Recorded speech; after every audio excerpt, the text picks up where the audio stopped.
Councillors, please stand. Almighty God, we, the representatives of the citizens of the City of Brisbane, are assembled here to strive and care for the welfare of our city and all its people. Lord, we ask that you guide us in the decisions we make here today. Amen.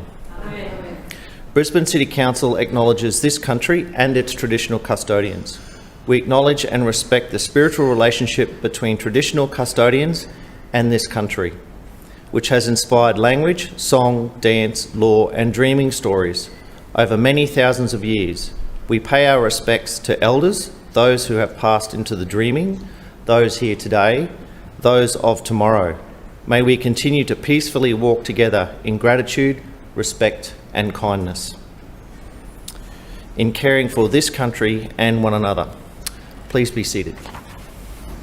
I declare the meeting open. Are there any apologies? No apologies. Confirmations of minutes, please. Councillor Hutton. Mr Chair, I move that the minutes of the 4,723rd meeting held on Tuesday the 17th of October 2023 be received, taken as read and confirmed. Seconded.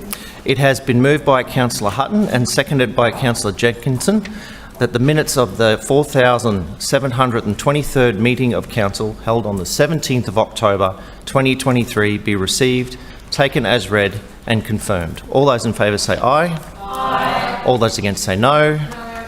The ayes have it. Point of order, Chair. Point of order.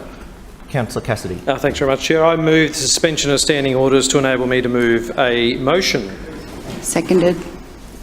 We have a procedural motion for the suspension of standing orders from Councillor Cassidy, seconded by Councillor Collier.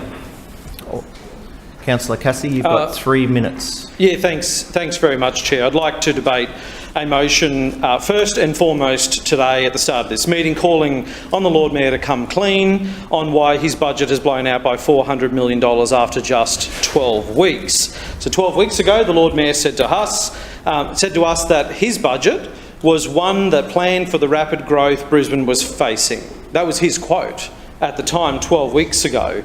But just 1 week ago, the Lord Mayor told the people of Brisbane he needed to cut $400 million from that same budget. So what we want to know today, right now, is why things went so wrong and how they went so badly wrong on Adrian Schrinner's watch. Now, he compared last week cuts of $400 million in a $4 billion budget to that of the average Brisbane household, which is an absolutely ridiculous assertion. And to be as flippant as the Lord Mayor was, blaming the blowout on, he said, fuel, electricity and some materials, give us Point of order, Chair. It's $400 million. Just one second, Councillor Cassidy. Point of order. Chair, we just want to hear why he couldn't put it on the notice paper. That's all we want to hear here. I'm tending to agree with you, Councillor Murphy. There's been a week lapse since those announcements. Councillor Cassidy, can you please address why it's not on the papers? That's a great question. Thank you. That is a great question, Chair. The Lord Mayor should have put this on the agenda. Now, he had the agenda which was released last week, but he also sent an amended agenda around yesterday at 4 p.m. Yesterday at 4 p.m. we waited to see what the Lord Mayor was going to put on the agenda in terms of explaining why he is gutting $400 million in suburban projects and services. Just one moment, Councillor Cassidy. Point of order. Agenda comes out on Thursday afternoon. This is not proving urgency. Thank you. Thank you, Deputy Mayor. Councillor Cassidy, you still have 1 minute and 15 seconds. Yeah, thanks very much, Chair. And we also got an agenda just 15 minutes before this meeting started that Lord Mayor could have put this on. So the Lord Mayor's maths simply don't add up. What the people of Brisbane want to know is why. They know the Lord Mayor said that he's going to cut $400 million from the budget and will demand to see where those cuts are. But they also want to know why. What went so wrong on this Lord Mayor's watch? Was it the metro that's blown out again? Was it Victoria Park? Is it the Green Bridge program? What has caused this $400 million cost blowout? Because it cannot simply be fuel and some rising costs that have occurred in a 12-week period. How did he get this so incredibly wrong? With these cuts that he has admitted, now means that services aren't going to be delivered in the suburbs of Brisbane. They are his Mr. own Chair. words. Point of order, Councillor Cassidy. Deputy Mayor. Surely it's an active disorder to not follow your instructions, to make it about the suspension urgency, relevance. Councillor Cassidy, can I draw you back to the reason why your motion that you wish to put on the agenda today is not on the papers as of yesterday, please? Yeah, thanks very much, Chair. And that is a question the Lord Mayor should answer right now in the debate on this motion. Why he doesn't think Councillor Cassidy, this is your not the most time important. has expired. Why he Councillor was Cassidy, 2:45. Councillor Chair, Cassidy, my your time has not expired. You've got 3 minutes. You've just blown it. You're 10 seconds over, according to my count. Why did that say 2 minutes and 45? I pause the clock every time the other be interrupting me. You don't run the clock. I've got over 3 minutes here on mine. Can we put the motion? Can we put? Yeah, thank you. We'll now put the councillors, please. We'll now put the procedural motion. All those in favour say aye. Aye. Those against say no. No. The noes have it. Division. Division called by Councillor Cassidy and seconded by Councillor Collier. Ayes to my right, noes to my left. Clerks, please ring the bells.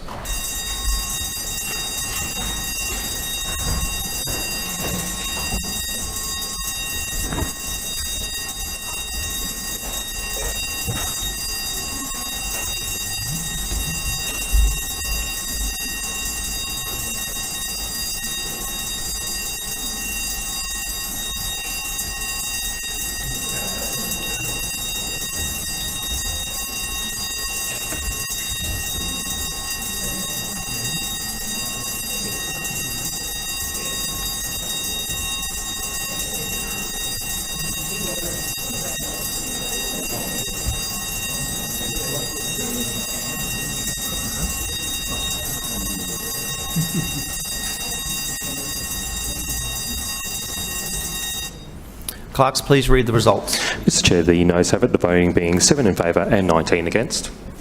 The motion to suspend standing orders has been lost. Councillors, please resume your seats.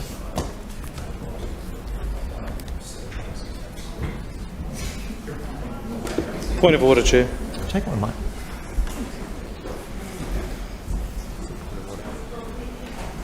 Point of order, Councillor Cassidy. Thanks very much, Chair. I move suspension of standing orders to enable me to move a motion.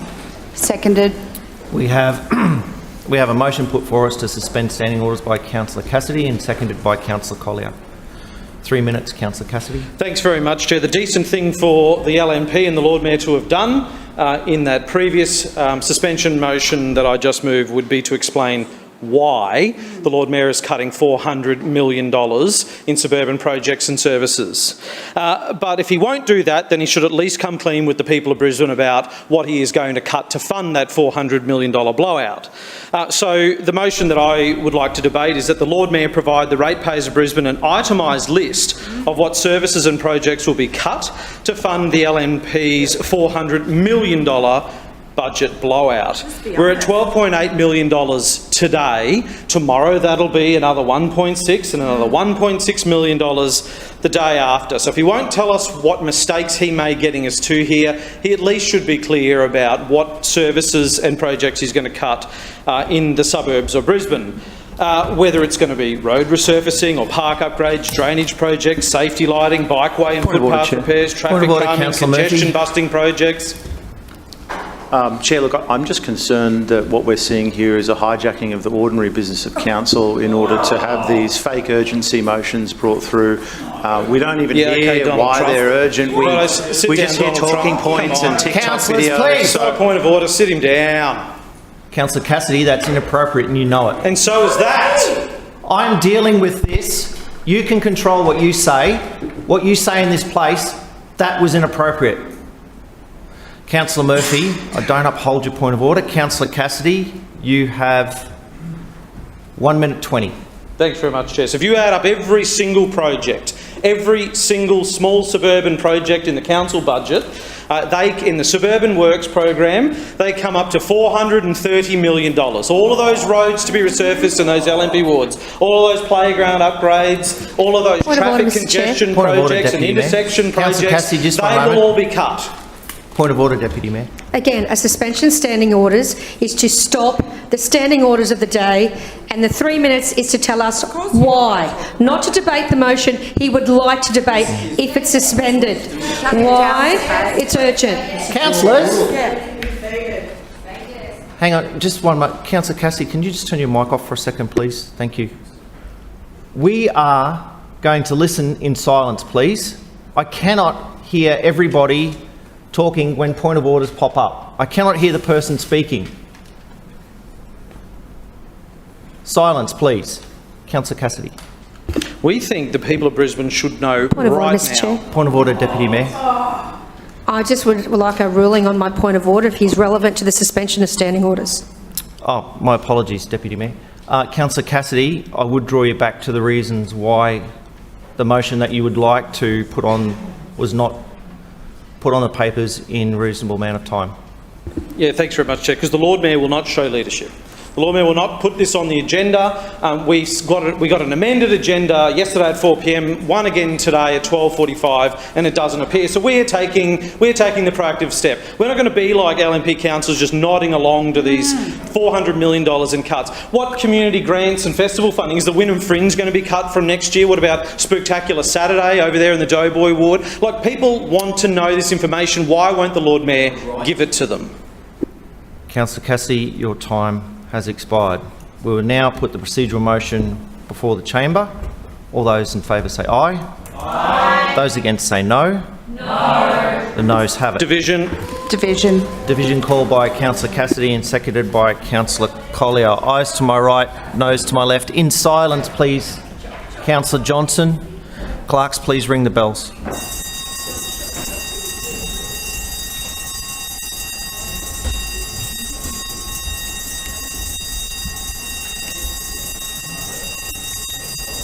Pretzels.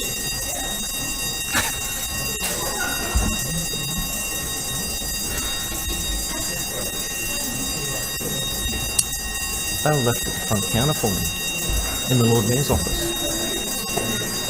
A whole kilo of them. A whole kilo of pretzels. Clerks, please read the results. Mr Chair, the noes have it, the voting being 7 in favour and 19 against. Councillors, the procedural motion to suspend standing orders has been lost. Please resume your seats.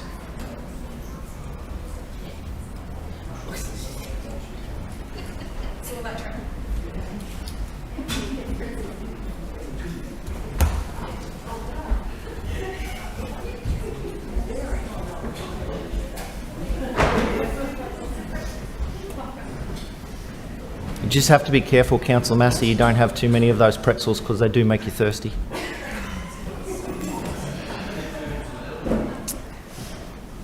Councillors, I now call on Mr Tom Oliver, who will address the chamber on the Wynnum Fringe Festival.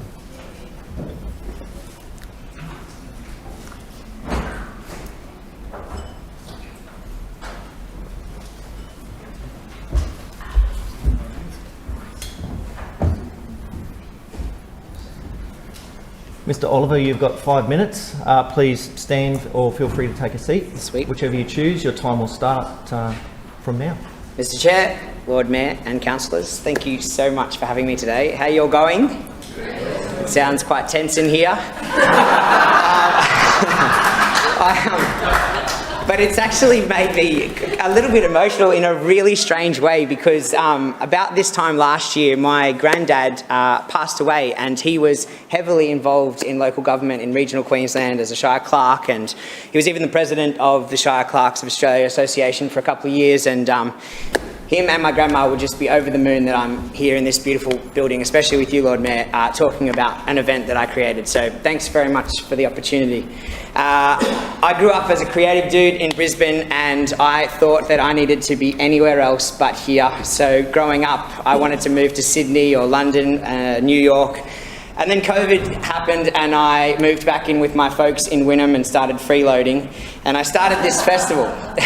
called the Wynnum Fringe Festival, and we're now approaching our 4th year. In 3 short years, we have injected $2.5 million into the Bayside economy. We've employed close to 1,000 arts workers, and we've welcomed approximately 70,000 people into Brisbane's Bayside across 3 years. And in 3.5 weeks, we are approaching our 4th festival, from the 15th of November till the 3rd of December. This year's lineup is huge. We have headliners like Marsha Hines and Daryl Braithwaite and Will Anderson, Jamoan, Rhonda Birchmore. We've got a whole mini fringe program for young people, which is headlined by local Brisbane hero Bluey and Bingo. And every weekend from 10 a.m. till 2 p.m, we've got this whole mini festival for young people. We're going to collaborate again with the Quandamooka Yullabarabee Aboriginal Corporation to enhance our First Nations program, which involves an opening ceremony in a First Nations zone where you can have a yarn with an elder. We're also presenting the first ever Bay Pride, which is a pride event in Brisbane's Bayside, which involves a march and queer business owners coming down with market stalls. So it's 200 performances across 3 weeks, and it's the biggest thing that's ever happened in Brisbane's Bayside. And I guess we're here today because of the support of our sponsors, as well as you, the council. Since day one, I remember going into Councillor Howard's office and saying, yo, I got this crazy idea. Peter Cumming and now Councillor Whitney has been on board from the start, as well as Councillor Atwood. I'm just so thankful for the support everyone in this room has shown me, and I'm really proud that we're back for a 4th year.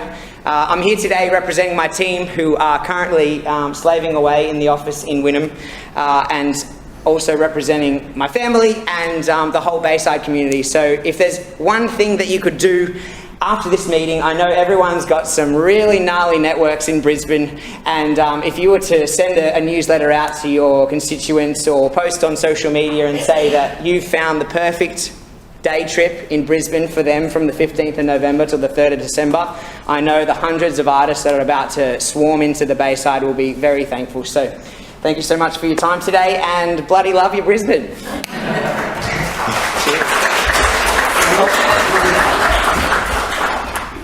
Sorry, Tom, you don't get away that easy, mate. Councillor Howard, can I call on you to respond, please?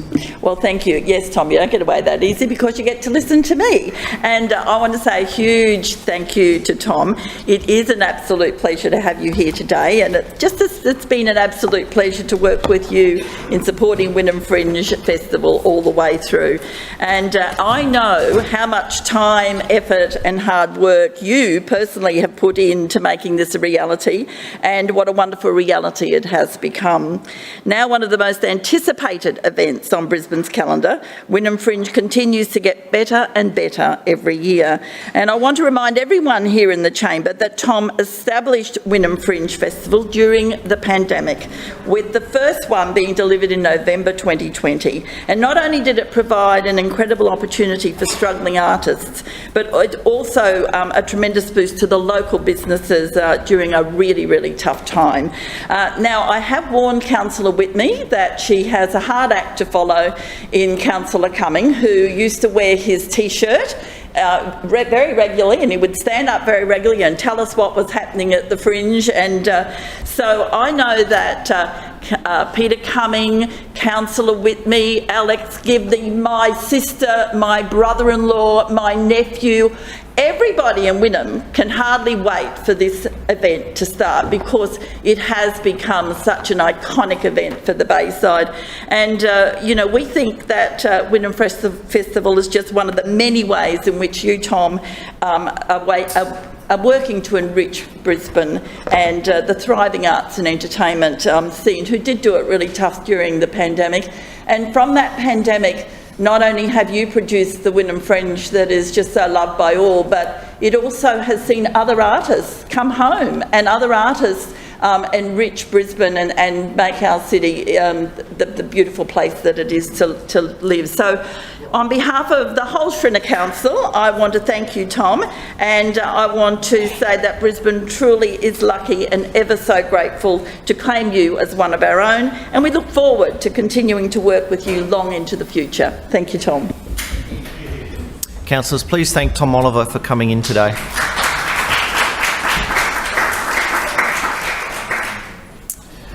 Councillors, are there any questions of the Lord Mayor or Civic Cabinet Chair of any standing committee? Councillor Huang. Thank you, Mr. Chair. My question is to Lord Mayor. Lord Mayor, the housing crisis gripping this city remains one of the biggest challenges we face as a growing city. Can you please update the Chamber on the latest offering available to housing providers, both private and public, to help get more homes onto the market? Lord Mayor. Thank you, Councillor Huang, for the question. And yes, absolutely, the housing crisis continues to be a major concern right across the community, as is cost of living. Two big issues right now: housing, cost of living, and they're two issues that we are actually moving forward on to reduce costs. When it comes to our budget, we're reducing spending by a sensible amount, 10%, to keep the costs down for residents. That will have flow-on effects down the track to make sure that they pay less. It makes sure that there's not ongoing pressure and that we keep the lowest rates in South East Queensland as we have now. We made that commitment when we delivered a rate increase of 3.45% on average, less than half of the rate of inflation. So we're working to keep costs down, but the other area we're focused on is delivering more housing and reducing the costs of building housing. Now, the reality is our community is growing faster than it has in decades. There is more and more demand coming on, but costs are killing projects when it comes to housing. Cost pressures are real, and everybody knows it. Now, the Leader of the Opposition may be scratching his head and not realise that cost pressures are real. It's not just council or the state government facing these cost pressures. It's everyone across the community, including the people that build homes, especially them. On average, they deliver 4,000 new apartments in Brisbane a year. Right now, we saw in the last 12 months, only 724 delivered. Is that because there's no demand? Is that because the demand suddenly dried up? No. It's because of cost pressures. Because the costs of building things have increased significantly and make so many projects unviable. And so we're stepping in to help. We're stepping in to make projects more viable by reducing costs so that more homes can be built. This morning I was out with Brisbane Housing Company at Chermside, where they are about to build, they've started work, 92 new homes, half of which will be social homes and half of which will be affordable homes. 46 social homes, 46 rent-controlled affordable houses. Councillor Cassidy thinks this is some kind of joke, which is a real shame. It's a real shame, but what we will see here is a reduction in charges on this Brisbane housing development of new homes, 92 new homes, of almost $1 million. That is something that makes a significant difference to the cost of new housing. It allows Brisbane Housing Company to do more. It will allow other providers to do more. And so today, we bring forward real changes that will bring down the cost of housing. Now, it was quite interesting to see Labor try to cobble together a response to the housing crisis after being caught out opposing homes left, right and centre. Tens of thousands of homes for years that they've opposed, they've voted against, and suddenly they've decided they need a policy. And what was that policy? A big new tax on housing. A big new tax on housing. A new tax on housing. Only a Labor Green coalition of chaos could ever think that you'll solve the housing crisis with a big new tax. But that's exactly what they put forward. It is unbelievable. It is absolutely unbelievable that, I mean, my 11-year-old daughter knows that if you increase the price of something, the price is not going to go down. It's basic. If you put a new tax on a product, the price of the product is not going to go down. An 11-year-old understands that, but apparently not Labor and the Greens. This is something that should be of concern to everyone across Brisbane. They have opposed sensible savings to keep rates down, and now they're opposing initiatives to keep the cost of housing down. What's the alternative? More taxes. That's Labor's alternative. more taxes. And we know the Greens love taxes, like there's no question about that. But you know what? Labor has pinched the Greens policy on housing, which is the solution to every problem, according to the Greens, is a big new tax. A tax on everything. Oh yeah, there's a lot of those around. Yeah, there's heaps of those around. Yeah. So we've just heard Councillor Massey confirm that the solution to every problem is a new tax, and apparently it's only billionaires that they're taxing. But what about all the mum and dad investors that they're going to tax? Lord Mayor, your time has expired. Councillors, there's a lot of chatter. Can I remind you that question time will be heard in silence, please, both for the questions and for the answers. Councillor Collier. Thank you, Chair. My question is to the Chair of the Finance and City Governance Committee, Councillor Cunningham. The Lord Mayor has said that you fully support the $400 million worth of cuts the LNP is making to the budget. The employees of Brisbane City Council deserve answers. How many casual staff, like bus drivers, library workers or frontline employees, will you sack? Councillor Cunningham. Thanks, Mr Chair, and thanks to Councillor Collier for the question. Mr Chair, as I have outlined in this place before, and as the Lord Mayor has been very clear, upfront and transparent, we are making the sensible savings now so that residents don't pay more later. When it comes to job security for council employees, Mr Chair, let me share some things with the chamber. Because the only people who are stoking fear among council employees and council casuals is, that's right, thank you, Councillor Hammond, it's Councillor Cassidy and his comrades. Because it's really important, I think, that we inform the chamber of what the Services Union have said to their members and shared publicly on their website. So I'll give you a direct quote, Mr Chair. Councillor Johnson. We do not call out across the councillors. We do not call out across the chamber. Councillor Cassidy, I'm assuming you're rising on a point of order. Oh, yes, thank you, Chair. Just on relevance, the question was which staff the LNP are going to sack, not what appears on a website of a union. Thank you. It was a very specific question. Thank you. Thank you. Councillor Cunningham. Thank you, Mr Chair. So as I was saying, I want to inform the chamber of what the Services Union has said to employees and has posted... Point of order, Chair. I've got 5 minutes to answer the question. I mean, what's the problem? Councillors, stop. Stop. Councillor Cassidy. Thanks very much, Chair. On relevance, the question was about how many staff this administration is going to sack, not what the Services Union said. Thank you. Thank you. Councillor Cunningham does have 5 minutes to answer the question. So, as I was saying, Mr Chair, if they would let me get the words out, this is what the Services Union has said. It's times like these that it's important to remind yourself and your colleagues that you have a fantastic EBA that is absolutely focused on job security. This is from the Services Union themselves. Let me continue. It also includes comprehensive processes to deliver redeployment where that is necessary and guarantee no forced retrenchment. We have been very clear. Point of order, Chair. Point of order, Councillor Cassidy. On relevance, the question was about casual staff. I've spoken to 3 casuals who have now been sacked. Just one moment, Councillor Cassidy. Can we have a bit of silence, please? I cannot hear Councillor Cassidy speak. 3 casuals were called and sacked after the Lord Mayor's announcement so far. The question was how many casuals is this administration going to sack? Not about the EBA, not about what the union says. It's a very clear question. Councillor Cunningham does have 2.5 minutes effectively to answer the question. Councillor Cunningham. Thanks, Mr Chair. So we've heard what the Services Union has said.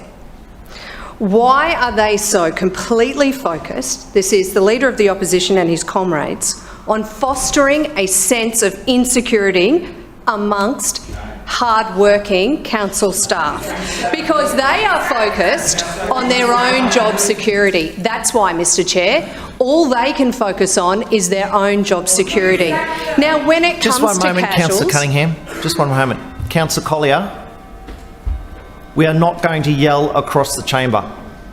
Let me make that very clear. Do that again and I will give you a warning. Councillor Cunningham. Thanks, Mr Chair. So when it comes to casuals, it's important to remind everyone in this place that council has just a very, very small proportion of casuals when you exclude our bus drivers. In fact, it's around 2% of our overall workforce, Mr Chair. Casual bus drivers are a key part in the delivery of our bus services, and we have said very clearly that there will be no changes to these services as part of our savings drive. They continue to mischief make, Mr Chair. They are focused on their own job security and spreading fear and innuendo amongst council employees, and they should be ashamed of themselves. What we are doing is making the sensible savings now so that people don't pay more for their rates later on. Now, other governments might respond to this by massively increasing taxes, as we've heard, or increasing, I know, coal royalties. Well, guess what, Mr Chair? Brisbane City Council doesn't have coal royalties. We can't open the bottom drawer and introduce a new tax. We are a level of government that delivers service, and we need to make sensible savings within our envelope to make sure that residents don't pay more later, and that is exactly what this Lord Mayor is doing, and he has my full support. And quite frankly, Mr Chair, the opposition should be ashamed of themselves. All they are concerned about is their own job security. Councillor Cunningham, your time has expired. Further questions? Councillor Hammond. Thank you, Mr Chair. My question is the Chair of City Planning and Suburban Renewal Committee, Councillor Allen. Councillor Allen, we have just heard from the Lord Mayor about the importance of facilitating the creation of new housing. Can you please update the Chamber on the Shrinner Council's Housing Supply Action Plan, and are you aware of any other alternative plans? Councillor Allen, you've got the call. Thank you, Mr Chair, and thank you, Councillor Hammond, for the question. Mr Chair, we've just heard from the Lord Mayor about our latest housing supply incentive. And whilst it is clear this side of the chamber is pulling every lever available to help address the housing crisis, and I would note that we have 9 years of potential supply, the Labor Green coalition of chaos continues to oppose and impede more housing supply. Mr Chair, just over the weekend, Labor announced its first major policy and their plan to address housing supply across Brisbane. Under their plan, the way they intend to increase housing supply is by making it more difficult and costly. Their plan includes penalising and imposing further costs on the building and construction industry, the very industry that builds 96% of new homes across the city. We know the industry is facing challenges such as increasing material costs, labour shortages, increased labour costs and supply chain disruptions. And instead of understanding the challenges and looking at ways to reduce these impacts, the Labor Party wants to add fuel to the fire. The Green Labor Coalition of Chaos's plan is for a big new tax on housing in the middle of a housing crisis is reckless and absurd. You can only imagine the follow-on impacts, not only to the industry, but also the long-term impacts to housing stock across the city if further costs were added to projects. The only thing the Green Labor Coalition of Chaos's big new tax on housing will achieve will be to drive up costs for buyers and renters right across Brisbane. Mr Chair, the announcement was chaotic at best and lacked detail and a basic understanding of the housing industry and the challenges in Brisbane. This side of the chamber raised 14 questions about their poorly developed and misinformed policy that remain unanswered. But for the benefit of the chamber, I'll read them again and you can decide if this is just an embarrassing Labor thought bubble. So, number one, who would face fines? Councillors, Councillor Adam. Number 1, who would face fines for not being able to build? 2, how much are these fines? 3, is the fine regime even legal? Have they got legal advice? Would state legislation changes be needed? Has the Planning Minister, Stephen Miles, agreed to these changes? Are the fines for... he does indeed. Are the fines for vacant land, vacant approved residential land? We don't know. What size land would be part of the fine regime? A single suburban home lot? What if labour and supply shortages caused a building delay? Is there a way to apply to avoid a fine in certain circumstances? How long would land need to be vacant before the fine is issued?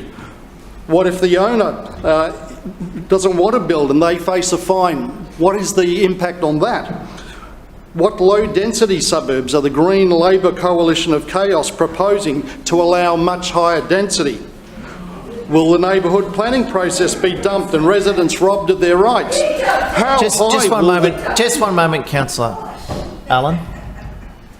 Councillor Johnson, Councillor Massey, I have already stipulated that we are going to listen to the answers in silence as well as the questions. Councillor Johnson. Councillor Allen. Mr. Chair. How high will the Green Labor Coalition of Chaos allow development in low-density residential suburbs? What input do the Greens have in drafting this policy?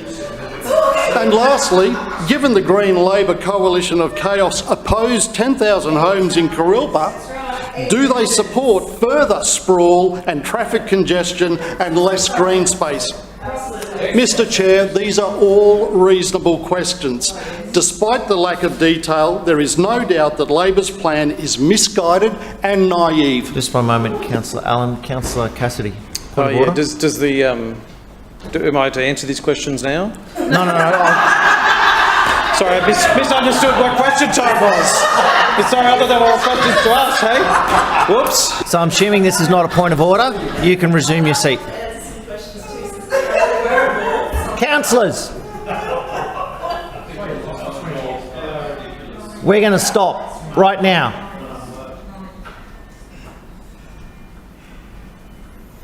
Councillor Allen, you've got the call.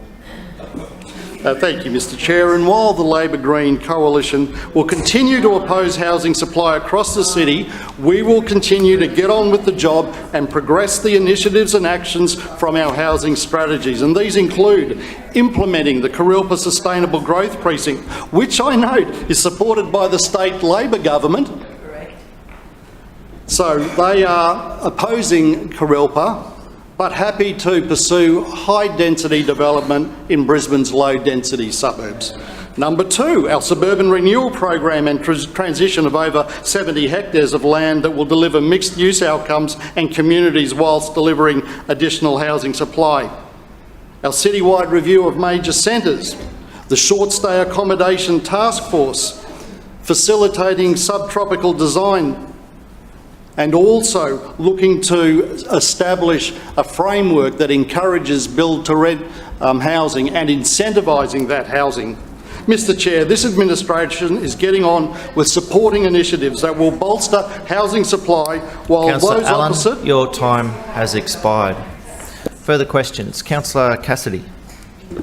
Thanks very much, Chair. My question is to the Chair of the Infrastructure Committee, Councillor Wines. The Lord Mayor has said that you fully support the $400 million in cuts the LNP is making to the budget.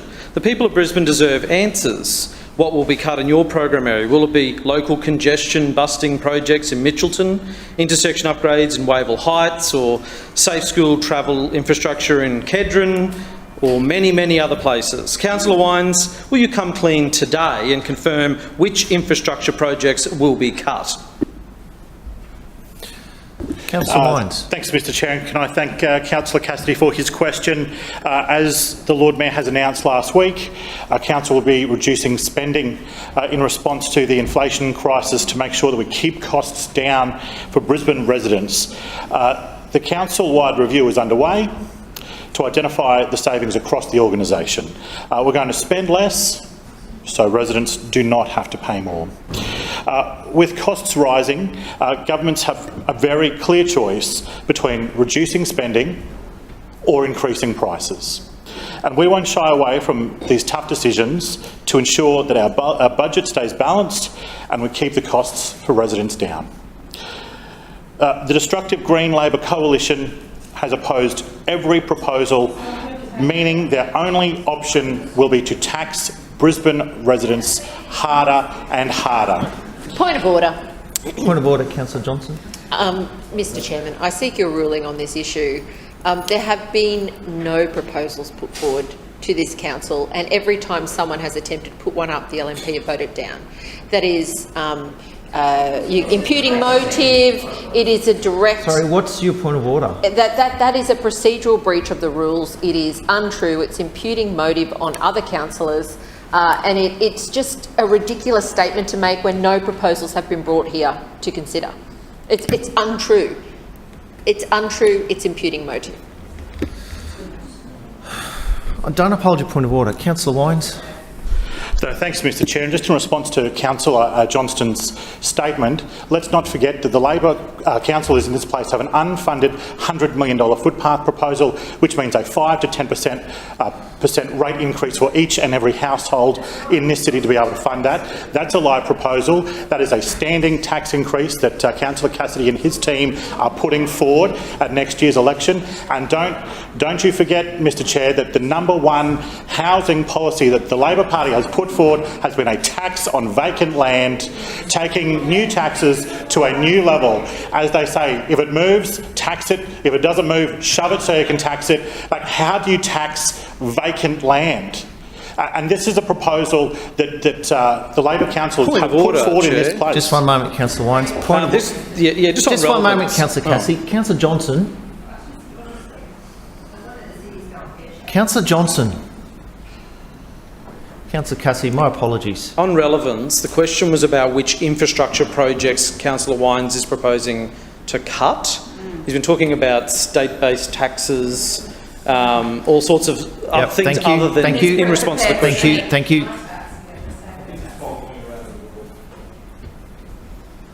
Councillor Wines, can I draw you back to the question, please?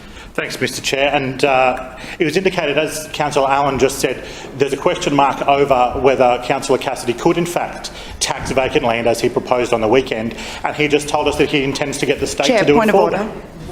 Point of order, Councillor Collier. Just on relevance, this has absolutely nothing to do with the question, and I ask that you draw the chair back to answering the actual question. Thank you, Councillor Collier. Councillor Wines, I do draw you back to the question.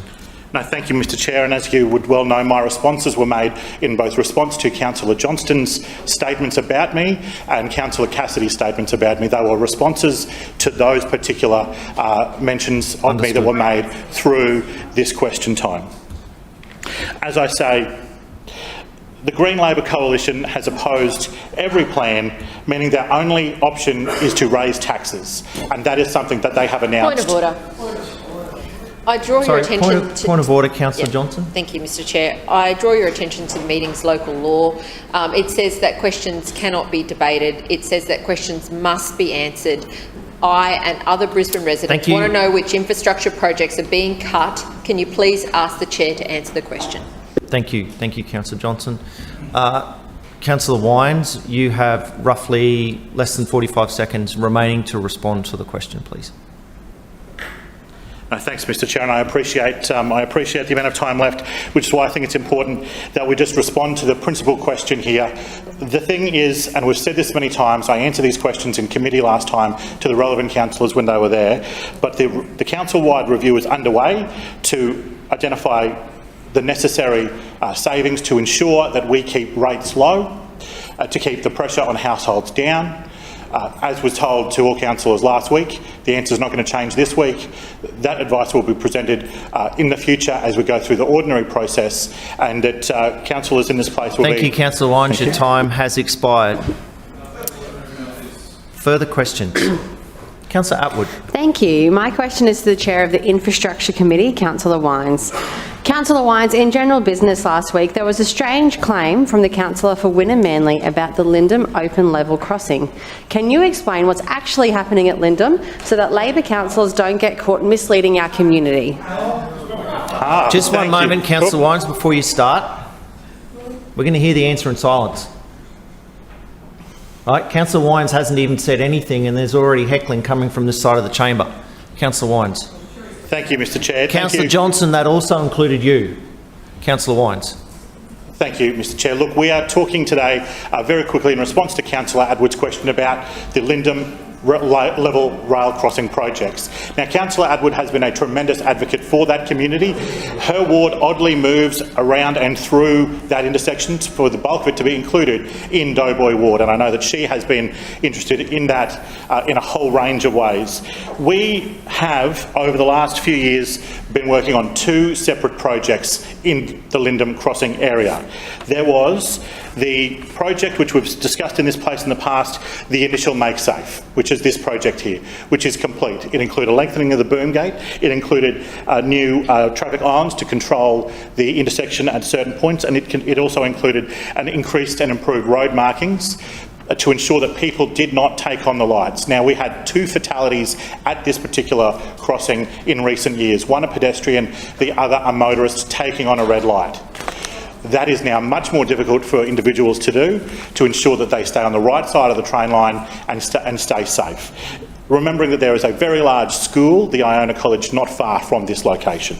Now, that's work that this council has done already. Now, it's important to remember that rail crossings belong to the state government. They are a state government jurisdiction issue, but the federal government has paid us to do these things, and with, we'll call it somewhat of a level of cooperation, DTMR/QR, we've been able to secure that outcome.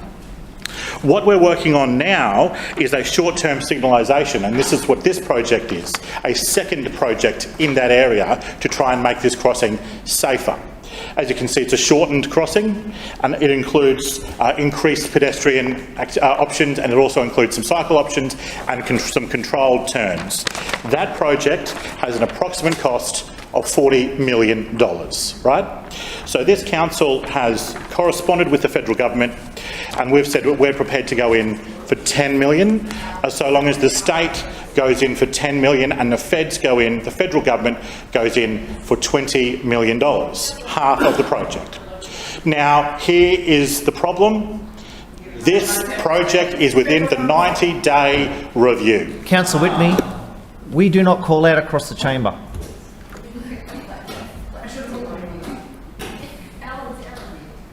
Councillor Wines. Thank you, Mr Chair. This project is within the Albanese government's 90-day review. Now, I'm sure that you're all counting down to the end of the 90-day review. We are at day 187 of the 90-day review. And we've been reliably told, not to expect anything before December. So we will not know whether the federal government will be upholding their commitment on that particular project until December. Now, the risk to that project is from the Albanese government. Councillor Whitney, who has no history on this matter, has tried to pin the Albanese government's cuts to infrastructure on us, and that is not true. Councillor Whitney, if you are going to direct any comments to any other councillor in this chamber, you do it through the chair. And point of order. Please sit down. I haven't finished yet. We do not call out across the chamber. Is that clear? Thank you. On your point of order. Imputing motive. I very clearly said the 10 million earmarked for that Lindum level crossing. Councillor Whitney, you haven't said anything. Do not call out across the chamber. Councillor Wines. Thank you, Mr Chair. Councillor Whitney attempted to accuse this administration of being the risk to this project, and that is not at all the case. We've done one project already. We are so deep into the other project that we have already begun demolishing the houses next to the crossing in preparation for the work. but the risk remains that the federal government may cut this. Now, we know that Councillor Whitney is very heavily union connected, and I would ask her to use those connections to make sure that the federal government looks after this community. This area, their previous councillor. Councillor Hammond, I'll start with you. Don't. Councillor Murphy, and I think correct me if I'm wrong, Councillor Allen. You didn't say anything. My apologies, Councillor Murphy. For once you said nothing. Was somebody in that general direction? Councillor Wines, you've got the call. But I can understand why Councillor Whitney would be concerned that someone other than the Brisbane City Council would do this project. We have intervened on the Beams Road open level crossing removal to make it safe for pedestrians, to make it safe for motorists, and to make it so that households near the crossing that the overpass they're proposing will not flood houses within the nearby area. That has been Council's intervention. Now, when Council doesn't intervene, we get things like this. The Coomera Connector, which is a state government project which, as a result of their poor planning and no Brisbane City intervention because it's on the Gold Coast, will have to be shut and rebuilt, cutting off the brand new housing estate. So this is the sort of thing why an individual would not want the Queensland Government involved in major projects, and why Councillor Whitney is right to continue to pressure this council to deliver the project, because you would be very afraid of the state Councillor government's Wines, ability to deliver such a thing. Your time has expired. Further questions? Councillor Johnson. Yes, thank you. My question's to the Lord Mayor. Lord Mayor, our community relies on critical funds delivered through the Lord Mayor's Community Fund and the Suburban Enhancement Fund for local events, facilities and small infrastructure upgrades. Will you confirm today that the sensible cuts, as described by your Finance Chair, will not be applied to these essential funds? Lord Mayor. Thank you. I can confirm that there will be sensible spending reductions, as we've said. I can also confirm, yet again, that those discussions and decisions are being made. This is a process that is underway. It has not been finalised, and this is something that I said last week, and I'm happy to say it again, and the chairs that have been asked the question have confirmed this again. There's a process underway, and any changes to the budget will be coming through the normal budget review process. And so, you know, we've made this clear right from day one, right from the moment we announced it. We've made the time frame clear. We've made it clear that this is a process that is underway, and what we've seen is various councillors trying to scare people, various councillors spreading misinformation, various councillors opposing pretty much any change to the budget. But it's interesting because, you know, Councillor Cassidy and the opposition are a bit like one of those toys that where you press the button on the belly and it says the same thing every time. Cuts, cuts, cuts. Press his button and it says cuts, cuts, cuts. The only thing he can say. And I think he wakes up in the middle of the night saying cuts, cuts, cuts. But if you look up the road where his factional mentor and leader is the Treasurer of the state, you don't have to look far to see. Point of order, Councillor Johnson.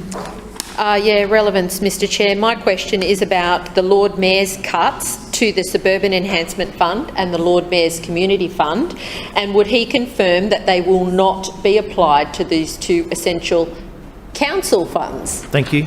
Thank you. Lord Mayor, can I draw you back to the question? Actually, Councillor Johnson has reminded me of something which is very relevant to this issue, because the only changes that have been made to the Lord Mayor's Community Fund is the state government stepped in and cut the budget. Mandatory cut to the budget. Remember that? We had a much bigger community fund, and the state government stepped in by law and required a cut. Councillor Johnson dishonestly accused us of making that cut when it was based on state legislation. She's got form in this way. Just one moment, Lord Mayor. Point of order, Councillor Johnson. Firstly, I've not been dishonest, Mr Chairman. That is imputing a motive upon me, and I would ask that that is withdrawn. I don't uphold your point of order, Councillor Lord Mayor. Point of order, Mr Chair. Point of order, Councillor Johnson. If you improperly and inappropriately call someone dishonest, and that is raised by another councillor as imputing motive, what else do we have to do to show you that that is an offensive comment that is imputing motive and should be withdrawn? Lord Mayor. Point of order, Just one Mr moment. Chairman. Just one moment. I'm going to give the Lord Mayor the call because You have to rule on my point of order. It's not hard. I ask, you answer. All right then, I will. Lord Mayor, you have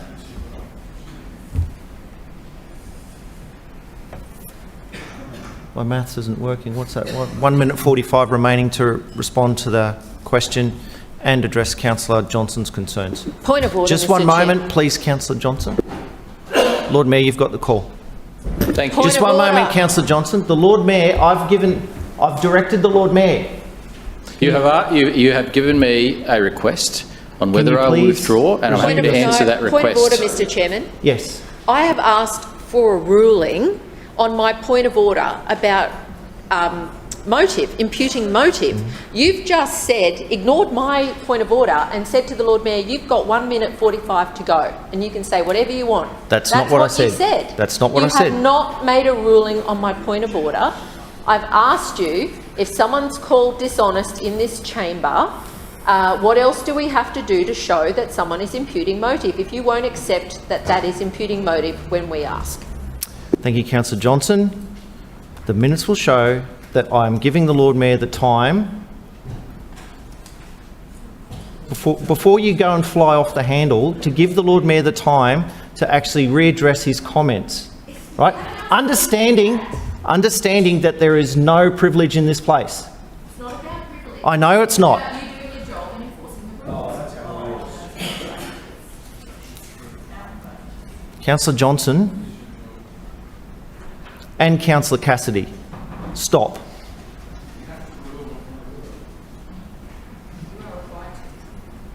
Lord Mayor, you have the same amount of time that I said before, 1 minute 45 remaining to answer the question and address Councillor Johnson's concerns.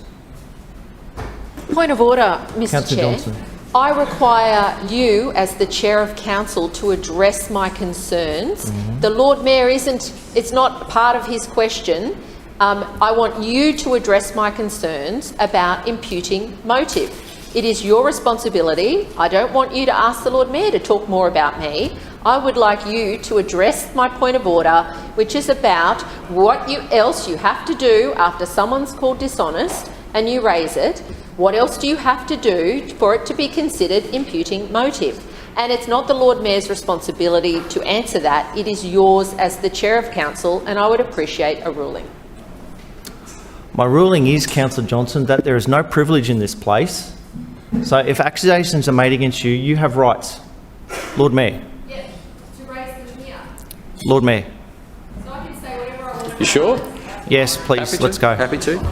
Look, what I can say is by the end of this meeting, I will provide proof, which I will table in this place, that Councillor Johnson dishonestly claimed that we had cut the budget when in fact it was the state government that cut the budget by regulation. A requirement on council that we did not have a choice, yet she continued to claim dishonestly that we had made the cut. Oh, there we go. There we go.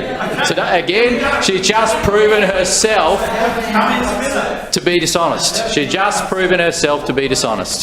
So, look, I will provide that proof. I'm more than happy to. It's happened on so many occasions. It'll be very easy. And in fact, it just happened today. And so, Councillor Johnson. She wants to work around state government laws. Stop. That's pretty dishonest too. Councillors, just one moment, Councillor Cassidy. Just one moment. Lord Mayor, if you're addressing other councillors in this place, it's through the chair, and we are not going to call out across the chamber. It doesn't matter whether you are sitting or standing. You do not call out across the chamber. Councillor Cassidy. Yeah, point of order, Chair. Point of order. On relevance, the question was whether the Lord Mayor would guarantee no cuts to the CEF or LMCF funds. I think every councillor in here wants to hear that answer. Yeah, thank you, Councillor. Councillor Johnson. No. We are trying to hear the Lord Mayor's answer, and I appreciate you, Councillor Cassidy, asking the Lord Mayor to come back to the mic, right? We're going to do this. The Lord Mayor is going to finish his answering his question in silence. Lord Mayor. I've answered this question already. I've explained yet again that we are going through a process. That process is not finished. Any changes to the budget have to go through the council chamber as part of the budget review process. This is very clear. Every councillor knows this. And it is concerning to me that certain councillors pretend that they don't know this information again and again and again, because they are only interested in scaring people, they are only interested in misleading people, they are only interested in scoring political points rather than sensible savings. Sensible savings to keep rates down. Sensible savings to relieve cost pressures on the people of Brisbane. And so, I state again, we're going through a process. The process will be a sensible process. It will be a measured process. It will be a process that will keep costs down for residents, and any changes to the budget will come through the normal budget review process. Thank you, Lord Mayor. Further questions? Councillor Hutton. Thank you, Mr Chair. My question is to the Chair of Economic Development and the Brisbane 2032 Olympic and Paralympic Games Committee, Councillor Adams. Deputy Mayor, recently Brisbane hosted the Asia Pacific City Summits Forum, an event that brings together cities of the Asia Pacific to drive commercial outcomes and exchange ideas. Can you please update the Chamber on the success of the 2023 APCS Forum? Councillor Adams. Thank you, Mr Chair, and thank you, Councillor Hutton, for the question, because the Asia Pacific City Summit this year was absolutely so spectacular, and it's my great honour to be able to talk about it today, the success it was and how wonderful it was for Brisbane City Council, in particular Lord Mayor, to host the APCS at the home of APCS here in Brisbane. It was first held in '96 and continues every 2 years, alternating between Brisbane and an Asia Pacific location, and this year was the 14th edition of the APCS, and it was our biggest and best by far. As the region's landmark event for city leaders, businesses and decision makers coming together have meaningful and insightful conversations about the future of our city, it was wonderful to look at the challenges, the opportunities and the learnings from each other on how to make our cities better for the future. And cities do play an absolutely integral role in shaping our society. We all know in this room that we work at the grassroots, side by side with our communities, tackling the day-to-day together and always striving to make our city better. But being able to meet again in person at the APCS meant that the conversations were even livelier. The insights were far more poignant, sharing what we'd been through over the last few years, and the networking opportunities were second to none. And it was an opportunity we didn't take for granted after the events of the last few years, and we're very proud to be able to continue the more than 25-year legacy of this fantastic event in our city. And there were some fantastic highlights and some milestones achieved. The highest attendance ever we've had for mayors at an APCS, 118 mayors from around the world came to join us. Close to 1,200 delegates in total, 171 cities from across the Asia Pacific and well beyond, 70% from outside Australia. Another record number with 140 young professionals joining the Griffith University Young Professionals program. And of course, an incredible lineup of keynote speakers and presenters. Anthony Pratt, Andrew Liveris AO, Bo CO, World Debating Champion, extremely interesting, and Charles Montgomery about happy cities. Mr Pratt, the Chairman of Visy, kicked off the summit with an inspiring keynote on the future of recycling in a world that is striving towards a zero-waste future. Bo, as I mentioned, a debating world champion, coach of the Harvard University debating team, challenged us to think differently about how we approach conversations and dissecting the art of productive argument, which a few people in this room could have really used with that. Charles Montgomery, renowned author of Happy Cities, explored the connection between communities and cities. And Andrew Liveris delivered perhaps what was the most inspiring and enthusiastic presentation, giving his thoughts on how to leverage opportunities in our cities off the back of Brisbane 2032 Olympic and Paralympic Games. He talked about the benefits that can be delivered for communities through leveraging the momentum that comes with hosting major events like Brisbane 2032. Shaping cities for our future was the central theme, and together with the sub-themes that drilled down and explored them more, cities of connection, cities of sustainability and cities of legacy. More than 130 speakers packed out the agenda over 2 days. There was buzzing in Innovation Alley, showcasing some of the brand new decision makers we have in the Asia Pacific region. There was a tour of the Brisbane Metro, which was perhaps one of the most popular activities, drawing in delegates to see the most advanced sustainable technology for public transport. There were business deals signed, there were new relationships formed, and not but anything else, everyone walked away having learned something new, a new idea, or learning why they really need to spend more time in the beautiful city of Brisbane. It was an enormous couple of days. I have to say my highlight was probably being on a panel with Lord Ian Botham, and there may have been a few councillors that had to come along and get the selfie as well with Ian. He was very generous with his time, I have to say. It was a very interesting, again, panel on how to leverage major events. But I need a lot of people to say thank you for. Two, International Relations and Multicultural Affairs team here in Council, long days and nights. Every detail and piece of the puzzle was perfect. The summit ran like clockwork and was driven by a small but mighty team who we're very fortunate to have here in Council. We had more than 40 sponsors and supporters that joined us this year for the APCS, presenting partners Visi, international media partner Bloomberg Media, and our principal partners. Our sister cities who joined us and their representatives that worked so hard, and all the other delegates, businesses, local, national and international. Thank you for coming. Thank you for joining us. Thank you for contributing, and we look forward to many more successful APCSs in the years to come. Thank you, Deputy Mayor. That then ends question time. Point of order. Point of order, Deputy Mayor.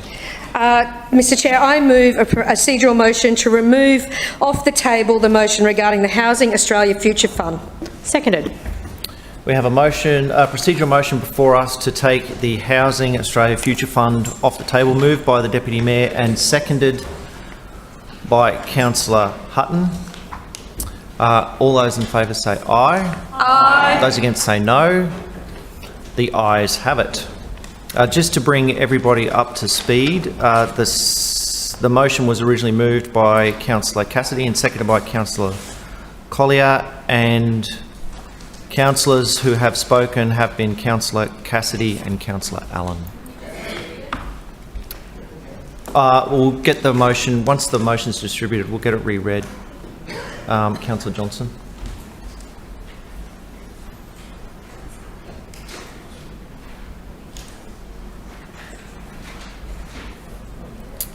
Everybody's got one. The motion reads, Brisbane City Council notes its support for the Federal Government Housing Australia Future Fund. Are there further speakers on the motion? Deputy Mayor. Thank you, Mr Chair. As we've heard in question time today, as we heard in question time today from Lord Mayor and from Councillor Allen, there is clear priorities for this administration when it comes to housing. And when you compare it with the ideas and policies of the Green Labor coalition of chaos, things couldn't be further apart. Over the weekend, we saw a plan for a new tax on home builders in the middle of a housing crisis. It was quite extraordinary. And Councillor Allen went through just some of the questions that we need to ask, because it seems ludicrous that this was even put forward. Also, through that announcement, they decided they would densify the suburbs as opposed to the inner city, the exact opposite of what we hear clearly from the residents of Brisbane time and time again. When this motion before us today came to the chamber, the Future Fund didn't exist. It wasn't law, and there were plenty of unknowns. And from the outset, it was producing more questions than answers as well, which is very clear why we didn't dive in headfirst and vote for something that we really didn't understand or have the full details about. But what we do know today, with the help of their coalition partners, that the federal Labor government have been able to create the fund. But unfortunately, it still remains quite unclear what it actually means for Brisbane residents. Because the reality is we aren't going to support something that doesn't benefit our residents in this city. And for that reason, I move the following amendment.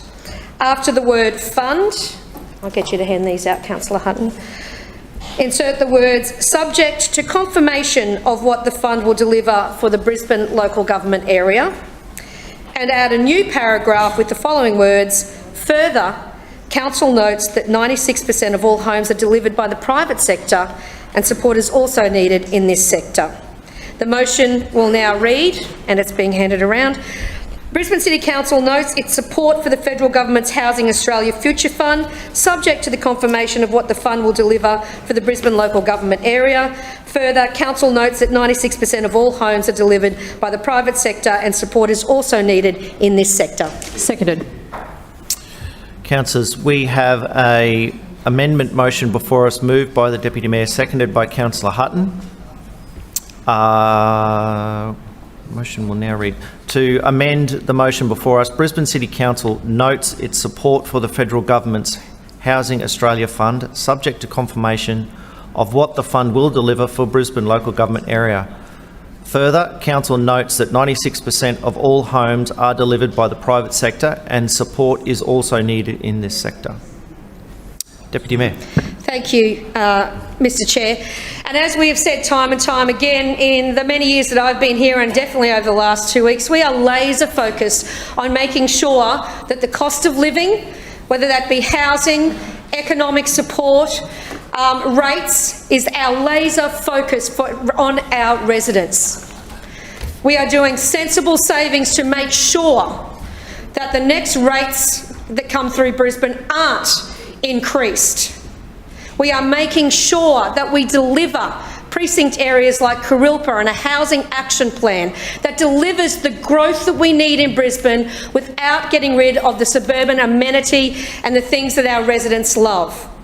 And we have seen many federal policies over the years for first home buyers and the like that have very tight restrictions on where the houses can go, how they can be built, who builds them.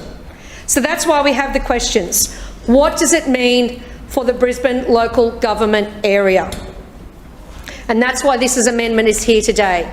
We're about the residents. We hear what the residents want. They want anti-sprawl. We're happy that there's a future housing fund, but what does it mean for us? Thank you. Thank you, Deputy Mayor. Further speakers to the amendment. Councillor Cassidy. Thanks very much, Chair. What does anything the Deputy Mayor just said then mean? You know, that is an exercise in just some waffle, to fill some space and to move an amendment and to not commit to something, to anything at all. So this amended motion now will say that Brisbane City Council supports the development of 30,000 new social and affordable homes, maybe. Yes. That's what this motion now reads.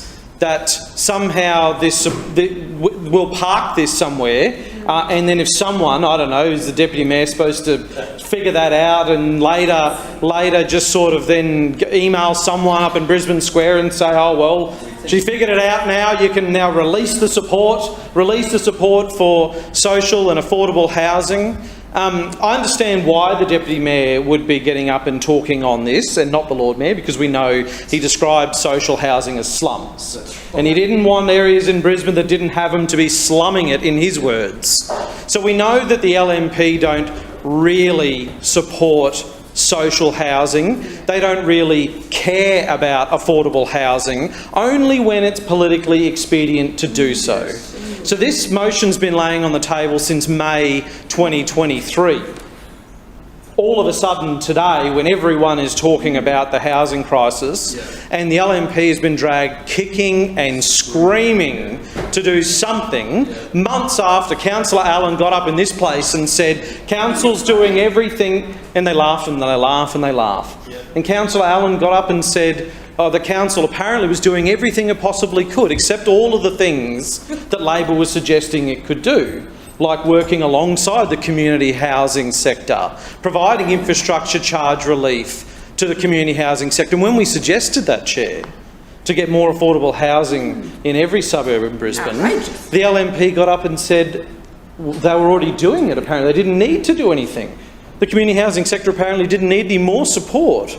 Well, until now, when clearly they do, according to the LNP. Well, I don't think their commitment to social housing and affordable housing and putting a roof over the heads of people is genuine in any way. It's quite clear that the motivations of the LNP, less than 5 months out from the next council election, are all political. They're all political. And the Lord Mayor and the Deputy Mayor and the LNP administration have drawn the battle lines when it comes to housing and planning and development at this election.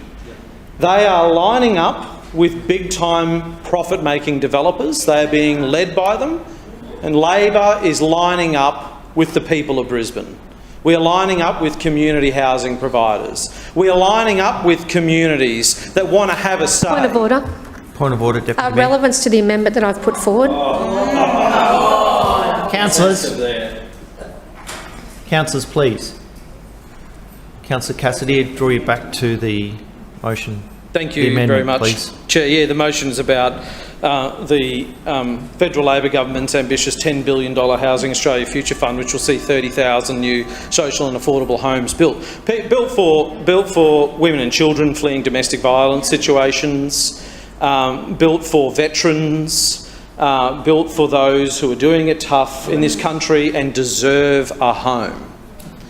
And the parochialism of the LNP is to say that unless they are satisfied on their terms, they're not going to support social and affordable housing. Well, they never will, because we don't have to look at what they do, we need to hear what they say. And the Lord Mayor said he thought social housing was slums. And that is the type of people that they are. So why don't the LNP support the Housing Australia Future Fund? They don't at a federal level. The Dutton-led Liberal National Party coalition down there don't support the fund. Right-wing reactionaries are lining up, including all of those Queensland LNP federal members who have proven their true colours recently. They're lining up with Malcolm Roberts and Pauline Hanson and that crazy senator from Victoria. Councillor Cassidy, sorry. Councillor Cassidy, can I draw you back? You're lining up with Mark Latham, yeah. Yeah, Councillor Murphy, I'll take that injection. I haven't, sorry. No, Councillor Murphy. Councillor Cassidy, I'm drawing you back to the amendment before us, please. What's happening in Canberra? It's on the motion. Federal government is there. I know it's a federal matter. But it is. Councillor Collier, we're not going to debate, you and I, this, right? I would like to draw Councillor Cassidy back to the motion before us. Councillor Cassidy. Oh, thanks very much, Chair. So, yes, I'll take that injection from Councillor Murphy. His mate Mark Latham. Yeah, he's lined up with him as well. The company you keep, Chair, in the LNP leaves a lot to be desired.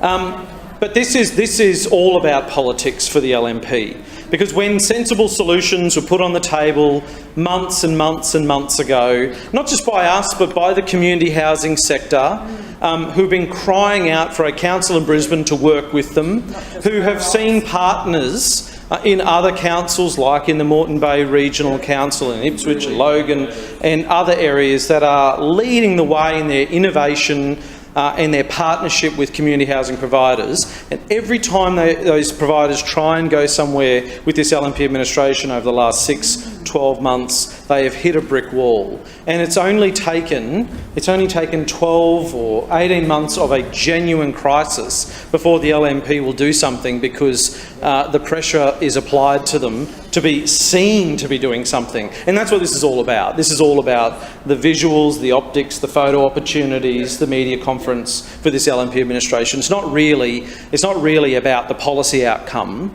and we shouldn't lose sight of that. because the policy outcome here is that housing should be a human right in this country. Everyone should have access to housing, and they shouldn't have a Lord Mayor who calls social housing slums. Point of order, Deputy Mayor. Just conscious of the time. Is Councillor Cassidy for or against this amendment? Don't uphold your point of order, because that's a question. Councillor Cassidy. Well, yeah, it shouldn't. I mean, goodness me, the Lord Mayor doesn't have to whisper instructions into the Deputy Mayor's ear to get up on a point of order and say a particular thing. Let's just debate. Can we get back to the amendment, please? Thank you. Sorry, I hear Councillor Howard's interjection, but I don't understand what her meaning is behind that. So instead of flagging our support for affordable and social housing, the biggest investment that this country has seen in almost a generation, this LNP administration decides to play politics with it. Shame. And that shows anyone who's watching along here, anyone who sees what goes on here, everything you need to know about the priorities of this LNP administration. After 20 years, they are clinging on for dear life. They are all about their own political future.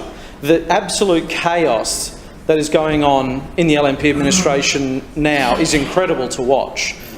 There's policy being made on the run. There's these cuts and chaos going on in the budget. There are LNP chairs who have absolutely no idea what's going on when the LNP mayor starts making announcements on the fly. It is absolute cuts and chaos in this LNP administration, and the people of Brisbane deserve better. They deserve better than a 20-year-old chaotic LNP administration that is just clinging on to power and doesn't actually care about a good policy outcome. Amendment, please. Draw you back to the amendment. Thank you. Further speakers. Councillor Johnson. Yes, and hello to the former Deputy Mayor of Brisbane. Nice of you to join us today. I presume that's because of the non-local candidate soon to be sworn in for the seat of Walter Taylor, but that'll be a different issue today. I would like to rise to speak on the amendment moved by the Deputy Mayor and just put a few issues on the agenda. The debate that's been going on in Canberra over affordable housing has been a very genuine one that is looking at helping some of the most vulnerable people in our community. I know, in my ward every single day someone reports someone living rough on the street. We know that these are families in some cases, they're elderly women. We know that they are certainly older men, and many of them are vulnerable. They have health issues. And these are people who there are just not room for in the traditional housing market. They cannot afford the rent. They may have other issues in terms of being able to maintain secure accommodation. And very rightfully, there's been a debate about how government who is here, we take rates, we take taxes, we take money from the people. How can government assist people who are vulnerable to find secure housing? Now, this has been a big issue at the federal level, and the Greens have driven a lot of policy, and I'm sure we'll hear from Councillor Massey about this. Labor have led in terms of trying to find a solution, and to be fair, there's been agreement down in Canberra, finally, over what this future fund would look like. That was 5 weeks ago. And I know the Labor Party have moved several times now to have this motion brought back onto the agenda, and it's been voted down every single time by the LNP. So for 4 months, the LNP administration here in Brisbane City Council have refused to have a debate about what our city needs for affordable and social housing. They've used their massive majority to block the debate. And even after a solution has been reached in Canberra, one which Brisbane could possibly benefit from, this LNP administration has blocked debate on this issue, because that is what they believe in. The Deputy Mayor's amendment today before us is completely dishonest. It is a dishonest amendment. It wants to say, well, we note that the housing fund is there, but until you tell us what we're getting out of it, we don't really want to see it. We don't want to know anything about it. We don't really care about it. We don't care if it helps people in the Gold Coast or Logan or Redlands or Cairns or Townsville or Mount Isa or Weipa. Or Millmerran or Toowoomba. We don't care about those people. We only live in a community where what the LNP wants in Brisbane City Council matters, but for everybody else, we don't care. Well, not only am I part of a community here in Brisbane, I am part of a state and a country that wants to make good policy decisions for people. Investing more money into social and affordable housing is critical. And all this Deputy Mayor wants to do is hold a hand out and say, what's in it for me? What's in it for me? And if there's nothing in it for me, I don't want to have any part of it. That's what the LNP like here in Brisbane. That is dishonest. If I was the Brisbane Housing Corporation, an excellent organisation who this council, this LNP refused to properly resource, I would be absolutely out there tomorrow, well, 4 months ago, saying, righto BHC, get in there and you get the money you can from the feds to help you start. Because we have a vehicle here at Brisbane City Council that can deliver affordable and social housing, and this LNP administration refuses to properly resource it. And even when the opportunity comes up to use somebody else's money, so the federal government's money, they still say, no, we don't want to talk about it, we don't want anybody to know about it, we don't want to have any part of it. And it's only 5 weeks after the money's on the table that the Deputy Mayor goes, we haven't really been supporting that, we better actually look like we're supporting it now so we can get what's coming to us. That's what they're like. Not good policy, not good planning, not working in a cooperative way to make sure that this city and its residents and the other people of the state and the country we live in are going to be supported, but playing politics, what's in it for me, that is fundamentally dishonest. Now, what we did hear from the Deputy Mayor about this amendment, which is a joke. We just need to get on and figure out how we're going to fund the affordable and social housing. Let's talk about what's actually happening in Brisbane. So down in the Kurilpa precinct, this LNP administration brought in a temporary local planning instrument that did not include any affordable or social housing. Let's be clear, the Deputy Mayor has stood up today and said, everyone's blocking this, the Greens, the Labor Party, they're blocking it, they're blocking it. There wasn't a single thing in that TLPI to support affordable or social housing from the LNP administration. They just wanted their developer mates to get 10,000 units in a key part of Brisbane. Point of order, Deputy Mayor. The councillor is misleading the chamber and imputing motive. Thank you. Councillor Johnson, can I draw you back to the Councillor Johnson, can I draw you back to the amendment before us, which clearly doesn't have Kurilpa in it? The amendment is about Brisbane getting affordable and social housing, and I'm pointing out that this LNP administration does not support affordable and social housing. I understand why it's hard for you, Mr Chairman, because I can't imagine there's a lot of it happening out your way in Ashgrove or the Gap. But in my area, we support public housing and we support affordable housing for key workers. So the LNP council here today had to be forced by the state government to include some affordable and social targets into the TLPI. And I'm sure Councillor Massey's going to tell us why it's all wrong in a little bit. But let's be clear, the LNP didn't want to do it at all. The Labor Party have put something in, and I'm sure that the Greens will say that's not good enough either. But the point here is the LNP administration, when they've had the opportunity to deliver policy that will reflect affordable and social housing, have failed to do so at every step. And now there's the sniff of cash from the federal government The deputy mayor's going, oh, we better look like we're supporting this. Because the poor Brisbane Housing Corporation, who I have a lot of respect for, they've done things out in my ward. Do you know who they're having to work with to get their projects up? The state government. Because Brisbane City Council will not resource them, will not fund them, will not talk to them about land deals. The LNP administration instead continues to give subsidies to private developers. And that's the other part of the motion here before us today. Do you know what the only housing policy this administration has? It's to give subsidies to developers. Subsidies for developers. Who's next? Subsidies for this, subsidies for that. That's what the Deputy Mayor's all about.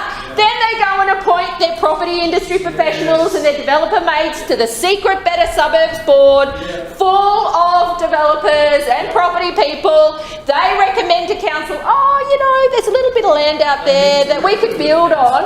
And the Lord Mayor goes, oh, sure, yeah, I'll do that. Quick, quick, quick. And announces just like that. Councillor No neighbourhood plans, Councillor no Johnson, nothing. can I draw you back to the amendment, please? Oh, I'm definitely talking about the amendment. Just one moment, councillors. You've had a fair bit of leeway. Can I draw you back to the amendment before us, please? Yeah, and that's talking about funding developers. Funding developers, private homes. That's the amendment that the Deputy Mayor's brought in. She wants to make sure that this council continues to support private development.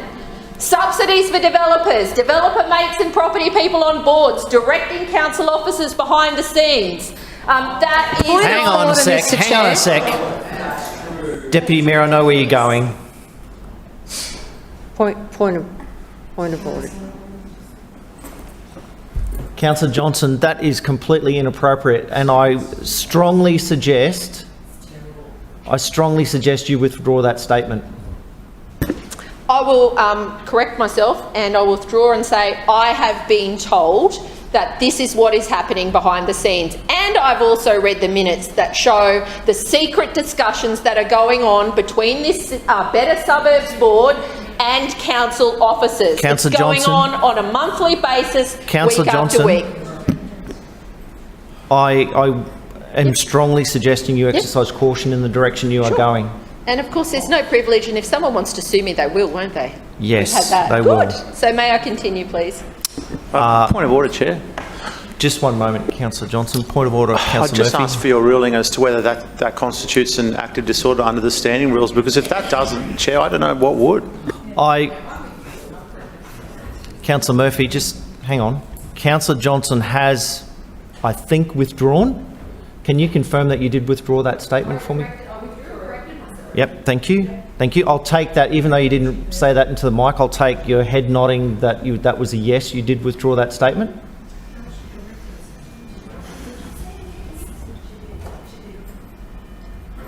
Okay, thank you. You may continue.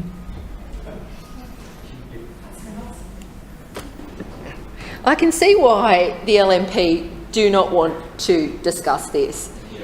Their only objective here today is to talk up private development. That is what the amendment is here about. Further, council notes 96% of all homes are delivered by the private sector, and support is also needed in this sector. That is the Deputy Mayor's own words in the amendment today. It's not good enough. Your time's expired, Councillor Johnson. Further speakers. Councillor Massey. Thank you, Chair. I'll speak to this amendment and I'll try to be brief. Thank you.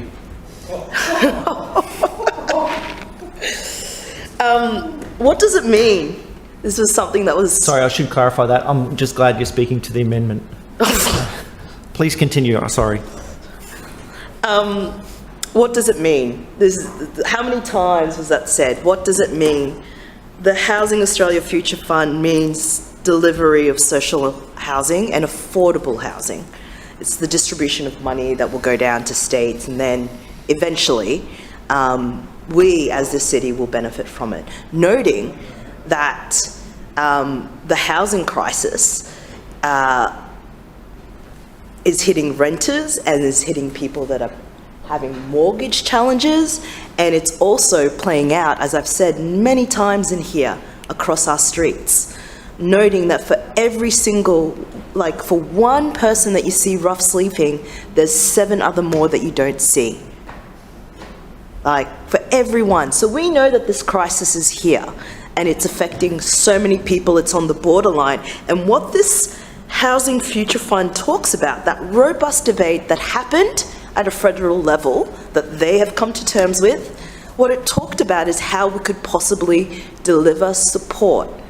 Because housing, being housed, is not a privilege for some.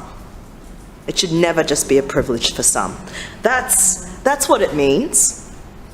That's what it means, Deputy Mayor, the dignity of having a home, because no one chooses to live in a park. No one. And yet we see them every day. And this motion, the reason to me that this motion in place is only for one reason. It's the creation of a framework that is politically motivated to reduce the role of what Brisbane City Council can do in this space, right?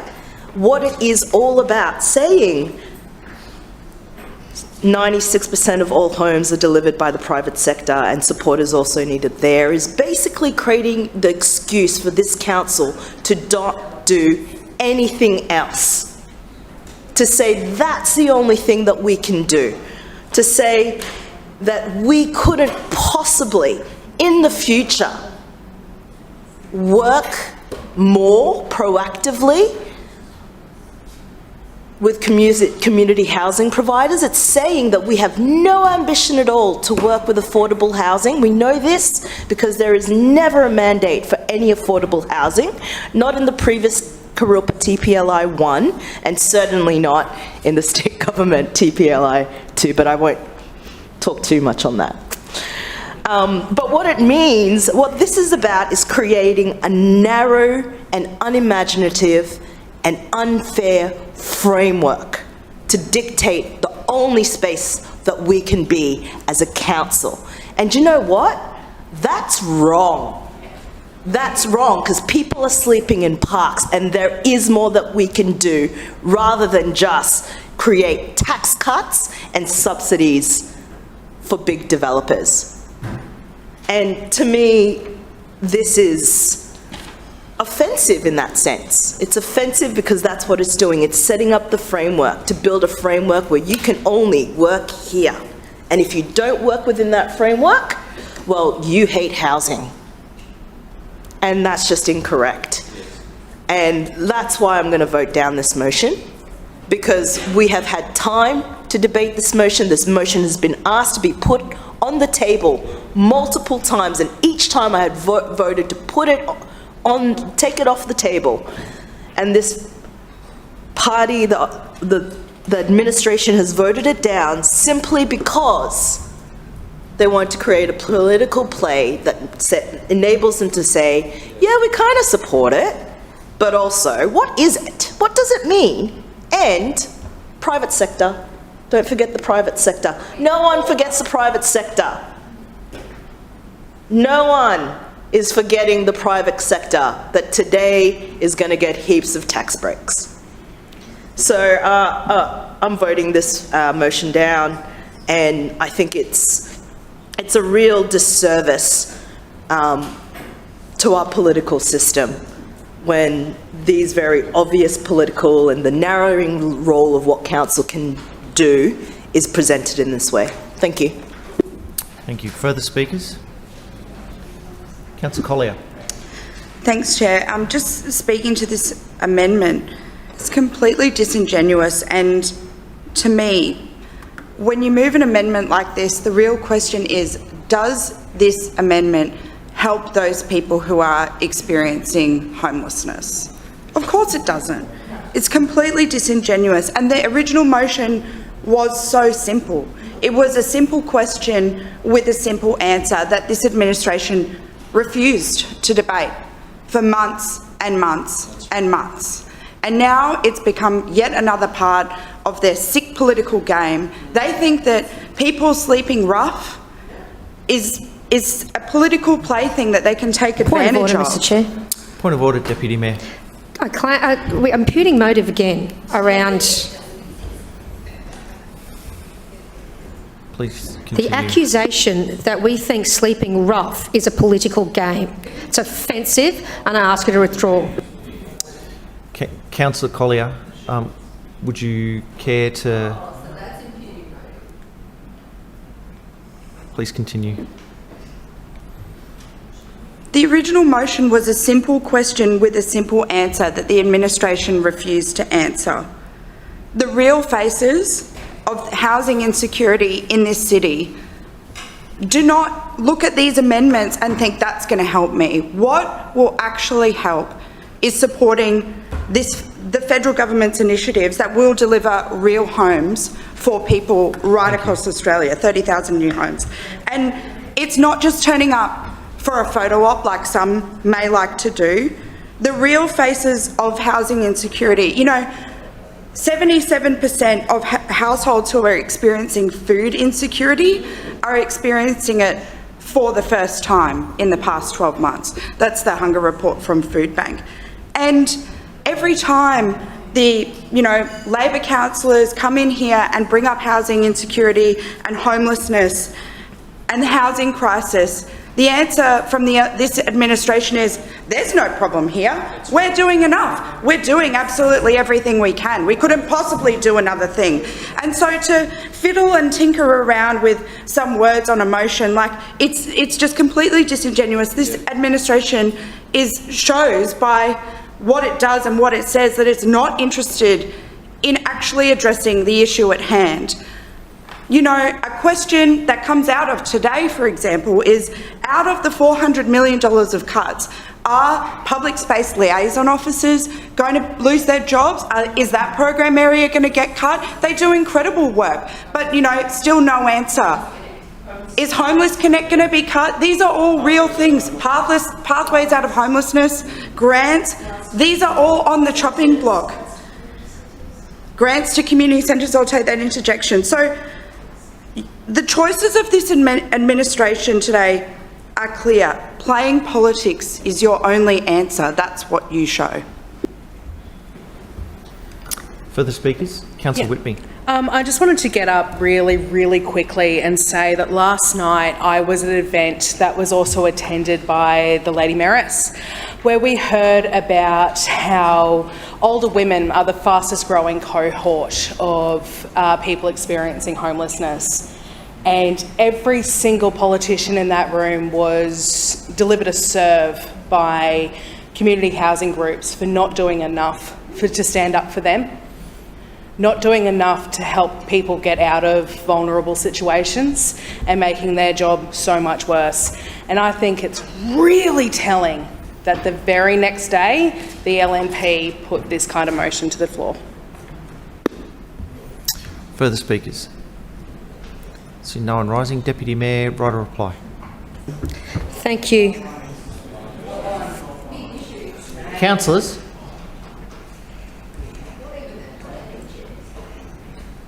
Deputy Mayor. Planning Chair's already spoken, but anyway.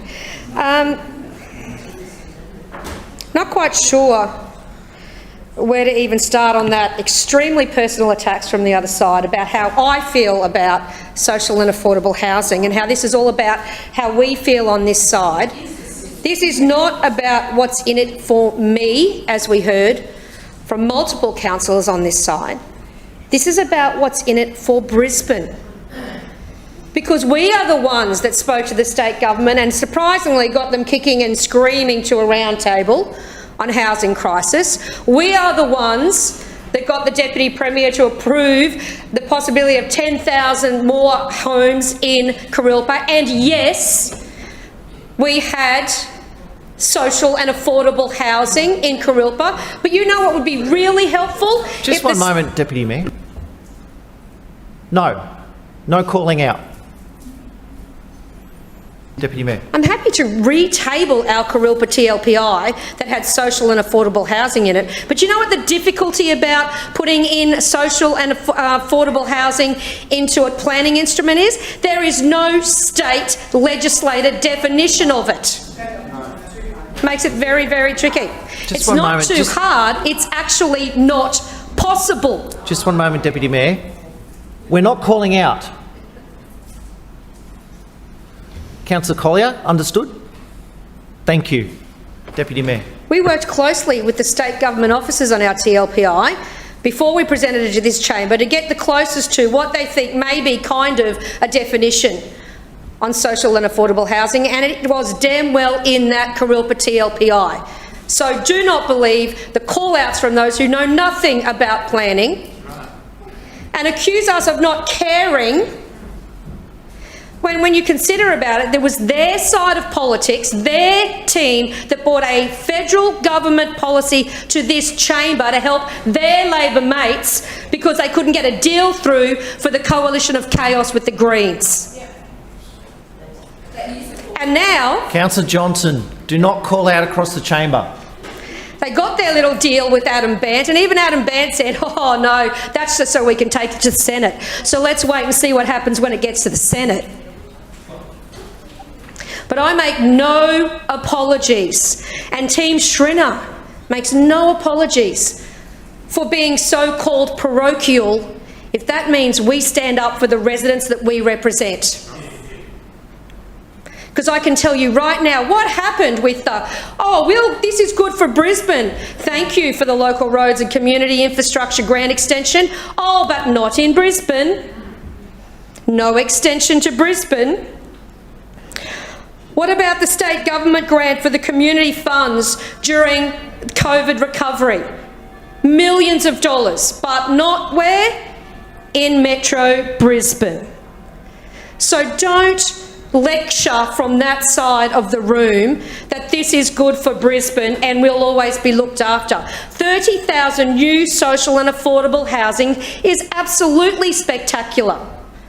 But the question that this amendment puts forward today simply and clearly is, but what is in it for Brisbane? So don't bring a federal government policy to this chamber, then get upset when we ask, but what's in it for Brisbane? Because that's what they've done today.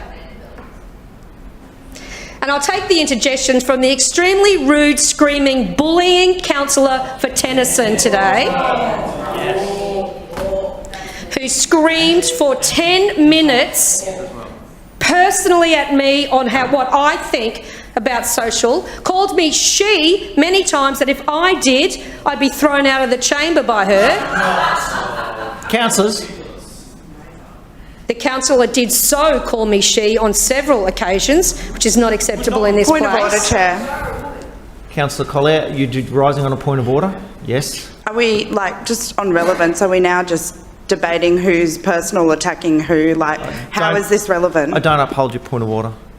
Deputy Mayor. I was talking about the behaviour in the debate as I wrap up the debate. I was talking about the behaviour in this debate as I was wrapping up the debate. The level that it went to down there, except for Councillor Massey, because she stood up and clearly made forward her philosophy without the attack back, is absolutely shameful in this place. But as we get closer to March, that's what we expect. They're desperate. They need to help their Labor mates, they need to help their state mates, and they'll do whatever they can to deflect. We are merely here to do what we have done in this place for many years. Stand to support the residents of Brisbane. Stand to know what policies from other levels of governments mean for our Brisbane residents. And make sure that we can address a housing crisis from those who sleep rough Deputy to Mayor, those who need housing. your time and I has support expired. this amendment to the chambers. We'll now put the motion. We'll now put the amendment to the motion. All those in favour say aye. Aye. Those against say no. No. The ayes have it. Division. Seconded. Division called by Councillor Cassidy and seconded by Councillor Collier. Ayes to my right, noes to my left. Clerks, please ring the bells.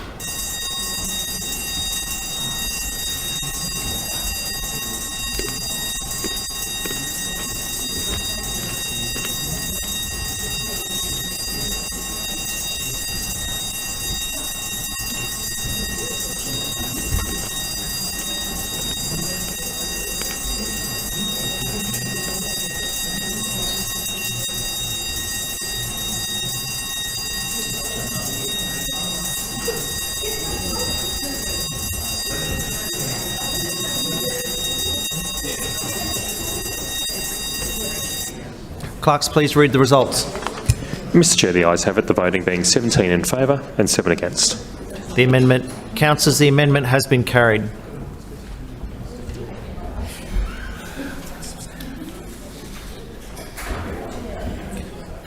Councillors, are there any speakers on the substantive motion? Lord Mayor. Thank you, Mr Chair. For some reason my, yep, that's right, it's been reset. Well, there's been some extraordinary things happen here. Now, we know that this motion was originally moved in this chamber to wedge the Greens. Labor tried to wedge the Greens because, as we know, Councillor Cassidy is more interested in other levels of government than he is in Brisbane City Council. So he was playing politics with the original motion. Point of order, Councillor Johnson. Yeah, well, if you hadn't have ruled Councillor Adams as that was imputing motive, that statement clearly is imputing motive. The Lord Mayor said Councillor Cassidy moved a motion to try and wedge the Greens. That is imputing motive in its purest form, and as you have said that is not allowed, I'm sure you're going to rule that out of order, Mr Chair. Don't apologize, point of order. Lord Mayor. Mr Chairman, because it's only imputing motive if it's Councillor Johnson, please resume your seat. Councillor Johnson, please resume your seat. Thank you for clarifying the rule. Please resume your seat, Lord Mayor. Thank you. Because you will remember the way that this played out was that the Labor Party and the Greens were having a big stoush. The coalition of chaos is in action down in Canberra as we speak. They are literally at each other constantly, and they cobble together these crazy policies, and we see the coalition of chaos operating down in Canberra. So Councillor Cassidy moved this motion as a wedge for the Greens, and what we see now is some simple additions being made to it, which ask, what's in it for Brisbane residents? What out of the fund will come to Brisbane? Is that a reasonable question for the Brisbane City Council to be asking? Is that a fair and reasonable question? Because time and time again, we get shortchanged by other levels of government, particularly when it comes to the Labor Party. We have seen the state government give out oodles of funding to other councils but not to Brisbane. And guess what? The state government will be a key player in deciding which projects go ahead, where this money goes, and it is fair and reasonable for us to know what is planned for Brisbane. It is not unusual for us to advocate for Brisbane. That's what we do. And in fact, it's a key part of our role. Yet opposition councillors, in fact, all of the different parties over there, thought it was outrageous that we would actually ask for information. They thought it was outrageous. They called it playing politics, that we simply wanted to know what was in it for Brisbane residents. And the second part of it was acknowledging that social housing makes up about 4% of all housing in the country, because Labor governments have failed time and time again to deliver social housing, and that 96% of housing is provided by the private sector, and they need some support too. That's right. You won't solve the housing crisis by focusing on the 4%. But the state government isn't doing it. You will solve it by focusing on the 100%. And so I think if you can't accept that simple fact, then you're not really caring about the housing crisis. You're ignoring the 96% and you're focusing on the 4% only. And so those two things are really reasonable to add into this. Simply saying we'd like to know how Brisbane residents, how Brisbane community will benefit from this housing fund. And secondly, don't forget that this is only a small part of the overall picture and that we need to focus on the 96%. Two very reasonable things. Absolutely. Yet what did Labor and opposition councillors do? They voted against those two very reasonable things, which just shows, Mr Chair, their original motion was nothing more than a political stunt. It was a wedge against the Greens, because what we have now is a very reasonable motion. I thought one that we could get cross-line support for, right across the spectrum, yet no. The other side is only interested in playing politics with housing. I shouldn't be surprised, but I'm disappointed. In the end... Bread, milk, pasta, eggs, mayo, cocaine, dress kitten. Cocaine? Did anyone hear cocaine? Right.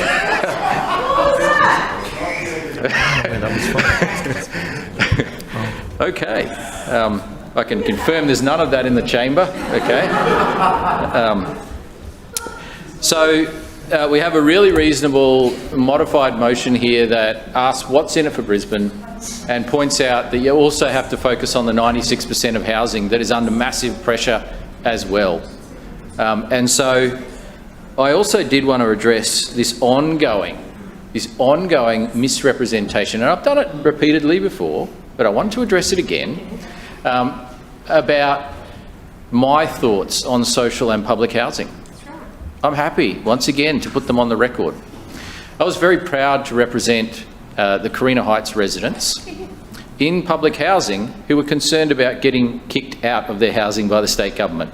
Now, Councillor Cassidy doesn't want to talk about that part of the issue. Within the first 12 months of me becoming a councillor, it became clear to me that the state government wanted to kick out public housing residents from their homes in Carina and redevelop. Which they actually had just... And so, of course I was going to fight for my community. Absolutely. And my response was always very clear that if you're going to build new public housing or social housing, it should be using the dispersed model rather than concentrated all in one area. Now that's not revolutionary. That's been a lesson and experience that so many cities around the world have learnt. You see in places like New York and London and even Melbourne, these high-rise public housing estates, and they haven't worked well. And so the dispersed model is accepted as best practice. And my point was, if you were going to replace the 300 plus public houses, don't do it all in one area, in a low density area, mind you, disperse them throughout the community. That was my position then. That remains my position to this day. And in fact, on the day I released our housing action plan and incentive policy, Councillor Cassidy was on the media saying, you shouldn't put all of the public housing in one area, you should disperse it through the community. And what was he saying that to? Jonathan Shree's proposal to put all the public housing into the Eagle Farm Racecourse. So, Councillor Cassidy, you and I are on the same page when it comes to our views on social housing. And so please refrain from continuing to misrepresent me because we share the same view when it comes to how public housing should be built. And it should be built in a way like we saw today when I confirmed that we would be providing almost $1 million towards a social housing project in Chermside. In the right area, in an area that's zoned appropriately, not in a low density area, an area that's zoned appropriately, and that's the right way to do it. But there is also a wrong way to do it, as history has shown. If you do it the wrong way, you only exacerbate social problems. You only exacerbate problems in the community. We want to improve the situation. And so, once again, happy to place my position on the record when it comes to social housing and public housing. And I'm also happy to confirm that, yes, I did fight to support those local residents in public housing in Carina, and I stopped them from getting kicked out of their homes.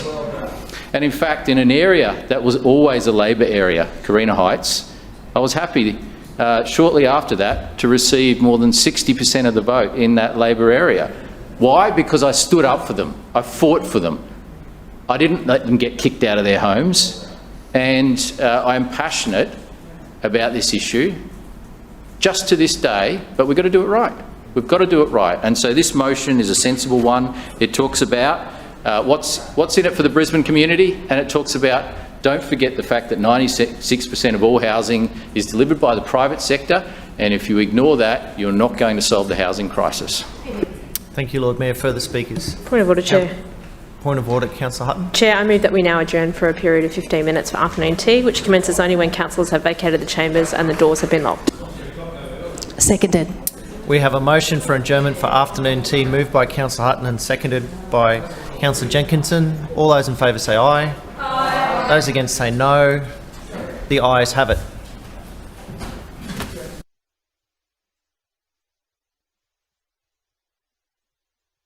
Councillors, are there any further speakers to the substantive motion? Councillor Cassidy. Thanks very much, Chair. I rise to speak on the substantive motion and respond to some of the accusations that the Lord Mayor has levelled against us and his contribution there. I thought it was interesting that the Lord Mayor claimed that the Housing Australia Future Fund was a crazy policy. So he said that the federal government got elected, the Albanese government, and then embarked on, and this is using his quote, he said, these crazy policies. That's how he described the Housing Australia Future Fund. It was in fact a core election commitment that the Albanese government took to the people of Australia and was endorsed at the election. So that's how those things work. The Lord Mayor was a bit confused about that. They were elected on that platform of implementing the Housing Australia Future Fund, and we're pursuing it. So the motion we moved was to note, try and note Brisbane City Council support for that, because the Lord Mayor talked a big game. The Lord Mayor talked a big game about supporting housing and supporting affordable housing and social housing, and we thought we would test that support, whether that was the case back in May 2023, 5 months ago, over 5 months ago now. And the answer to that proposition, based on the amendment that was just passed, is no. They don't really support the Housing Australia Future Fund. It was a simple yes or no proposition, and they couldn't bring themselves to say, yes, they support this Housing Australia Future Fund. The Lord Mayor went on to say that this amended motion before us today, now the motion before us today, is asking questions and seeking information. How? It's a set of words. What was proposed was to note, and it would have been on the record, that Brisbane City Council supported the Housing Australia Future Fund. Lord Mayor has indicated now that the way this motion now currently stands is that it is somehow seeking information, but there is no mechanism to do that. So maybe what the administration is going to do is write to the federal government and say what they have here today, that they support the Housing Australia Future Fund if they can see some of those homes built in Brisbane, which there will be. And then I guess they'll make a public statement. The LNP would then make a public statement saying they're in full support. Surely. That's how it will be. Because I'm sure the Deputy Mayor wouldn't have done this and the Lord Mayor wouldn't have got up and said that if it wasn't all just about politics. Surely they wouldn't have.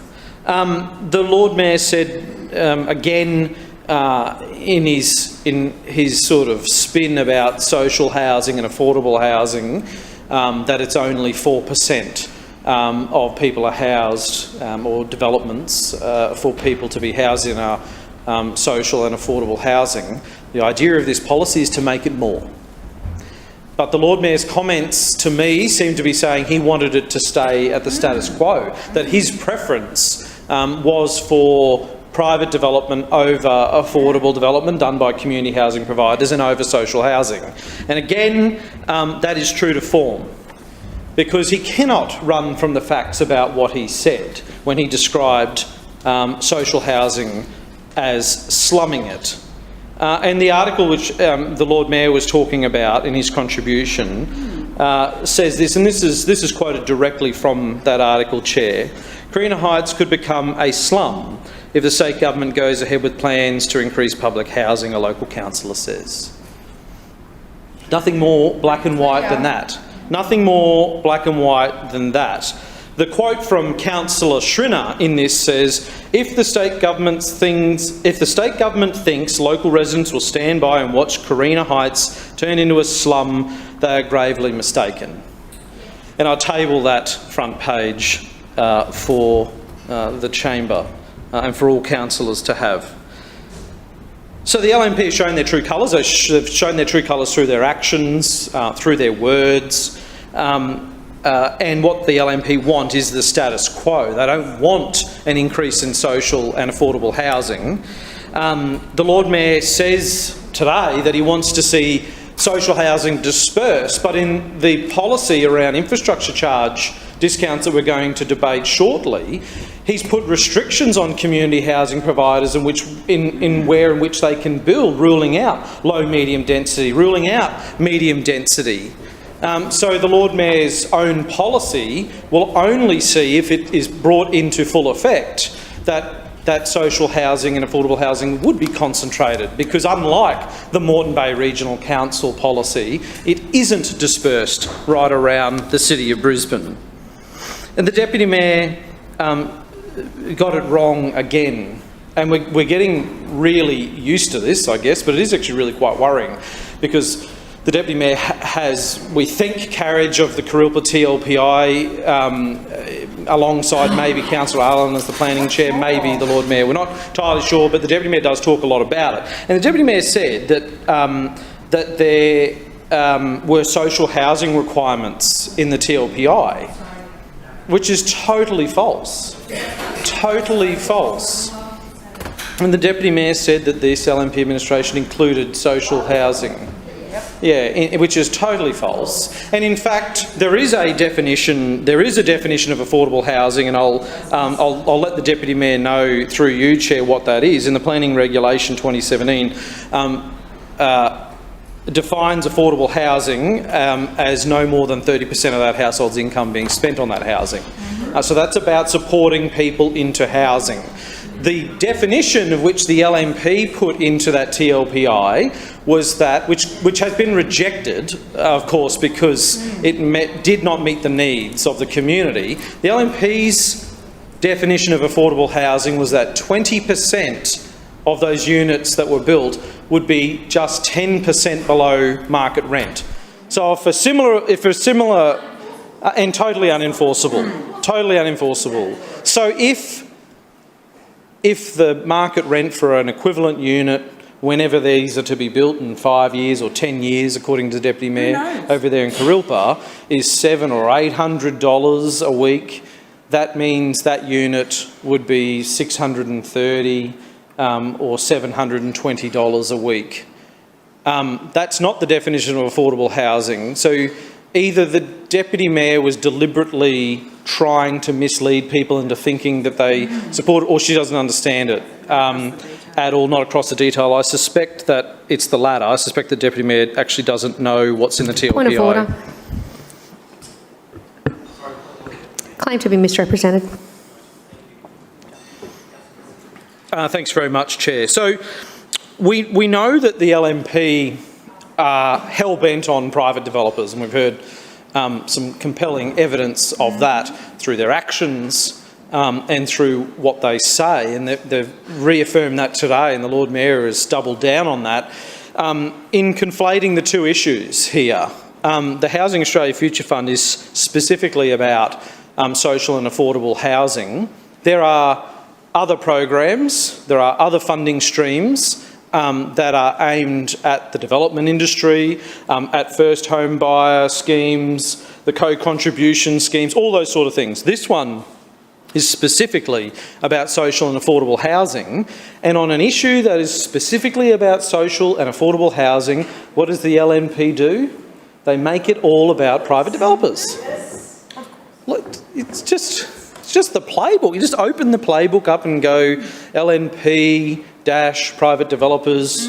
When it comes to social housing, get rid of that and talk about private developers, full for-profit private developers. And there is a great need. There is a great need for more supply from the private development industry, who are going to make a significant amount of profit out of their product. There's also a significant need for more affordable and social housing to be delivered by social housing and public housing by the state government, and affordable and social housing products by the community housing sector. The thing I'll finish on, which demonstrates the LNP's approach most clearly, is this. When the LNP administration devised their Kurilpa TLPI, They did so in direct consultation with the development industry, the property council and private developers and private owners in those sites, not with the community and not with the community housing sector. When the LNP have developed their housing incentive policy, the infrastructure charge policy, which is supposedly aimed at affordable housing, they didn't pick up the phone and talk to the community housing sector. They didn't work alongside them and develop this policy with peak organisations like Q-Shelter or Q-Costs or other organisations that are directly delivering affordable housing products. So who did they get their marching orders from? Developers. We presume developers, once again. And that's what the LNP is all about.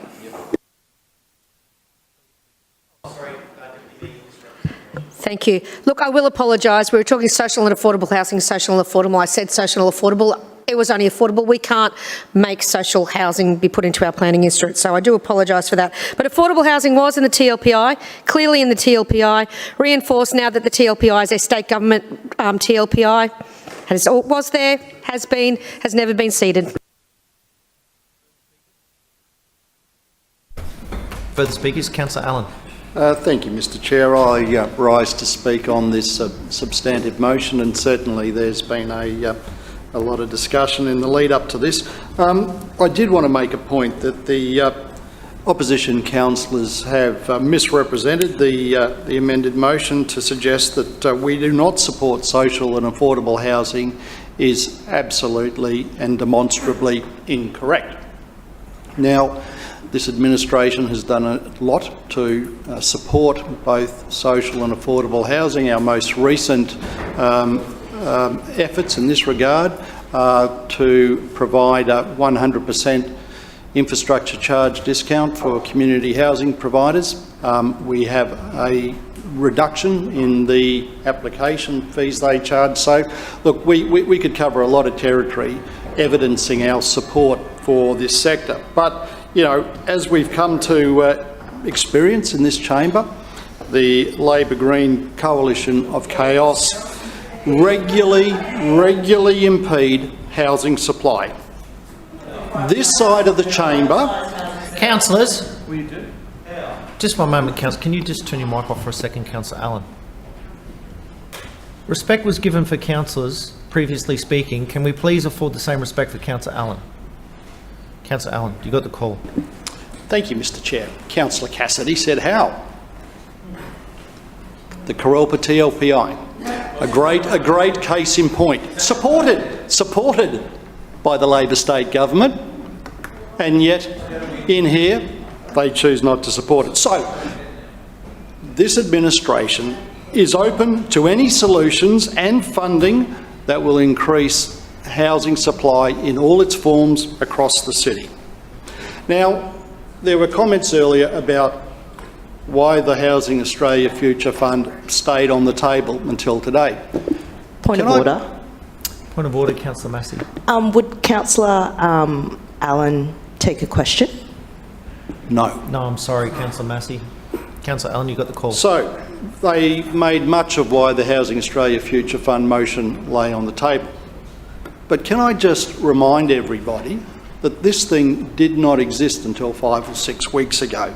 It was just a notion and an idea, and until the bill was passed, we had nothing to debate and consider.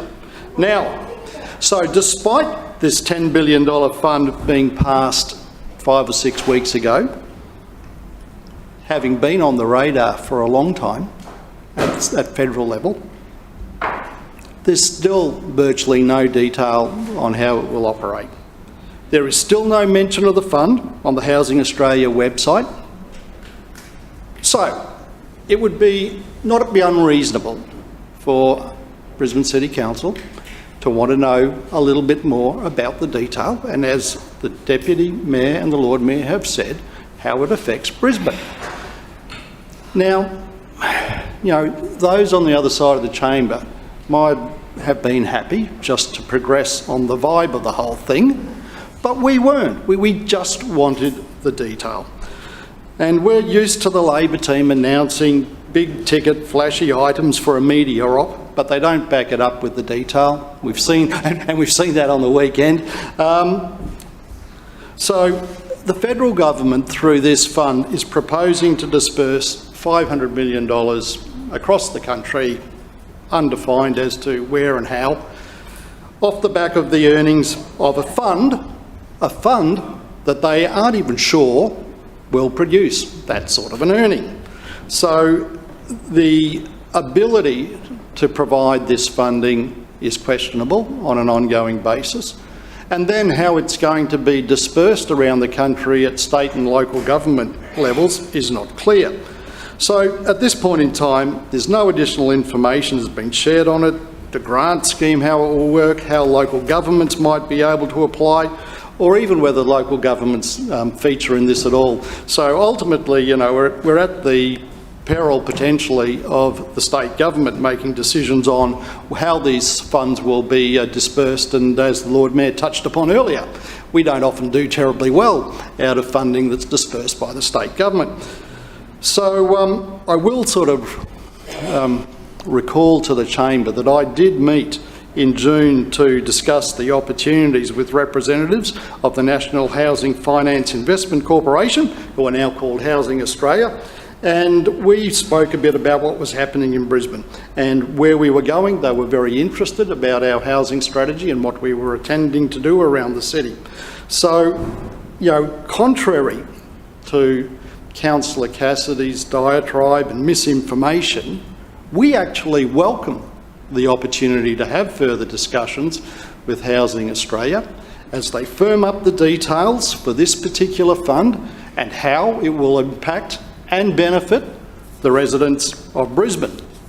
And you could appreciate that we might be a little bit cautious about funding that is going to come from the federal government, because as Councillor Wines indicated earlier, and the Lord Mayor, we often don't see the funding that's promised. So we do look forward to the next step in the Housing Australia Future Fund, and we'll engage with the delivery partner, which is Housing Australia. Thank you.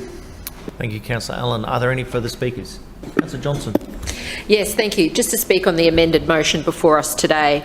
Councillor Johnson, we're on the substantive motion. Yes. Sorry, yep. Which has been amended. Yep. Sorry, yep, you're right.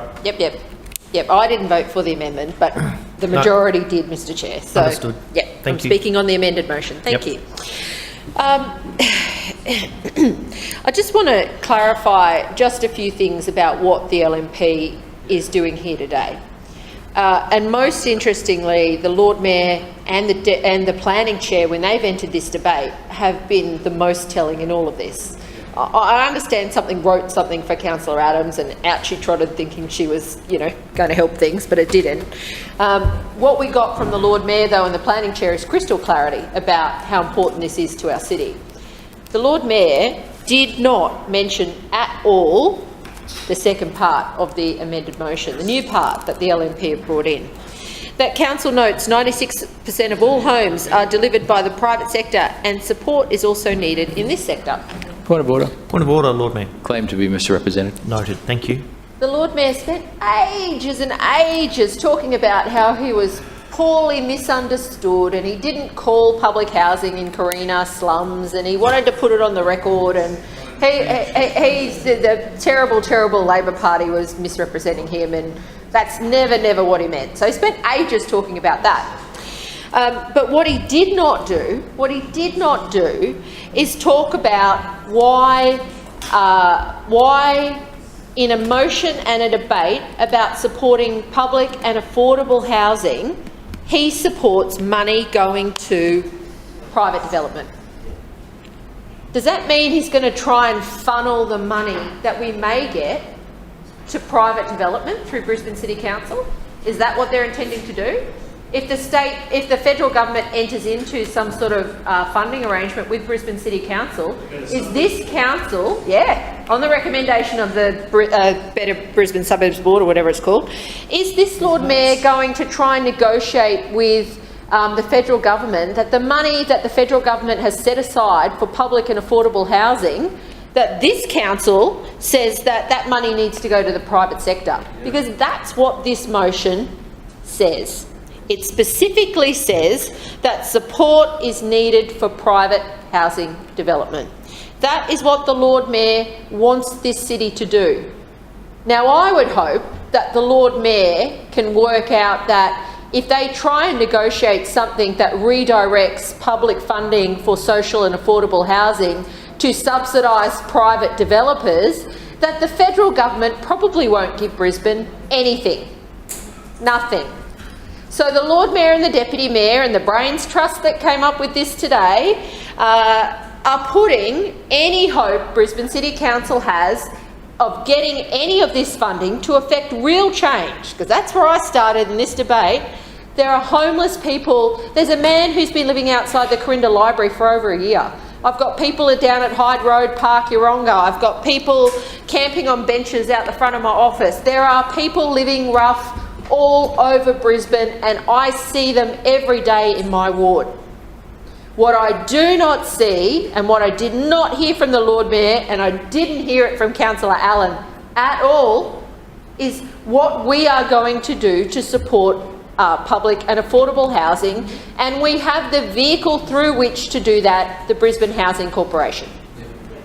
The Brisbane Housing Corporation, who are skilled at doing this, who have the structure to do it, and who have the connections to do it. This administration barely mentioned them. You would not think that they were part of Brisbane City Council. You would not think that they were. It just is disingenuous to think that a federal government initiative to support the homeless or people at risk of homelessness should be redirected to private developers. That is what the LNP are doing here today. We know this is what they want to do right across the city. It is. It's what they want. They want to support private developers. You know, this idea that the Kurilpa TLPI had any kind of affordable or social housing in it, despite the Deputy Mayor's little display earlier, it's complete fraud. It's a fraud. It's a fraud on the public. Point of order, Chair.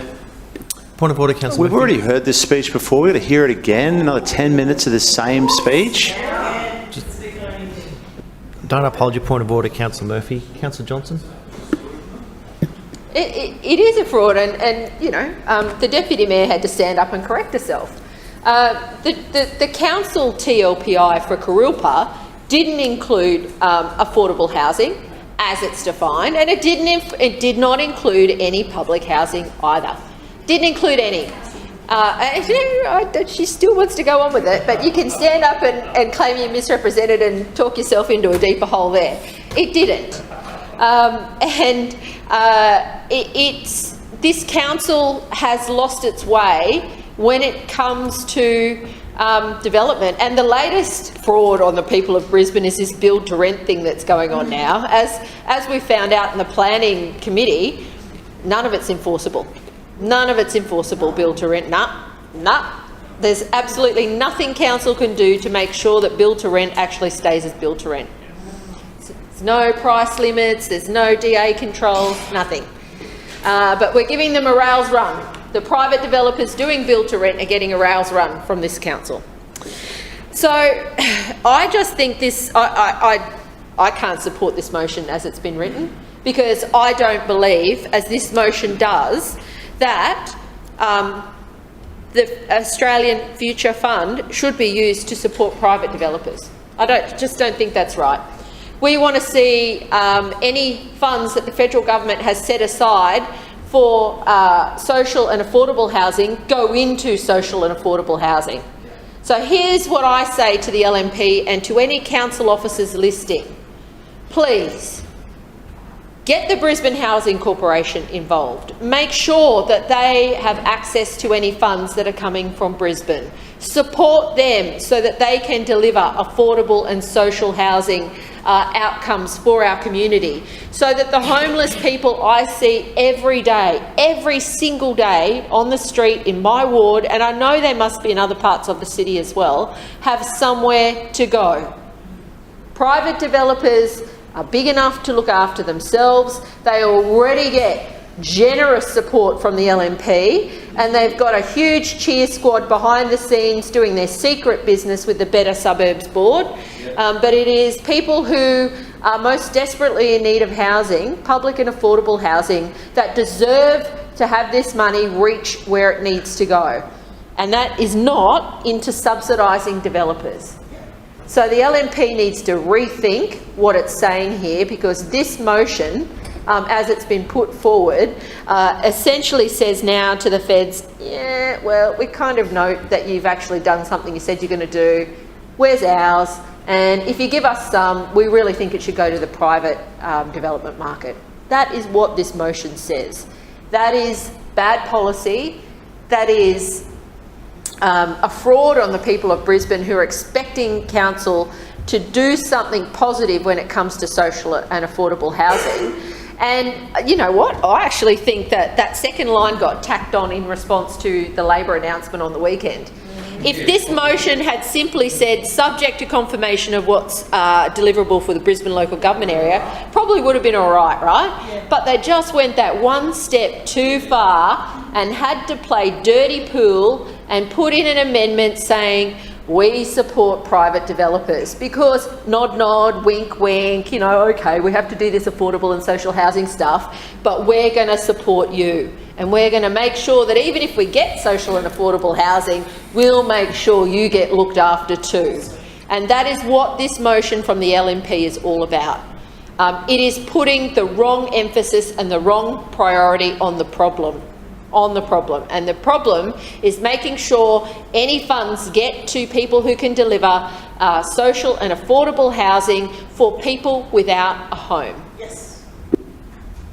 Thank you, Councillor. Lord Mayor, your misrepresentation, please. Yes, Councillor Johnson claimed that I didn't mention the second part of the motion. I mentioned it repeatedly in reference to the fact that the housing crisis is a problem of 100% of housing, and social housing represents 4% of housing, and the 96% of housing is also relevant to the housing crisis, and we can't forget that. There was no suggestion that money for social housing should be diverted to the private sector. No one ever suggested that. But having said that, the private sector does build social housing as well. And so it was quite clearly a misrepresentation of what was said, and Councillor Johnson wasn't listening. Thank you. Are there any further speakers? Councillor Collier. Thanks, Chair. I mean, the contributions today from the administration, if they weren't so true to form, it would be shocking. Like, we are here in this place to represent our communities and to be, you know, representative of what people think and what communities need. And so for administration councillors to come in here and say, on the issue of housing and homelessness, we do a lot. That's what the planning chair said today. We do a lot. Well, what we have heard today is it is a developer-first approach. This administration will not listen to communities, will not listen to community housing providers, won't consult with them, won't listen to people who are actually experiencing housing insecurity and homelessness. They're good people. Like, people who find themselves in the situation where they are experiencing housing insecurity are good people who deserve support. And for the administration to come in here today and say, you know, the TLPI is kind of the only thing we've got, and and that's great, and we do a lot with property developers. Well, like, that just shows how disingenuous this administration's approach to addressing housing and homelessness is. How out of touch can you get? I just want to also touch on some very, very interesting comments made by Councillor Allen. We just want the detail, he said. That's very interesting, because you know what we would like the detail of, and the community has been asking the detail of? What is being cut out of this $400 million budget black hole announced by the Lord Mayor? We just want the detail too. You say you want the detail, but we won't get told, the community won't get told. And it's relevant because What is being cut out of homelessness support? What is being cut out of, community housing provider support? What is being cut, from the Lord Mayor's Community Fund that can support organisations who deal directly with those experiencing food insecurity, escaping domestic and family violence? Like, all of these are contributing factors to why people might experience housing insecurity or homelessness. So that is, we just want the detail too, hey? The other thing that is just honestly incredible, I just want to wind back the clock a minute and talk about when we brought this motion to council, it was a very simple yes or no answer, and it's been completely conflated into something that it's not. But we brought this motion on the 30th of May this year, and at the time the chair said we need to put it back because we're having a meeting in a week and we need to know that we need to discuss the detail then, and then we'll come back and debate the motion. It's now nearly 6 months later, and you say you want the detail, but you're in constant contact with Housing Australia. What is it? So if you are genuine in your commitment... Point of order, Mr Chair. Point would be misrepresented. Noted. Thank you. It's a completely... You've got the call. Sure. It's a completely disingenuous statement from the planning chair. I honestly would be completely shocked, but it is just so true to form, and come March next year people will have a genuine choice to make. Thank you. Councillor Allen, your point of misrepresentation. Two things. One, when we met with NIFIC, the Housing Australia Future Fund wasn't approved, and two, there was no commitment that we would have a continuous dialogue. We were waiting for the fund to be approved. Thank you. Chair, point of order. Point of order, Councillor Collier. Chair, from the minutes, when the debate was deferred from the motion, it said that Councillor Allen said, so given that this meeting will occur on Thursday Councillor Collier, what's your point of order? This week, I propose that we move that the motion lie on the table till after the 1st of June 2023. It's not a point of order. No, that was definitely not a valid point of order. Any further speakers? Councillor Massey. Thanks, Chair. I speak onto this motion. I guess in a sense I'm becoming like a little bit of a repetitive, it's a repetitive motion that keeps happening in this chamber where developers come first before communities. Every time, developers first, community last. Developers get a peek or a say over what communities don't and how the city will move forward. Developers get the tax break, the handout, the hand up, because the hundreds of millions of dollars that developers get every year is not enough of a hand up. And as we stand here, when we have this talk on this debate, and I hear the words, specifically from Councillor Allen saying we've done lots for social housing and affordable housing, and then quoting the TLPI on that. Remembering that's been acknowledged that the initial temporary local planning instrument for Kurilpa that was delivered was rejected on the third criteria by state government, which is affordable housing.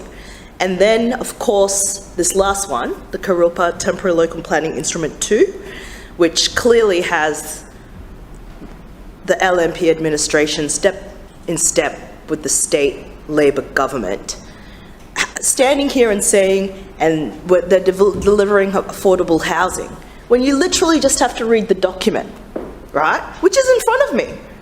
The only area, which is PO 27, AO 27, says very clearly, development for multiple dwelling provides for a minimum of one of the following housing affordability and diversity measures. 1A, affordable housing, as defined from Councillor Cassidy from the 2017 planning regulation, or the delivery of developments for multiple dwelling provides. Councillor Massey. Point of order, Deputy Mayor. I question the relevancy of planning in the Kurilpa TLPI on the Housing Australian Future Fund. Relevance to the debate.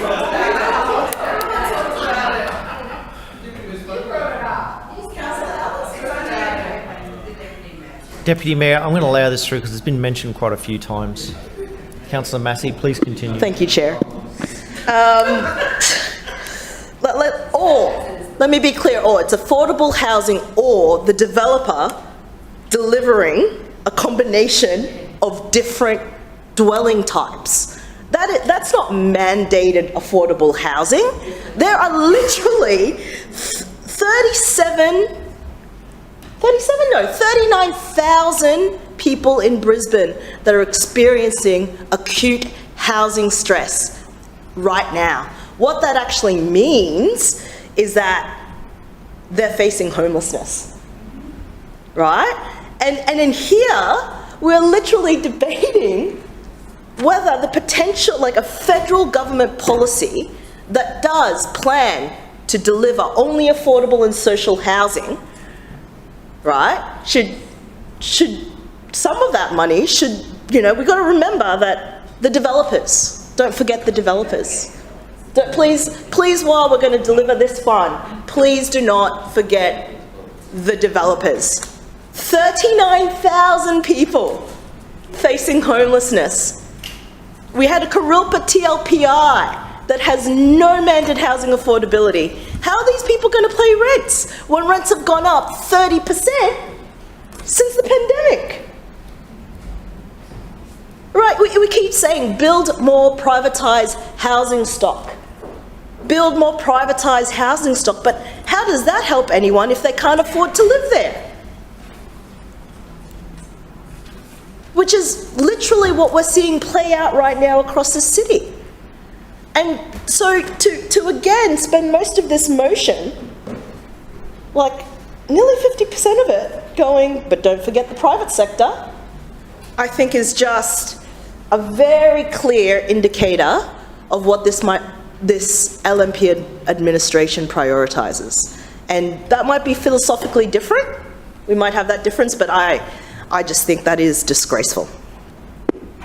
Any further speakers? I see no one rising. We will now put the motion. All those in favour say aye. Aye. Those against say no. The ayes have it. Division seconded. Division called by Councillor Adams and Councillor Hutton. Ayes to my right, noes to my left. Clerks, please ring the bells.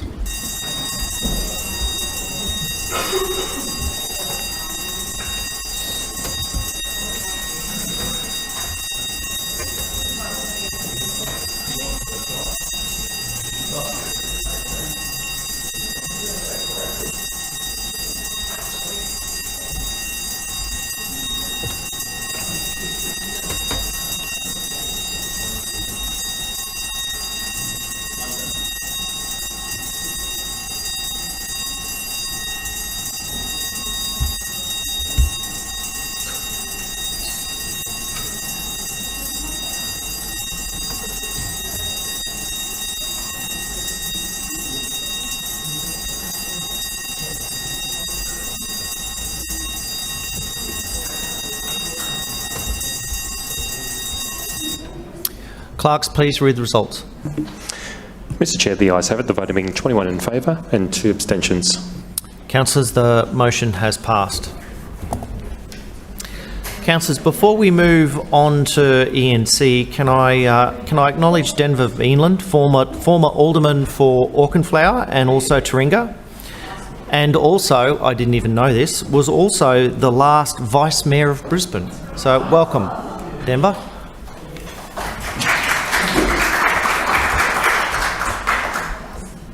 I always learn something in this place. Point of order, Councillor Johnson.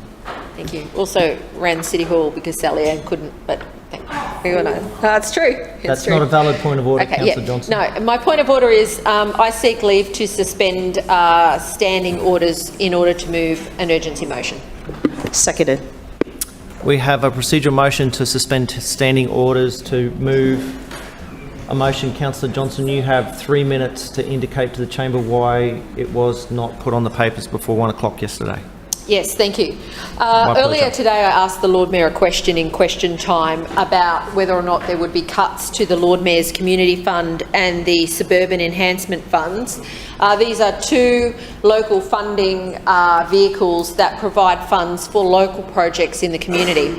The Lord Mayor's Community Fund provides $36,000 for each councillor, and it funds everything. I fund food and emergency support. I fund community festivals. I fund movies in the park, low-cost events for community. I provide support for neighbourhood centres, sporting groups, you know, dozens and dozens of grants to help community organisations to defray the cost of living or to help others. That's what the funds are used for. The suburban enhancement funds are often the only point of funds that my ward has to deliver local community facility upgrades, such as footpaths or playground upgrades. You know, there's already, I think it's listed for about $580,000 in the budget, of which 40 grand of that goes straight off the top for corporate overheads. Which means that there's only about $540,000 to spend, you know, on projects. And the Lord Mayor... Sorry, Councillor Johnson. This is about why you couldn't get this motion on the paper before 1 o'clock. And that's because the big issue is, of course, that the Lord Mayor today did not rule out any cuts to these two funds.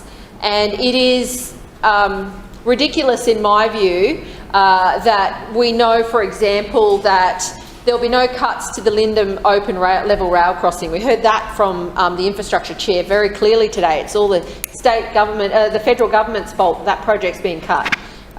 We're not getting fruit and cheese for afternoon tea anymore, fair enough, but that budget's already been cut and those cuts are real.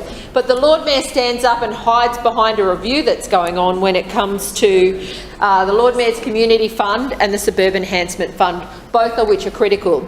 So because the Lord Mayor's not prepared to, I want to move a motion that quarantines the Lord Mayor's Community Fund and the Suburban Enhancement Fund from the 2023-2024 budget cuts announced by the Lord Mayor, and instead cuts all overseas travel for council officers and councillors. And I ask that standing orders be set aside so that we can debate this motion and ensure that funding can get to local groups and we can help local community organisations in all our wards, and the funding cuts are found through cuts to travel overseas for councillors and council officers.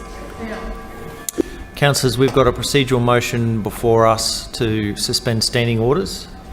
Moved by Councillor Johnson, seconded by Councillor Massey. All those in favour say aye. Aye. Those against say no. No. The noes have it. Division. Division called by Councillor Johnson and seconded by Councillor Massey. Ayes to my right, noes to my left.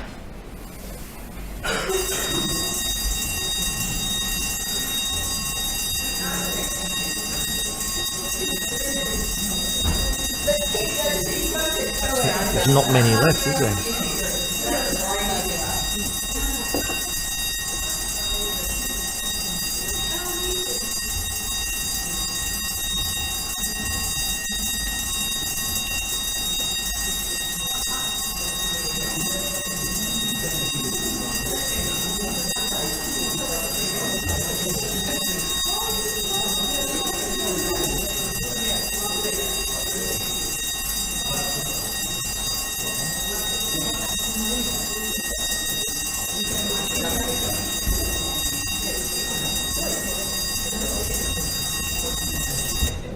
Clerks, please read the results.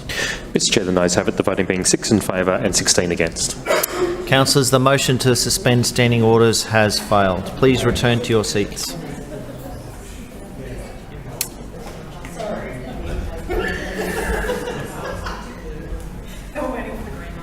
Councillors, we move on to item 5, consideration of committee reports. Lord Mayor, Establishment and Coordination Committee report, 16th of October, please. Mr Chair, I move the report of the Establishment and Coordination Committee meeting held on Monday, 16th of October 2023 be adopted. Seconded. Lord Mayor has moved the report, seconded by Councillor Deputy Mayor, that the report of the Establishment and Coordination Committee meeting dated Monday the 16th October be adopted. Lord Mayor. Thank you, Mr Chair. Before I move on to the items ahead of us, I just wanted to table the proof that I flagged previously that I would provide. As we heard, Councillor Johnston continues, even in this meeting, to declare that I was responsible for reducing the budget of the Lord Mayor's Community Fund when I, in fact, pointed out that it was state government legislation. Councillor Johnson, just give me one moment, Lord Mayor. I'm really over this. Councillor Johnson, I consider that you're displaying unsuitable meeting conduct and in accordance with Section 21(4) of the Meetings Local Law 2001, I hereby request that you stop calling out across the chamber. Lord Mayor. Thank you. Now, councillors may not be aware of the history of this fund, but I certainly am. I remember every stage of it very well. This fund is known as a councillor discretionary fund. And if there's any doubt that it's discretionary, all you have to do is listen to Councillor Johnston's words just before, when she said, I fund this and I fund that and I fund this and I fund that. So in her own words, she makes the decisions. She's the one that decides on what gets to fund, what gets funded. Is that councillor discretionary funding? I'd say so. I would say so. Now, why there was a scrutiny on councillor discretionary fund, we have Ipswich City Council to thank for that. Because under previous Ipswich City Councils and previous Ipswich City Mayors, they allocated their councillors each a discretionary fund of $1.4 million. $1.4 million. With pretty much no scrutiny over how that money would be spent, and it was entirely up to the councillor. Could you see how that might get some people into some trouble if they, weren't interested in following the rules? And so, yeah, there were councillors that went to jail over this. So Belcara, a review was done by the Crime and Corruption Commission, and that recommended that changes be made to councillor discretionary funds. And the state government accepted that recommendation and by law limited councillor discretionary funds to a set percentage of total income of the council. And in fact, that number is 0.1% of the council's revenue from general rates from the previous financial year. That is law, LAW law. That is in the Local Government Act and it is in the City of Brisbane Act. It was introduced by the state government and it was introduced for a very specific reason.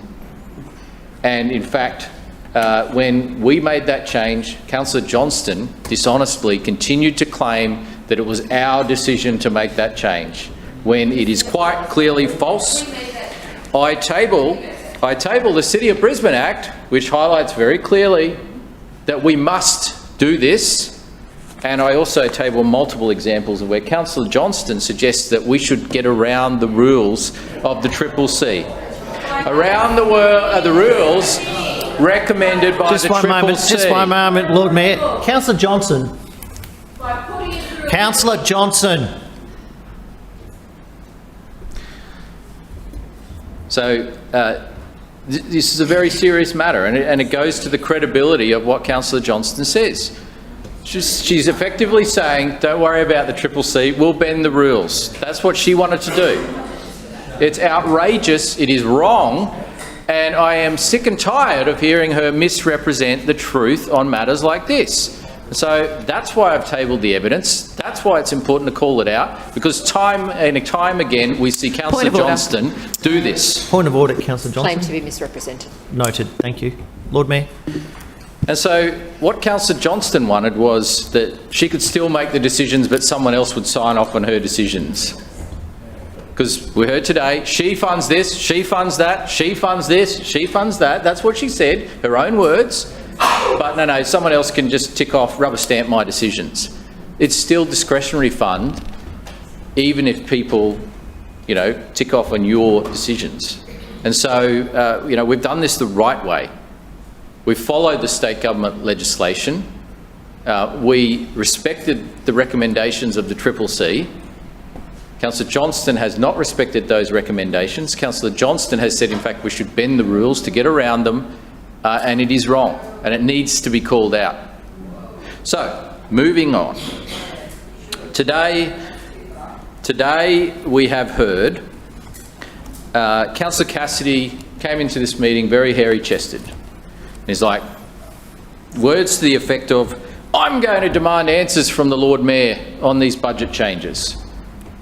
Tub thumping, talking the big game. And during question time, he didn't ask me a single question. A single question, not one question. Councillor Strunk. If there's any illustration about the political games and cheap point scoring that Labor is engaged with, that just says it all.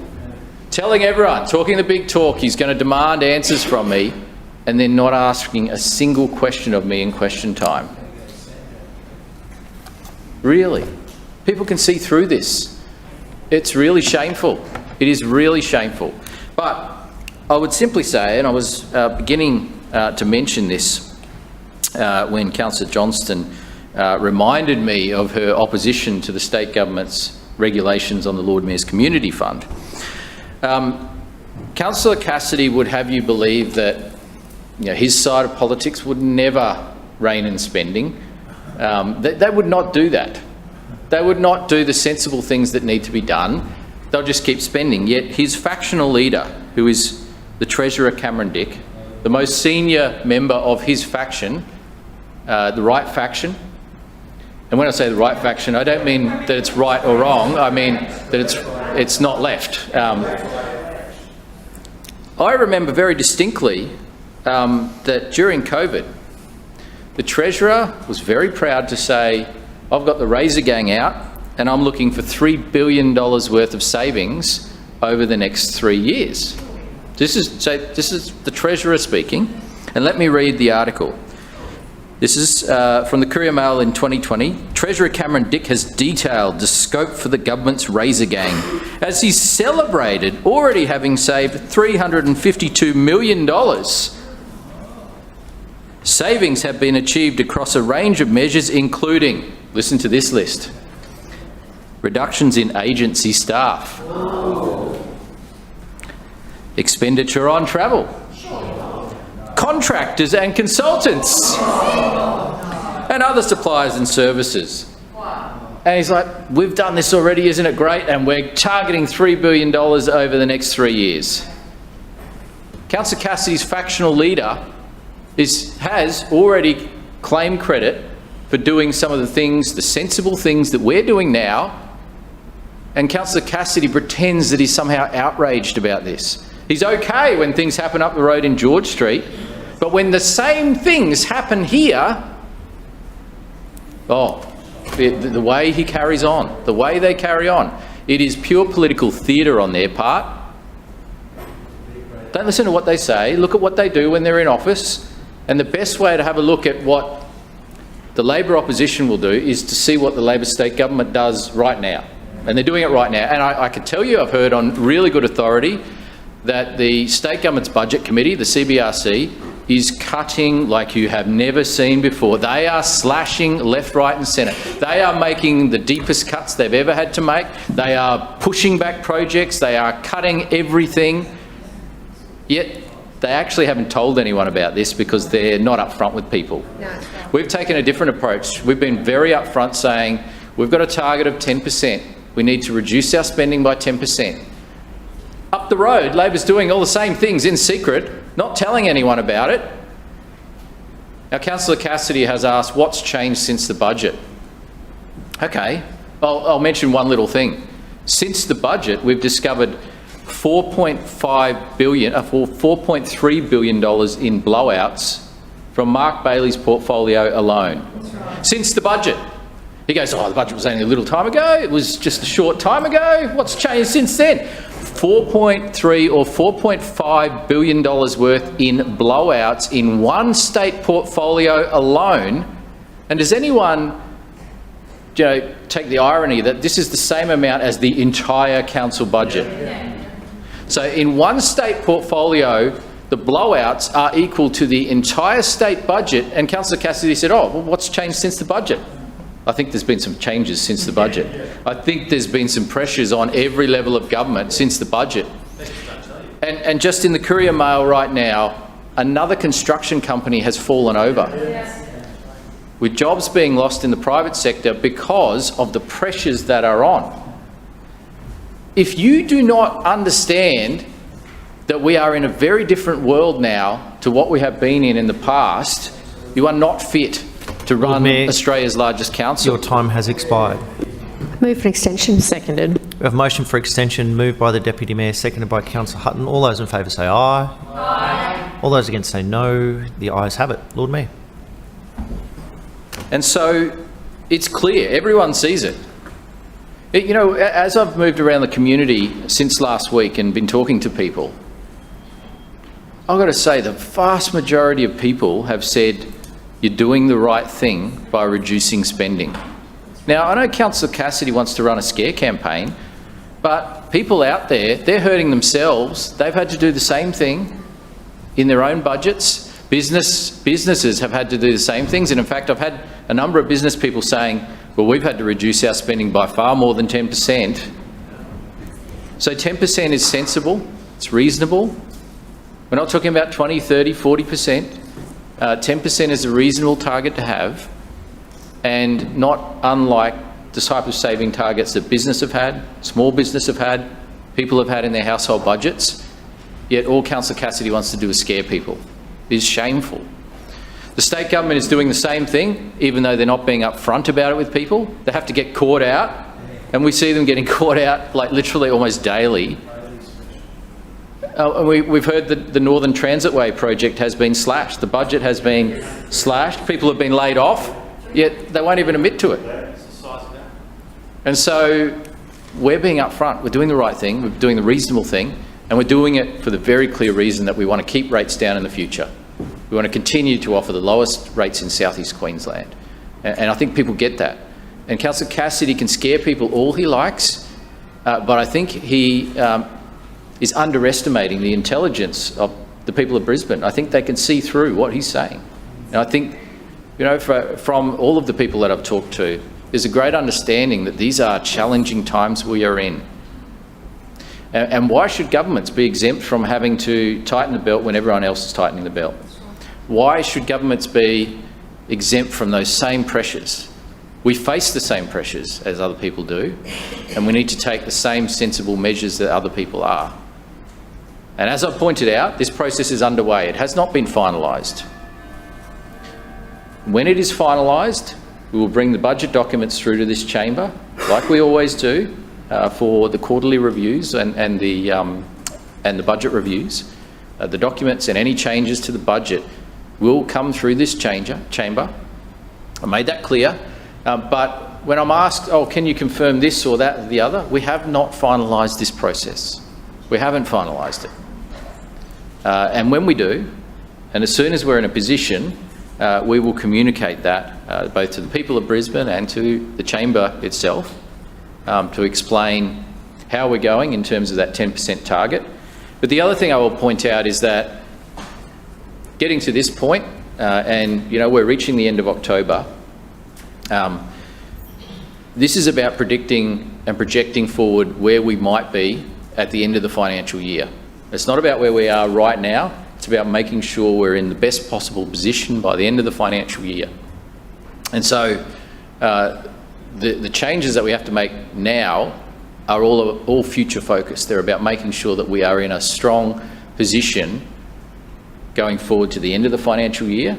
And we also are aware that if we don't make changes, you know, there will be concerning challenges by the end of the financial year. So it's about taking the action right now to prevent that from happening, to keep the pressures down on ratepayers, and do the right and responsible thing in an open and transparent manner with the people of Brisbane.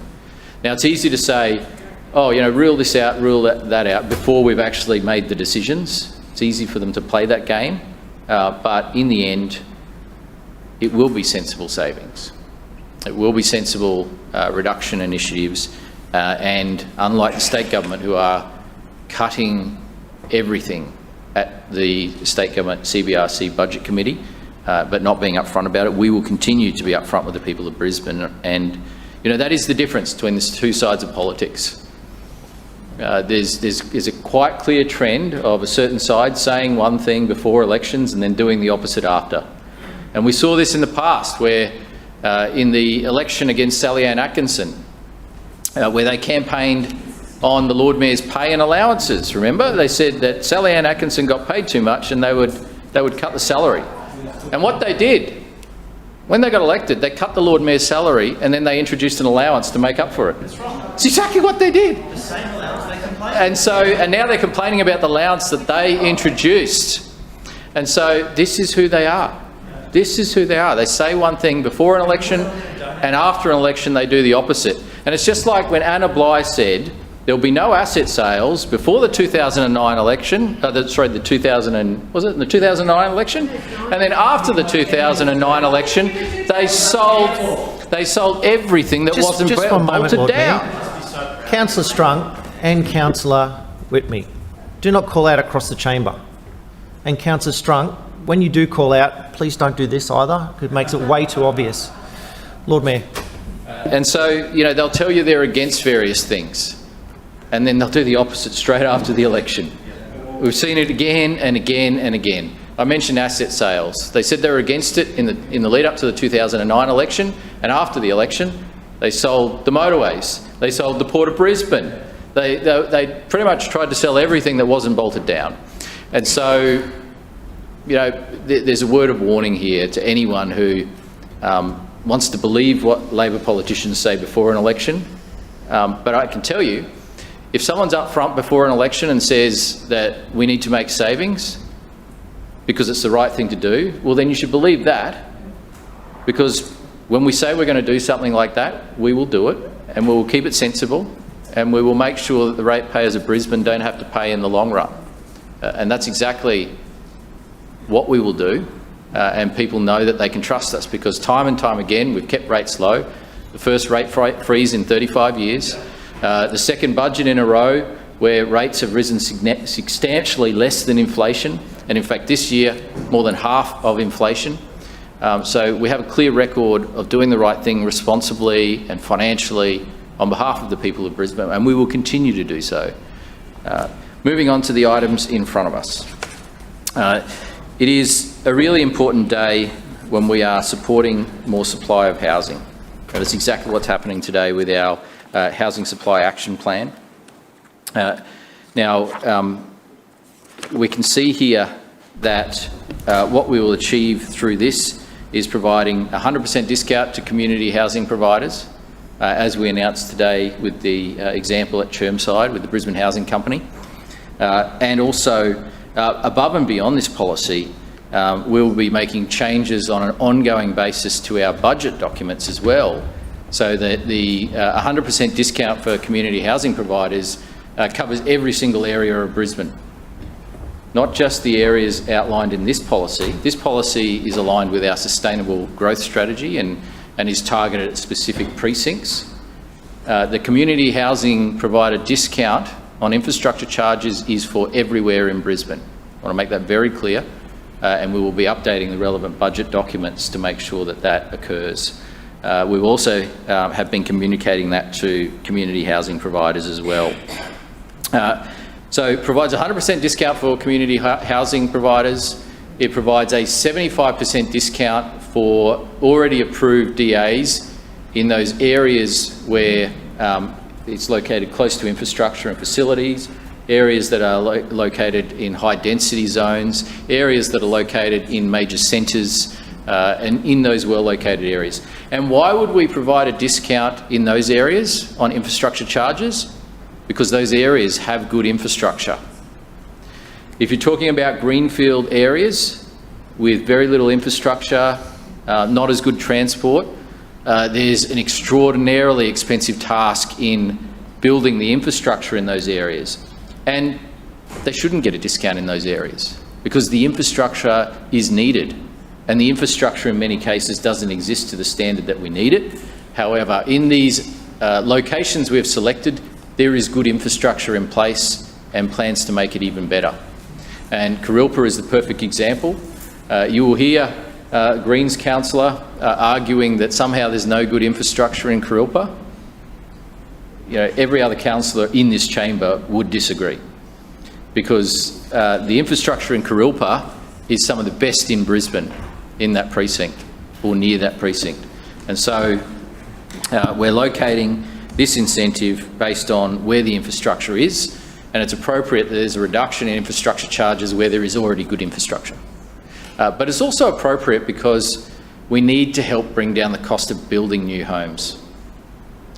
There's no magic pudding here where you can tax your way into builders building more. It doesn't work like that. As I said before, the demand is higher than it has been in decades. If you have a block of land and you're able to build something on it, you would be building something on it right now, because the choice you've got to make is, okay, well, do I keep my powder dry and hope that the demand is better down the track in, Lord Mayor, 5 years? I'm sorry, your time has expired. Move an extension. Seconded. I have a motion for extension moved by the Deputy Mayor, seconded by Councillor Hutton. All those in favour say aye. Aye. Those against say no. The ayes have it. Lord Mayor. The idea that somehow people are just sitting and land banking land. Okay, we've heard them, opposition councillors yelling out, yes, they do, or they do it. The idea that they're waiting for, you know, some event in the future that might make them more money when the demand is at record levels right now. Like, why would anyone sit on their land right now? They would build it if they possibly could. They would build it if building companies weren't falling over. They would build it if they could get contractors and workers. They would build it. It's a basic principle of supply and demand, and the demand is at record high levels. The supply needs to catch up, and the only thing preventing that supply coming on is building costs are prohibitive right now, and you cannot get either construction companies or workers. There's a skills shortage. There's been countless construction companies fall over, and you'll hear the opposition saying, oh, everyone's making record profits. Well, they're not. They're not. They're falling over. They're at risk of falling over. And so only a Labor Green coalition of chaos would think that a big new tax would be a solution to a housing supply shortage. Like, it just is ludicrous. It is unbelievable. And we've got an approach here that we believe is the best way that we can help, by targeting the new homes and the incentives to the places where they have the good infrastructure. And so there's a 75% reduction for the pre-approved homes. These are homes that have been approved since January last year, and there are at least 3,000 ready to go. 3,000 that have been approved in these areas that are ready to be built if the market is financially viable, if they can actually get a builder, if they can make a project stack up. And so 3,000 there, and then we've given a further commitment of a 50% reduction for new applications in these areas that have come in since September. And so this is a real commitment to bringing down the price of building new homes, and it is something that is really desperately needed right now. And as I said before, it's easy to focus on the 4% of social housing and put all the eggs in that basket and think that that's going to solve the housing crisis. But we also need to focus on other types of housing that are required. And there is a shortage of virtually every kind of housing. And so this will help. This will help in a sustainable way. This will help bring down construction prices and improve feasibilities for projects to go ahead. And I think it is the right and responsible thing to do. And look, this is a decision which we don't take lightly, because if this housing challenge we have right now wasn't a top priority, there are obviously other things that we would normally put the money towards. But it is top of mind. It is right there at the top of the list for the people out on the streets at the moment. It is the top of the list for people wanting to get a home to rent. It is right up there in terms of their priority list, and we're doing the right thing to bring the price of building homes down. Now, the idea that you will suddenly encourage investors or home builders to build more homes if you tax them, that's already been put to the test, because the state government has been targeting investors for the last couple of years, egged on by the Greens. Remember, they called investors greedy landlords. Remember that? They called them parasites. There was a big push against people that owned investment properties, a vilification of those people, and the whole range of extra taxes and requirements that have been placed on those people that often are mum and dad investors has made them reconsider whether they want to be investors anymore. And so 40% of all investors in Queensland have sold their properties in the last few years. 40%. If you think that you'll tax your way out of this housing crisis, just have a look at what has already happened. Step aside, take a bow. Labor and the Greens are responsible for making the housing crisis worse by targeting property investors. They are responsible. Take a bow. Take a bow. Councillor Johnson. And so if you think that by bringing in a new tax it will change that, it will make it worse. It will make it worse. I feel passionately about this because I can see the road that Labor and the Greens want to take us down, and they've already taken us down at the state level, and it has made the situation so much worse. But let's have a look at infrastructure charges incentives. Where they've been provided, they've been really successful in bringing on extra supply. There was an incentive to provide more student accommodation that was provided by council in the past. And what happened? More student accommodation was built. There was an incentive to build new hotels because Brisbane had a shortage of hotels. And what happened? More hotels were built. There was an incentive that supports aged care. And what happened? More aged care was built because there was a shortage and there was a need for it. So this kind of approach works. It is proven to work. It has worked in Brisbane and it will continue to work going forward. The reality is, if you want more housing on, or housing supply to be brought on, there's two things that have to happen. Number one, you have to stop opposing housing being built everywhere. And number two, you need to try and bring down the cost of building housing. Those two things we are working on absolutely day and night to make sure that people in Brisbane can have a roof over their head, whether they want to buy a property or whether they want to rent a property. We're in their corner. We're fighting for them. We're working hard day and night to bring on more housing supply, whereas we see snake oil salesmen and women saying, oh, look, we're going to cap rents. That'll fix it. Well, has that worked? No. And in fact, the evidence at the moment is that the investors, because there's such uncertainty about the changes in the rules, are getting out of the market. They're getting out altogether. And so there's actually less rental accommodation available in Brisbane now than there was before the pandemic because investors are getting out of the market. That's what happens when you tax people, when you target people who are helping to solve the problem. And so, it's a very slippery slope that Labor is on. I would urge them to support this policy. Whether they do or they don't, it'll get through. But history will judge them harshly if they do not support bringing down the cost of housing. Item B is the surrender of the grant of lease at 174 Gardner Road, Rochdale. There's a current operation in place by LMS Energy. This is a great outcome because it sees landfill gas collected. It sees generators converting that landfill gas into renewable energy, which is fed into the grid to power thousands of homes in the local area. This contract that exists at the moment was entered into in 2017 with LMS Energy. A new lease was approved at that time for a term of 20 years, which commenced on 1st of July 2017 with a further 10-year option.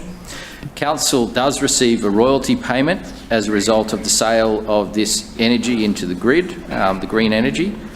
In 2021, 2 new enginators, which are effectively diesel engine generators that use the power, use the gas to generate green energy, were proposed by the operator. The 2 new enginators were installed outside of the current leased area. And this arrangement here, what we're doing through the chamber, it modifies the lease area to give them the capacity to operate in that expanded facility, which generates more green power, generates more into the grid, and obviously provides an ongoing return for Brisbane City Council.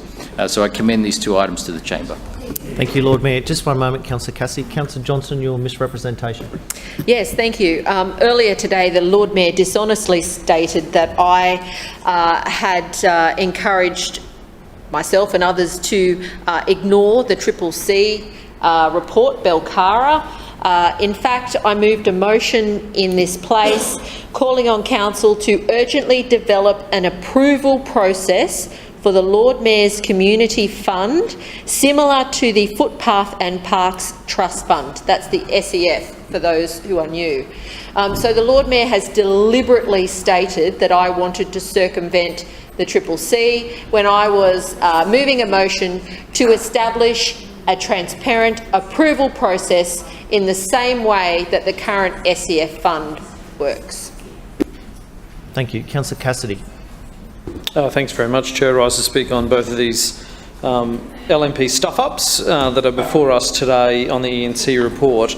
And that is a very important point that Councillor Johnston makes there, because if we were to follow the Lord Mayor down his little rabbit hole, the Suburban Enhancement Fund should be to the value of $36,000 as well. Because what the Lord Mayor was suggesting is that a system where councillors recommend a project and someone else signs off on it would somehow skirt the rules.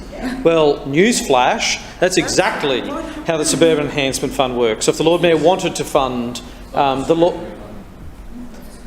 it wouldn't be, I'll take that interjection from the Lord Mayor, it wouldn't be discretionary funding with the LMCF if a similar system was set up as Councillor Johnston suggested and that funding was kept at $75,000. But the Lord Mayor has just belled the cat once again and he's confirmed that it was his decision to continue it as discretionary funding, thereby cutting that fund by more than 50%.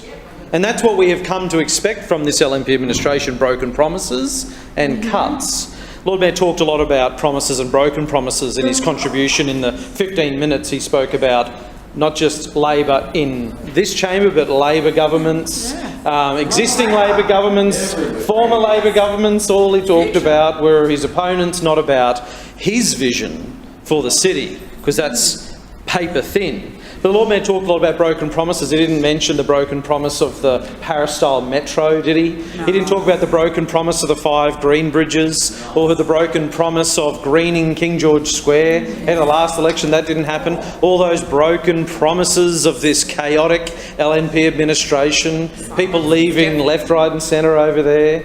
It's a real game of cards. Was going to be, yeah, I think so now. Councillor, the chaos just one that is moment, engulfing the Councillor LNP. Cassidy. Councillor Johnson, I will issue an order if you don't stop yelling across the chamber. I know you're giving words of encouragement to Councillor Cassidy, but it's inappropriate. Councillor Cassidy, you got the call. Thanks very much, Chair. So the Lord Mayor has proved he can give it, but he can't take it. When we talk about broken promises, and when we talk about the $400 million in cuts that this LNP administration are inflicting on the people of Brisbane, they can run, but they can't hide. And we will expose every single one of them. But they are going to make it difficult, because as we know, the way in which this budget is now written is that the Lord Mayor might come in here and say that he'll produce a list of cuts, but he won't. He'll put a headline figure in a budget review for the 8 program areas, which will show a reduction in the overall funding for those program areas, but they will never tell the people of Brisbane where they are cutting projects. Rates, fees and charges are up $113 million this year. $113 million more coming from ratepayers and people who have to pay fees and charges to council this year, but they're cutting $400 million in projects and council services. And it's clearly all about trying to cling on to power here, because the Lord Mayor is trying to create this narrative that he's sort of fighting against himself. He's fighting against 3 months ago, Adrian. His argument, he must stand in the mirror in the morning and shout and scream and point fingers at himself in the mirror, because that's the Adrian that promised those projects in the suburbs of Brisbane, and the Adrian on this side of the mirror is the one that's cutting them. And that's the argument that he is having each and every day with himself. We didn't cut $400 million from the budget. He cut $400 million from the budget. All the while he's jacking up rates, fees and charges being levied against the people of Brisbane. Now, the Lord Mayor said that developers don't land bank. Lord Mayor said that developers don't sit on land to try and get better development outcomes for themselves. I bet as he was saying that, in the back of his mind, he was wishing that he had told the Deputy Mayor to say that as well. Councillor Cassidy, point of order, Deputy Relevance Mayor. to the actual two reports. The Lord Mayor has the ability to go around the world, but Councillor Cassidy does not. Agreed, Deputy Mayor. Councillor Cassidy, it's enough, councillors. Councillor Cassidy, can I draw you back to the items within the report, please? Yeah, thanks. Talking on the housing supply incentive policy, which is around build to rent, which is apparently what the Kurilpa TLPI was all about. And the Lord Mayor said that developers don't land bank. That's what he said, although that's what the Deputy Mayor said was occurring in the Kurilpa area. The Deputy Mayor said when they introduced the TLPI and then subsequently these incentives that we are voting on today was to encourage landowners to on-sell those properties or to develop those properties because they get a higher yield and a higher profit. Point of order. Point of order, Deputy Claim to be Mayor. misrepresented. Noted. Thank you. So this was months ago the Deputy Mayor said this in introducing the TLPI. So the Deputy Mayor said in the committee and in the council chamber here at the time that this would incentivise those landowners to sell that land or develop that land, because they're not doing it now. They own that land, it's zoned for high density residential, but they're not building on it because they were seeking a higher profit margin. And they said that to this LNP administration. The Property Council said that to this LNP administration. And what did this LNP administration do? They said, how high did you want us to jump again? Yes. Yeah. And I'm not making this up. These are the words of the Deputy Mayor of Brisbane. That's exactly what Brisbane's LNP Deputy Mayor said this policy was all about in Kurilpa. And the Lord Mayor talked about priorities. He talked about his priorities in supporting the development of five-star hotels in the CBD over affordable housing. So for a long time, this LNP administration could have incentivised the development of more affordable housing through support for community housing providers. But they chose not to. They chose to incentivise the development of student accommodation and five-star hotels and aged care, and I'm sure there's an argument around that. But they, at the same time they chose to do those things, they specifically chose not to support community housing providers delivering affordable housing in the suburbs of Brisbane. That was a political choice of theirs. And we understand where the Lord Mayor comes from in arriving at that destination, in describing social housing as slums, of course. So the LNP have spent months now, the last 12 months, I think, as we've been raising this issue of supporting community housing providers through infrastructure charge discounts. The LNP have continued to say that they are doing everything they possibly could. We heard that from the Lord Mayor directly, we heard that from Councillor Allen get up and continue to say week after week, month after month, that this LNP administration couldn't possibly do any more, except for when the development industry asked them to do something more, and they have. And it appears to me that they've tacked on, the LNP administration have tacked on the support for community housing providers at the last minute. And the Lord Mayor has confirmed that today. Because the crux of this policy is to support large-scale build-to-rent developments and other so-called affordable housing developments. And if we were to take the Deputy Mayor's description of that, that would be just 10% below market rates. And in the policy, it says affordable housing providers only in those 4 restricted zones. In the high-density zone, city centre, around centre zoning, where very few community housing providers are delivering affordable housing developments at the moment. And so they are ready to go in lots of other places, but this LNP administration didn't support that, and we figure out why. So when it comes to the TLPO, when it comes to 2/3 of this policy is before us today, the LNP regularly talk to the development industry, to the Property Council and others. But they clearly didn't talk to the community housing sector about this, because we've heard from the Lord Mayor today, this is the first time that he's said that those incentives would be rolled out more broadly in the budget and in the budget review, because they weren't captured in this policy before us today. So the Lord Mayor has clearly been caught very, very short in his support for community housing and affordable housing. By restricting the policy, what he did by design, by restricting the policy to the high-density residential zone, mixed-use zones in the inner city, around principal centre or major centre zones, was to give the leg up, continue to give the leg up to private developers, an immense leg up over them instead of community housing providers. As I said, most of those community housing providers aren't developing in those zones at all. And the Lord Mayor could have followed a blueprint instead of just arriving at these things late and tacking things on in such a chaotic way. There was a blueprint for him to have followed. Councillor Cassidy, your time has expired. Point of order, Chair. Point of order. I move for an extension. Seconded.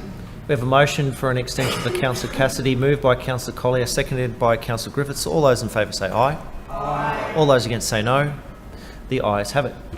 So when you look at a policy around incentivising the development of affordable housing in partnership with community housing providers, we can look to our neighbouring council in the Moreton Bay region. At the time, and this is a fair while ago now, probably a year ago, that Mayor Flannery started working with community housing providers, he didn't throw his hands up in the air like this LNP administration and say, oh, there's nothing more to be done, go away. He said, let's sit down and let's work through that process. He's offered up council land on peppercorn leases, funding and infrastructure charge discounts over huge swathes of that council's zoning areas, because he knows that every lever needs to be pulled. He knows that every lever needs to be pulled. He doesn't have to stumble on these things by accident like this LNP mayor, or to be dragged kicking and screaming to them. But we know through their actions the LNP aren't really that interested in solving the housing crisis that Brisbane is now facing. A housing crisis that is real and visceral for people out in the community. And Councillor Johnston's spoken about people that she has seen and spoken to through their lived experiences of sleeping rough. I haven't heard one single LNP councillor talk about that today. Not one. They haven't talked about the work that our public space liaison officers are doing, about the minimal services the council offers. They've got up and they've ragged on the federal government, they've ragged on the state government, on everyone else. Yeah, but only the same three, that's right. They don't trust all of them to speak. But they haven't talked about the lived experience of people in their communities that are facing housing stress. And sure, there are people who would be long-term rough sleepers, and the PSLO team in council would know them very well. There are also people who have lived experiences of raising their children in a car, in a sedan. There were 3 families recently at Brighton State School, one single school in my community, 3 families that were living and raising their children in a car. They had money and they had jobs. They couldn't find a home to live in. Councillor Cassidy, you've got the call. And the YMCA after school hours care team there would provide some extra food for those kids because those parents were finding it incredibly difficult to make school lunches on the boot lid of a car.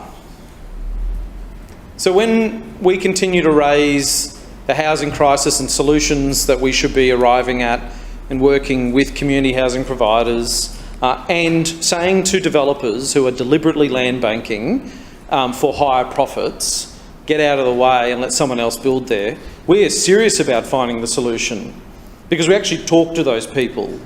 Labor actually believes housing is a fundamental human right.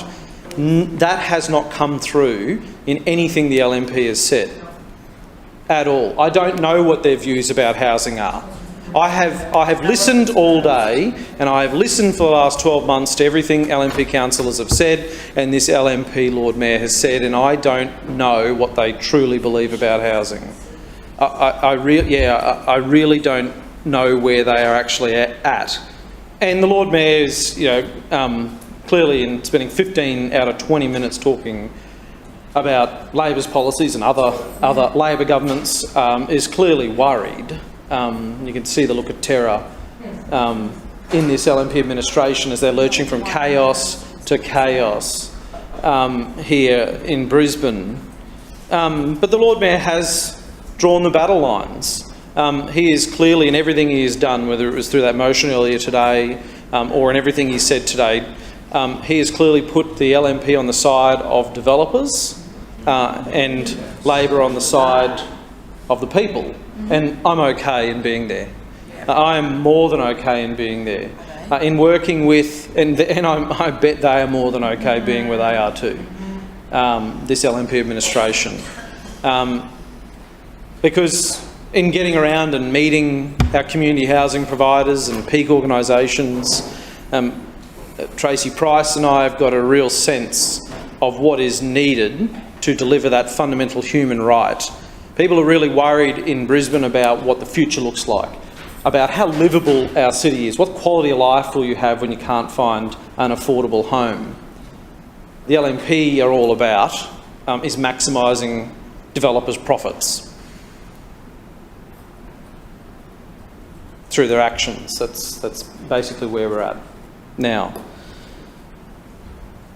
So, in supporting community housing providers, it isn't in this policy, of course, because the Lord Mayor forgot about it, and he admitted that today. He just said he forgot to include it in this policy. It's going to be amended in the budget review, which is going to cut $400 million from suburban projects, but he's going to extend those incentives. We support them, and we support the development of affordable rentals in Brisbane and housing for all. That should be where you start in approaching a policy like this. That's the bare minimum, rather than just thinking what is the political angle and what is the political attack, which is all this chaotic LNP administration does. After 20 years, well, a lot longer ago than at the 20-year mark now, years ago, the chaos started to set in this LNP administration, but they're just lurching from chaos to chaos now.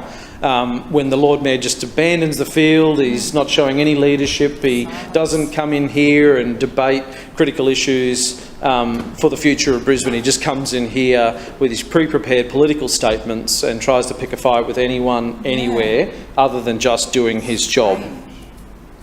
So it's a real shame when Brisbane used to lead the pack, when we had a Labor administration that set up Brisbane Housing Company and supported them, when we had an administration, a Labor administration here, who got on the ground and worked with people who were under extreme housing stress or sleeping rough. To fast forward 20 years, to know that this LNP administration prioritises the profits of private developers and five-star hotels over community housing providers, have more media advisors in the Lord Mayor's office than homelessness officers. It is absolutely incredible to see where the priorities of council has shifted after 20 long years of this chaotic LNP administration. The other stuff up here, not as monumental as causing the housing crisis, of course, but another LNP, a chaotic Another chaotic LNP stuff-up is Clause B, the surrender and grant of lease at 174 Gardner Road, Rochedale. The Lord Mayor failed to mention that they sort of didn't realise that these, what do you call them? He called them diesel generators. They're certainly not. They're gas generators. Well, I certainly hope they are. I hope they're not burning diesel out at a closed landfill site. That sort of defeats the purpose of clean energy out there. Maybe he was mistaken about that. But this lease was entered into in 2021, and the LNP administration, of course, is happy to receive the additional revenue from the increased royalty payments to them. And 2 years later, they finally realised how badly they stuffed up the lease boundaries. They're now seeking a ministerial exemption to enter into a new lease without going to tender, of course. An absolute mess, an absolute chaos. We know that the Lord Mayor doesn't want to come clean to the people of Brisbane on where his $12.8 million to date of cuts has fallen, where the $400 million of cuts are coming from. Who knew this was a problem? You know, if the Lord Mayor hadn't figured out for 2 years that LMS were operating outside their lease area, no one seemed to pick that up whatsoever, but the checks kept rolling in. I'm starting to think maybe the $400 million in cuts was incompetence, was total incompetence on this chaotic LNP administration. Although when you look at something else, you also then you go back to the position of they're just being totally deceitful. So it's hard to pick one whether the Lord Mayor. Both options are bad. None are better than the other, whether it is LNP incompetence or LNP deception. But one or the two is occurring at the moment in this chaotic LNP administration. We'll support this item, of course, because this mess needs to be cleaned up. We can't be continuing to operate illegally out there and having these generators operating outside of a lease site, so we're happy to support this item as well. But this is just one more example, I think, of why this LNP administration has been in power for 20 years, is lurching from crisis to chaos, why they need to be dumped in March next year. Point of order, Chair. Point of order, Councillor Whitten. Yeah, earlier today you made a ruling on my point of order regarding misrepresentation, saying that I couldn't make a claim of misrepresentation because I hadn't entered the debate yet, and I'm asking you to give that same ruling to the Deputy Mayor. Sorry, I'm a bit confused. The Deputy Mayor has risen on a point of order for misrepresentation on a debate she has not entered yet. All right. I'm with you. And you've told me today that my point of order was not valid because I had not entered the debate for the same misrepresentation. Yep, thank you, Councillor Whitten. Can you just give me one moment?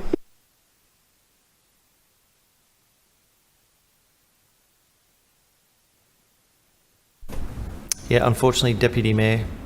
Yep, thank you. Further speakers? Councillor Massey. Thank you, Chair. Thank you, Chair. Today I rise to speak on the Brisbane Housing Supply Incentive Policy. Less than 1 week after announcing a huge gap of $400 million in the 2023 budget, the LNP administration continues to pursue tax breaks for big developers, and this is what this is all about.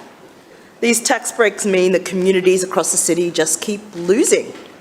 We know that our growing city needs more investment in infrastructure. I'm talking about green bridges, safe and separated bikeways, pedestrian upgrades, parks, park embellishment, library upgrades, new libraries, and investment in upgrading community facilities and delivering more community facilities. Through the announcement of the 10% cut last week, and now with this cut, tax break for infrastructure charges for big developers, we know that crucial infrastructure will be cancelled and delayed for the future. For the Gabba ward, what this means already is that the St Lucia and West End Bridge is a broken promise. Point of order, Mr Chair. Point of order, Deputy Mayor. Our sensible savings are not in this report. Housing Action Supply. Thank you. Or the Rochedale. Your call? Can I draw you back to the report? All right. The Brisbane housing supply incentive policy, let me repeat again, is tax breaks for big developers. If the LNP had listened to the calls of the Green Party for years for developers to pay their fair share, we wouldn't be in the situation where critical and transformative infrastructure and service for the cities remain undelivered or will continue to be delayed. A couple of things from the Gabba, for example, are any upgrades to the Kurilpa Library, which is currently not disabled accessible and also has no access to any toilets. Yeah. I mean, how many others? Right? I mean, these are not being delivered. Remembering that in the past, Brisbane City Council planners required many developers to deliver the Riverwalk, right? A crucial infrastructure for Brisbane. And it's shocking to imagine how much critical infrastructure will not be delivered now and in the future because of the infrastructure cuts and the tax breaks for developers that the LNP are pushing again. It's been 20 years of the LNP. It's been the same story. Developers went out, community become last again. And if this was just about community housing providers, this would be a very, very, very different debate. Even though those providers are development on state government grants to build predominantly, but the reality is this motion isn't about that. This motion is about tax breaks for developers. It's about privatised housing supply as its own, which is the theme for today. I'm pretty sure no one's surprised that I'm saying this, but I have to say it out loud. Privatised housing supply will not solve this housing crisis. I think every single person in here knows, in this chamber, that there's not a single person today that's sleeping rough in Musgrave Park or anywhere in the city that will ever be able to afford to live or rent in any of these developments. Not a single one, right? Which already shows exactly what the priority is for the LNP administration, giving developers more money. They're already making millions and millions of dollars. Let me be clear, I'm saying developers, which is different from construction companies, but handing them fist over hand millions and millions more by giving them subsidies and tax breaks. Look, there are many things that we can do to fix the housing crisis at the moment, but this isn't one of them. This is about tax breaks, again, for developers. And with your indulgence, Chair, which we'll see if I get stopped, the Lord Mayor earlier mentioned the infrastructure in Kurilpa, just earlier today in South Brisbane, and about how that infrastructure is incredibly good. Didn't say great, said it was good. The thing about Kurilpa and South Brisbane that seems to not be acknowledged is the residents are saying, how about the future? Future planning. If there's going to be 10,000 new homes and the average home in Queensland has 2.5 people, that means 25,000 more people in Kurilpa. Why will you not plan for the infrastructure of 25,000 more people? That's what people are saying. That's what people are asking for. And I think that's a fair ask. So with this cut, we will see that the people of Kurilpa that might have developers that are going to reach unlimited heights with these developer cuts, what infrastructure is going to be delivered there to supply for 25,000 more people? You know, this is a clear stance by the LNP of where they stand. They stand for big developers, they stand for their corporate backers, and I will be voting no to this motion. Thank you, Councillor. Further speakers? See Councillor Allen. Yes, thank you, Mr Chair. I rise to speak on item A, the Brisbane Housing Supply Incentive Policy. Mr Chair, we've already heard from a number of speakers today about the housing challenges we are facing across the city. We're all aware of them. Housing affordability, supply and choice has been heavily impacted by a complex set of economic conditions. Rising building costs, global supply issues and labour shortages have slowed construction. Due to these factors, project feasibilities are not economical and projects are not commencing. And the numbers don't lie when it comes to setting the scene. Brisbane is projected to grow from a population of 1.26 million people in 2021 to a city of 1.72 million by 2046. To accommodate this growth, the city will need an extra 209,700 new homes by 2046. This equates to approximately 8,500 new homes each year. We have also seen a change in the household composition, with single persons and couples with no children making up more than half of all households, but unfortunately, less than 1/3 of housing is 1 or 2 bedroom homes. And whilst Council has nearly a decade of housing supply approved, we need to look at ways to make it easier to construct these approved dwellings to deliver quality, affordable and well-located housing.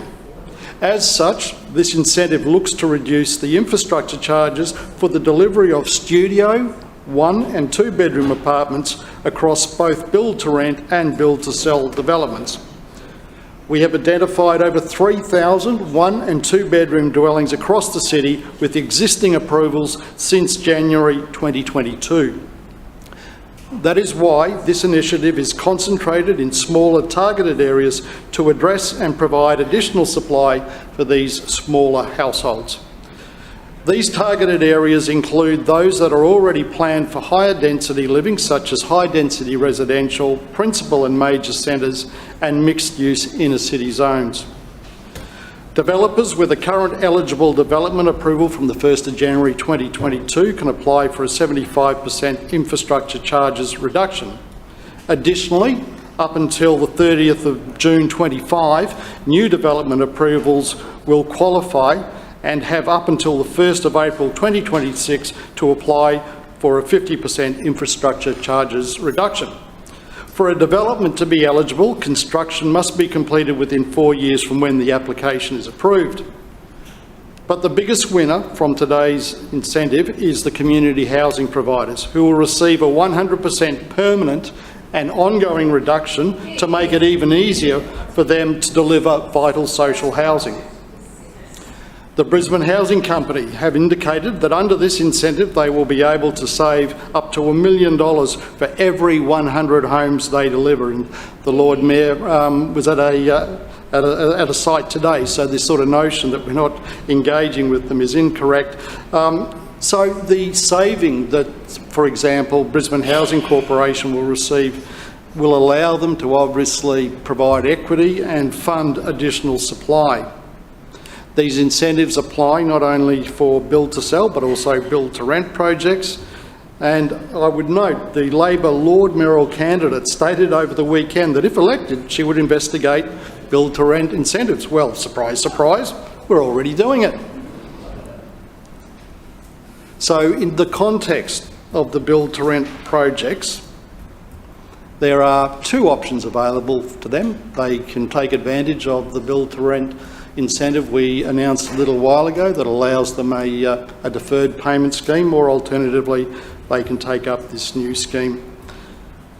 So the reduced infrastructure charges will ultimately reduce the costs associated with the construction of new housing, and it will provide additional housing growth across the city, and most of it will be around areas that have high-frequency public transport, jobs and facilities. Now, to the points that Councillor Cassidy made, I would like to correct them. So first of all, I've touched upon it already.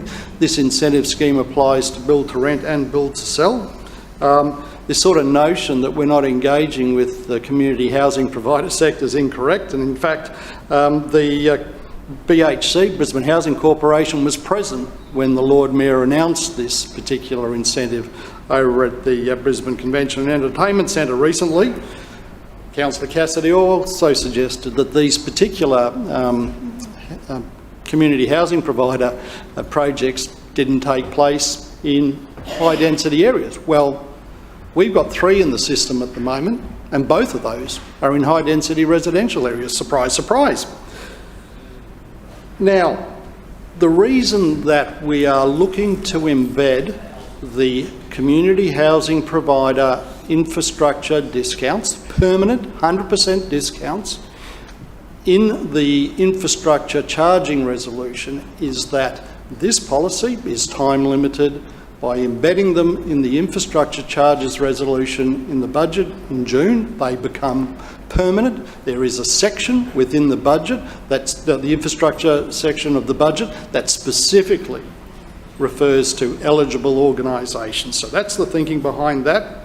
Now, we've heard plenty of comments from Councillor Cassidy today about what we're doing or what we're not doing. We had this very, very fluffy statement on the weekend that didn't really provide a lot of detail, a few motherhood statements. We're going to look at this, we're going to review that. We might do that, but at no time has Councillor Cassidy covered the issue of cost. The real problem we have in this city at the moment is it is way too expensive to build things. That's all about labour costs, labour shortages, supply chain issues, you name it. There's a whole bag of things that are impacting the industry. And he's happy to point the finger at us. We know what the problems are, but he has no solutions himself. I would love to see Councillor Cassidy get up here in the chamber and spell out all the ways that he's going to manage the costs of building in this city. Because the reality is, as a council, we're pulling the levers we can pull, but the federal and state government are missing in action. And in fact, and I'll get onto this a bit later on, I love the quote that Councillor Cassidy gave, causing the housing crisis. That is a delusional statement which gets to the heart of the point I just made. We've got 9 years of supply here available in Brisbane. If only the environment was satisfactory to allow the building industry to build. And unless we can answer those questions and alleviate the cost of construction, we are going to continue to struggle in the city. And we as a council are doing everything we can to drive down costs. Now, to Councillor Collier's points, which were somewhat confused and uninformed. Look, we would love to be able to continue to build everything that we have set out to build. We are, as the construction industry is facing, in a situation where we're experiencing increasing costs, but we have a high priority on housing. And if that means that a road doesn't get resurfaced or something else doesn't get done, notwithstanding we wanted to do it, housing is a key focus. So they can set their priorities where they like. But for us, housing is definitely something that we are focused on. Councillor Collier also raised the issue of infrastructure charges and why, more isn't collected. The infrastructure charging regime is set by the state. They cap infrastructure charges.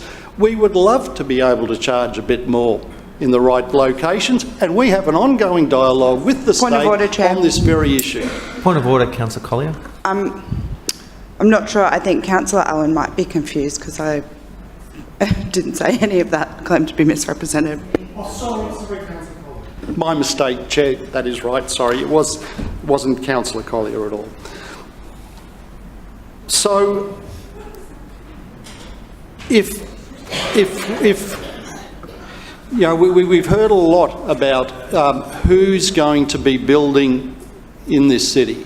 And the reality is we cannot possibly achieve the supply targets we need without the private sector being involved. The Lord Mayor touched upon the percentage of housing that's provided by the private sector. You can't ignore that. It's a reality. They are going to be instrumental in providing supply.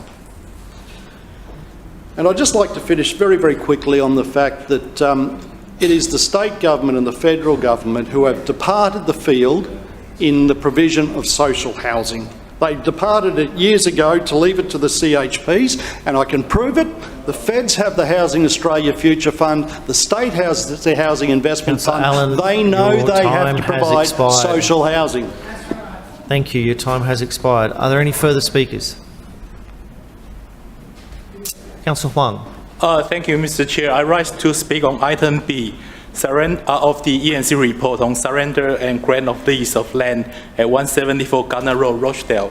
The lawman has previously spoke on this topic, but I just like to give a bit more details on the history and also the progress. The Brisbane landfill site at 174 Gardner Road, Rochdale, has an on-site renewable energy gas generation facility operated under lease by LMS Energy Proprietary Limited. More than 100 landfill gas extraction wells are located throughout the landfill and are modularly designed for installation of additional gas wells to cater for increased gas production and subsequent power generation over time. In 2017, Council entered into a land gas management contract and new 20-year lease with LMS Energy. Council receives payments through the associated landfill gas management contract. In 2021, 2 new engineers were added at the facility, increasing the number of engineers from 5 to 7 under a month-to-month license to occupy and following the DA. The addition of the 2 new engineers has resulted in increased energy generation and payments to Council under the landfill gas management contract. As the lease cannot be amended to increase the lease area, it is proposed that the existing lease dealing with LMS Energy be surrendered and the new lease be granted over the whole area occupied by LMS Energy. The existing landfill gas management contract will remain in force. As it is proposed that the existing lease be surrendered, Council is unable to apply the exception in the City of Brisbane regulation to renew the lease to the existing tenant without going to tender. The new lease will therefore be subject to Council obtaining an exemption from the Minister for State Development, Infrastructure, Local Government. Upon Council approval to grant the lease, the Minister's exemption will be sought. The payments to Council arising from the additional 2 engineers will continue to be managed under the landfill gas management contract. The grant of lease seeks to establish a relationship with LMS Energy for the management of the new infrastructure on site, which will lead to an even better outcome for the Council. And the opposition leader keep calling it a start-up, but if a start-up means more green energy and more revenue for City Council, I think that's a good outcome. And of course, he says he's going to vote for the start-up. So, well, I look into the dictionary and thesaurus. I can't see how start-up, linked to such a good outcome. But anyway, welcome to vote for the start-up, which is going to bring better outcome for Brisbane City Council. Point of order, Councillor Cassidy. I claim misrepresentation. Noted. Thank you. Councillor Huang. I'd just like to close say it's a good outcome for Brisbane. It is good outcome for Brisbane City Council, and welcome for the opposition to vote the stuff up. Councillor Cassidy, your misrepresentation, please. Yeah, thanks, Chair. I certainly said that this LNP administration of chaos had stuffed up in not extending the lease to these 2 new engineers, but I said I would support the item today which was addressing this chaotic LNP administration's stuff up. Thank you, Councillor Cassidy. Are there any further speakers? See none rising. Lord Mayor, write a reply. No, we will now put the motion. All those in favour of the report say aye. Aye. Those against say no. The ayes have it. Division. Seconded. Division called by the Deputy Mayor and Councillor Hutton. Ayes to my right and noes to my left. Clerks, please ring the bells.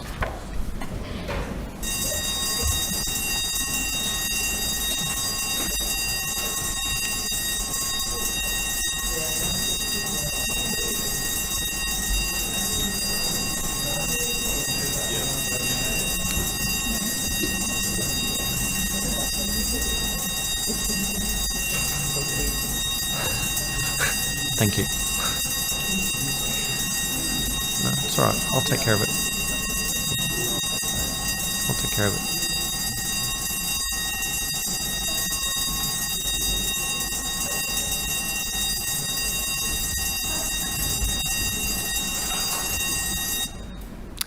Clerks, please read the results.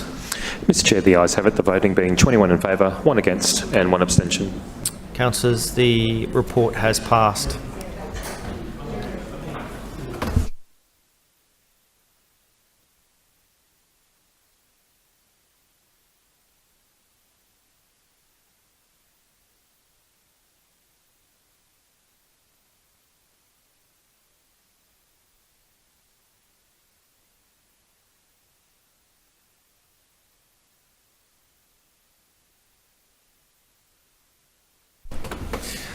Lord Mayor, the Establishment and Coordination Committee report of the 23rd of October, please. Thank you, Mr Chair. I move the report of the Establishment and Coordination Committee meeting held on Monday, 23rd of October 2023 be adopted. Seconded. It has been moved by the Lord Mayor and seconded by the Deputy Mayor that the report of the Establishment and Coordination Committee meeting held on Monday, the 23rd of October 2023 be adopted. Lord Mayor. Thank you, Mr Chair.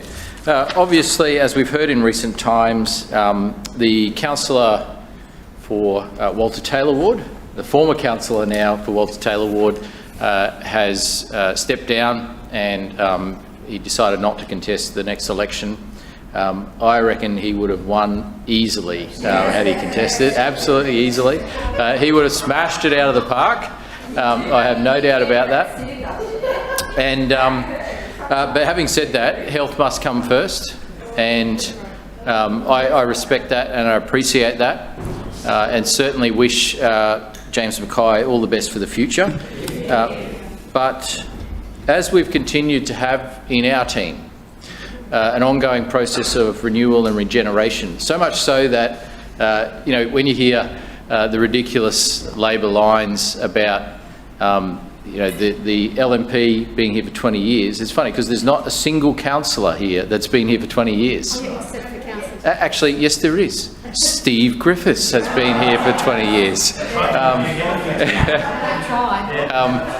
We've had this wonderful ongoing process of renewal, which sees people beating down our doors to join the team, and that has kept us fresh, it's kept us relevant, it's kept us focused, it's kept us absolutely passionate about serving our community.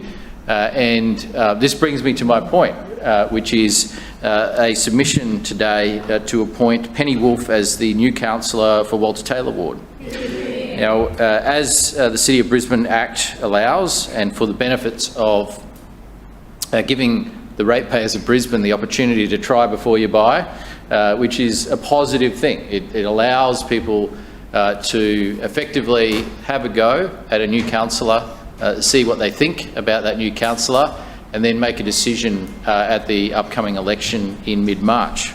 I think it is a good thing because you know, there's buyer's remorse for a number of politicians, mainly on the Labor side, but when it comes to our team, every time people have been given an opportunity to try before you buy, the voters of that ward have liked the opportunity, appreciated the opportunity, and they've stuck with the LNP team that represents their community with a passion. Penny Wolfe will do that, I have no doubt. Penny Wolfe, who is a genuine true blue Liberal and also a true blue Brisbane resident, passionate about our city, passionate about small business, and not only herself but as a family as well. And I acknowledge Penny's husband as well, who is here. They're in a fantastic business partnership, operating small businesses across the city. And also Penny, a lot of people don't realise, Penny was previously a teacher, taught at Indooroopilly State School, and is absolutely passionate about local government, passionate about her community, wants to do more, and also has a real genuine caring heart for the community as well, and has served for a significant period of time as an ambassador on the Lord Mayor's Charitable Trust, raising money actively for the most vulnerable people in our community, and really going above and beyond to not only support the Lady Mayoress in raising those funds, but supporting so many charities as well at the same time. She does that, and her husband does that as well personally. They do that as business people. They do that because they care. I know that Penny will do a fantastic job as the councillor for Walter Taylor. I look forward to working with her in this role. I have already been out in the community with her, and I know she will put everything into this. Blood, sweat and tears to the best possible job for the residents of Walter Taylor Ward and the residents of Brisbane. Welcome to the team, Penny. Welcome as a councillor in the Brisbane City Council shortly. This is a job which is quite unique. And there is not much that can prepare you for being a councillor. And it is something that I know, whatever skills you might think are required, number one is a passion for the community and a determination to work hard and roll up your sleeves for the community, caring for the residents of the community, and Penny does all of those things. And so welcome, Penny. Look forward to having you as a member of our team. I also look forward to Penny becoming the 12th female member of our team out of 20, which means that 2/3 of our team are women, and that is something that has not been achieved anywhere in Australia in any serious government at any level of government. And so there's something we should be very proud of. It is a process that has happened organically by getting the best people for the job at each time, and we will work together with Penny to build a better Brisbane and a better Walter Taylor Ward. Thank you, Mr Chair. Thank you, Lord Mayor. Further speakers? Councillor Cassidy. Thanks very much, Chair. I rise to speak on this item before us today, appointing Penny Wolfe as councillor for Walter Taylor Ward, and try and be a little more gracious than the Lord Mayor was then. Even when it is about, literally about them, he can't but talk about us and Labor. Strange item, I would think, to be choosing to do that. But it is a privilege to represent your community, the community that you live in and you are connected to and care about. And I know for me, I am the fifth generation of my family and my community. So being elected, being selected, appointed, just as Penny is now, and then being elected remains the greatest privilege of my life, to represent the community I grew up in and continue to call home. And so I would just say each and every one of us, all 26 of us as councillors that represent a ward in here, do approach this job, and I hope we all do. I give everyone the benefit of the doubt in that. Approach this job and fight for the things that our communities need and deserve, and that's the onus certainly should be on that. And it's not a small feat, as the Lord Mayor has said.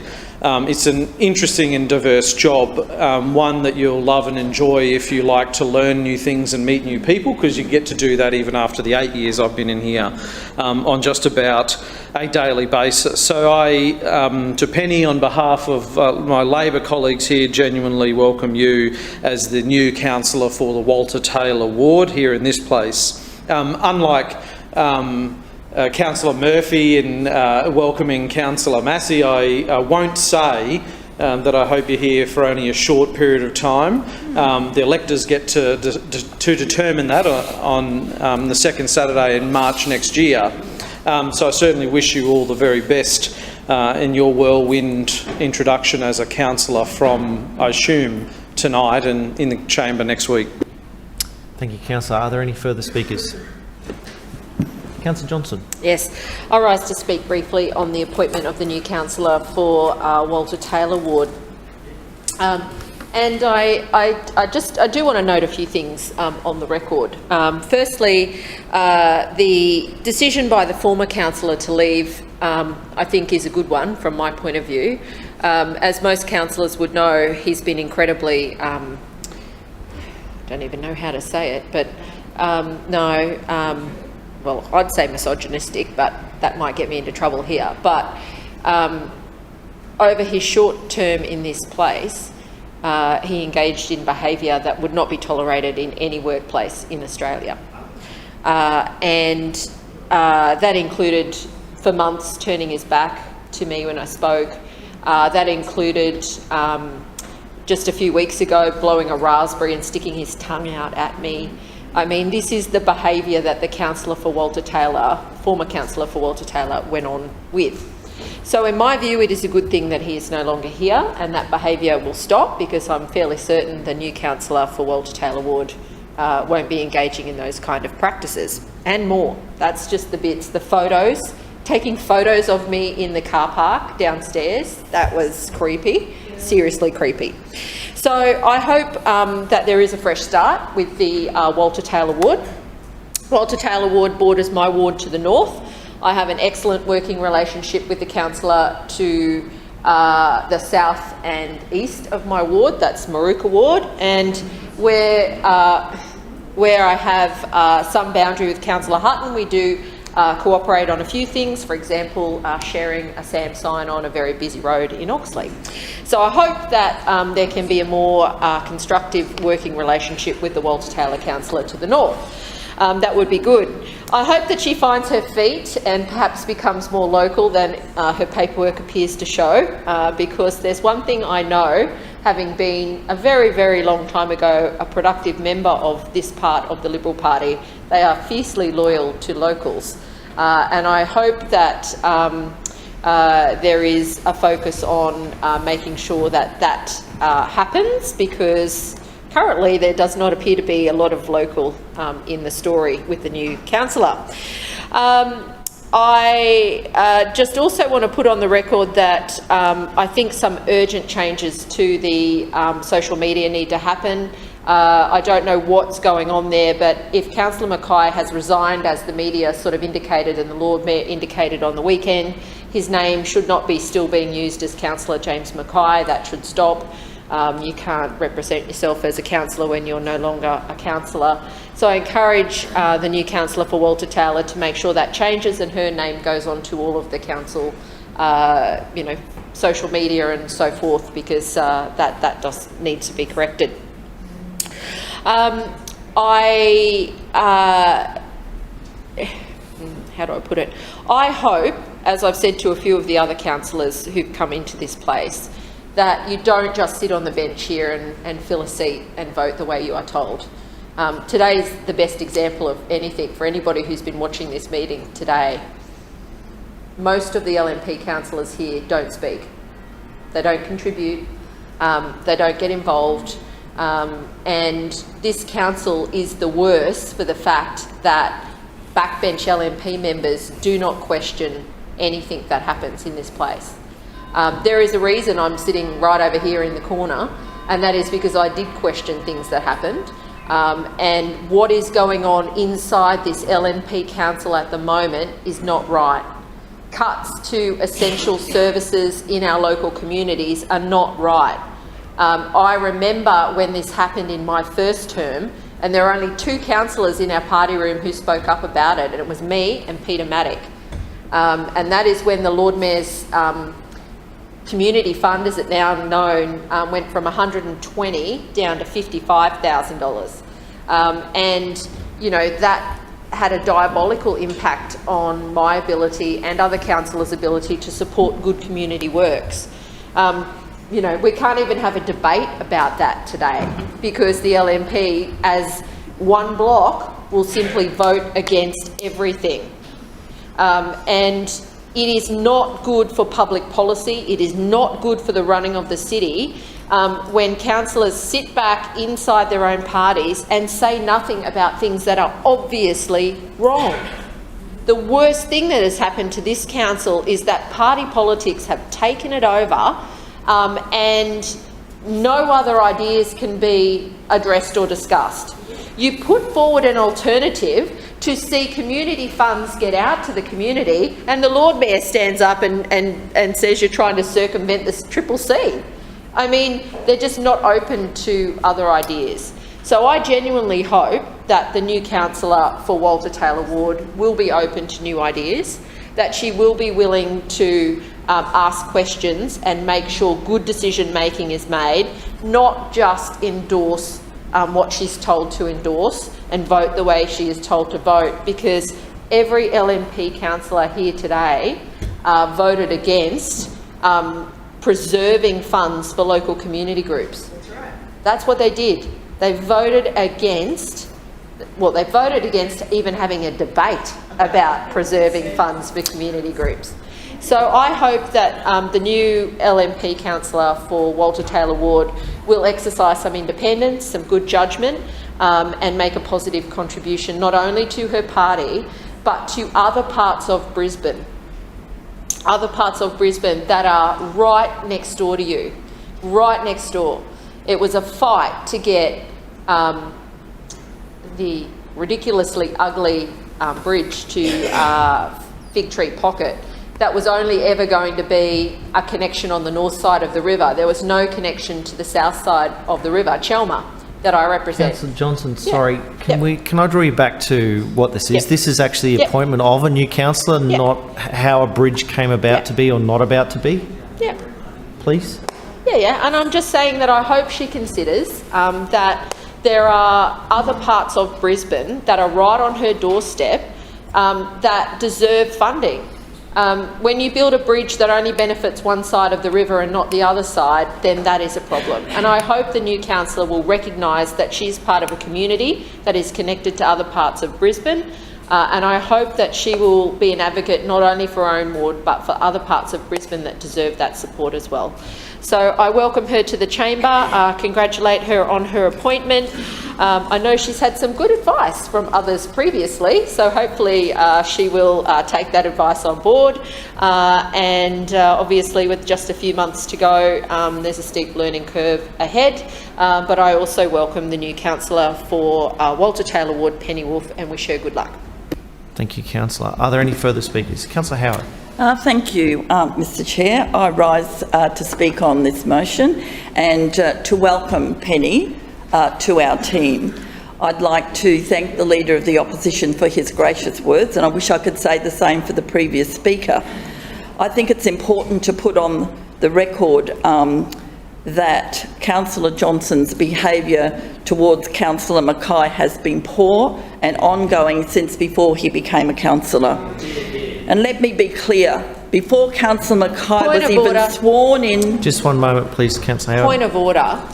Point of order, Councillor Johnson. This is outrageous and untrue, and it is just ridiculous that Councillor... It's just ridiculous. Councillor... They're all things that Deputy he Mayor, did in thank this you. chamber in public in front of everybody. Councillor Johnson. I didn't know Councillor Johnson. Mackay. I don't uphold... This is outrageous. Councillor Johnson. I do not uphold your point of order. Resume your seat. You spoke uninterrupted. Councillor Howard. Thank you, Mr Chair.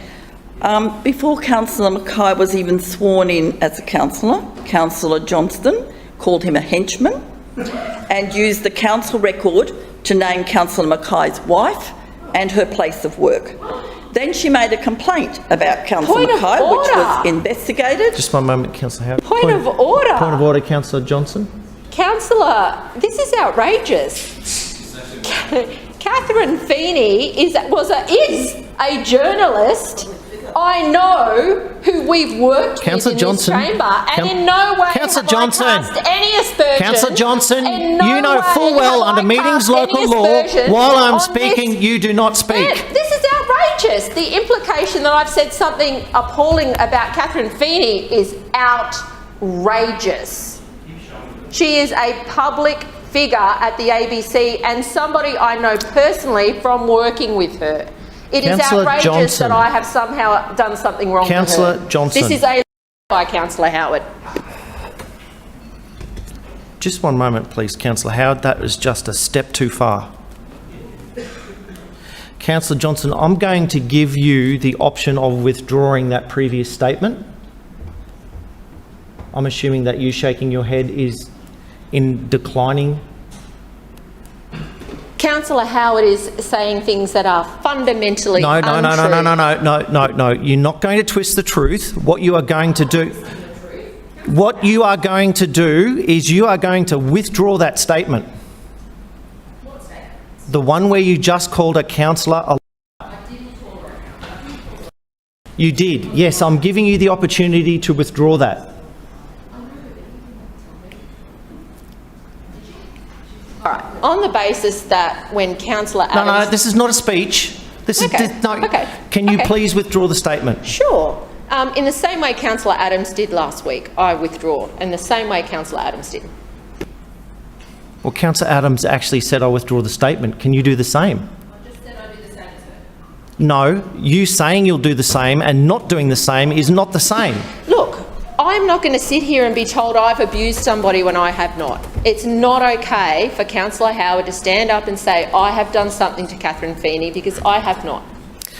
Councillor Johnson, as you continue to fail to comply with the request to take remedial action for your unsuitable meeting conduct, and in accordance with Section 21(8) of Meetings Local Law 2001, I hereby make note to reprimand you in the minutes. Councillor Howard, you've got the call. Thank you, Mr Chair. And Mr Chair, just to clarify what I said, I did not say that the councillor for Tennyson had said anything about Councillor Mackay's wife. I said that she had used the council record to name Councillor Mackay's wife and her place of work. I also said that she had called him a henchman, which the minutes will show. She also made a complaint about Councillor Mackay, which was investigated and found to be baseless and dismissed. So this is the type Point of of person... order. Point of order, Councillor Johnson. Councillor Mackay admitted to taking the photo of me in the garage. It's just that the OIA would not take I it don't further. uphold your point of order, Councillor Johnson. Councillor Howard. Thank you, Mr Chair. So, Mr Chair, what I would like to place on the record is my personal thanks, and I think I can speak on behalf of most of the chamber, to say that anybody who serves as a councillor, as Councillor Cassidy mentioned, we all do this for the right reasons, just as Councillor Mackay did. And he does not deserve to have his name banished, particularly when he's no longer in the chamber to defend himself, which is why I'm standing here today to do so. Councillor Mackay gave of himself to the Walter Taylor Award 150%. Nobody can ever say that he did not work as hard as he possibly could for that area. And I want to put on the public record our thanks for his service to the city and to the people of Walter Taylor Ward. He brought energy and enthusiasm to the role, and I know that his constituents valued that greatly. I wish him the very best in his recovery and for the next chapter of his life. One of the reasons that he left was some of the abuse that he suffered as a result of some of the things we've just heard in the chamber this evening. Now, I'd like to finish on a positive note, because I'm quite a positive person, and I just thought that it was worthy of me setting the record straight, and also to truly welcome Penny to what I think is going to be an amazing journey for her. The people of Walter Taylor are absolutely, they're going to be thrilled to have Penny as their local representative, and I know, as the Lord Mayor said, Penny will give her everything to represent the people in that area. She is a true citizen of Brisbane. She is somebody that really and truly wants to be a councillor for this fair city, and I know that she will do everything she can. So on that note, I'd just like to say welcome, Penny, and look forward to working with you. Thank you, Councillor Howard. Are there any further speakers? Councillor Massey. Thank you, Chair. I speak to the appointment of Penny Wolfe as the councillor for Walter Taylor. As an appointed councillor myself, I recognise the privilege of being an appointed councillor, and I do welcome you. And not only welcome you, but also acknowledge the huge learning curve that does happen as an appointed councillor. So I think everyone in this chamber, you know, works their hardest and their best to deliver for their local communities, because local communities are what matter, the residents in our wards, and also the influence that we can have for policy citywide. I recognise and you know, that the election will be coming soon, and I wish you the best of luck. It is a target seat, undeniably, and we'll be fighting hard for it, but I do welcome you and recognise that you will try to deliver for this community, and that community of locals are fiercely loyal, and anything less than local representation, as I've experienced myself, and even thought of that and not being a voice for that, really grassroots local representation can be sniffed out real quick. So welcome and best of luck, and I look forward to hearing your contributions in this chamber, and, you know, good luck in the future. Thank you, Councillor. Further speakers? So now, Rising Lord Mayor. Thank you to all councillors who contributed towards that discussion. I have to say it's obviously been a long time since Councillor Johnston has been part of our team in our party room. She obviously doesn't remember how vigorous our party room is and our discussions are. One thing we are, though, we are united. We make decisions together. We often disagree on things, but we go through a process that is inclusive, and once we make a decision, we stick together and we work together. And that's how we're continuing to progress to build a better Brisbane. And so I know that Penny will fit into that, the team that we have very well, but most importantly, she loves her city. She loves her community. She is passionate. She loves local government and is passionate about local government. And I do warmly welcome her to the team. Thank you, Lord Mayor. We will now put the report. All those in favour say aye. Aye. Those against say no. The ayes have it. Councillors, we move on to the next item on the agenda, economic development.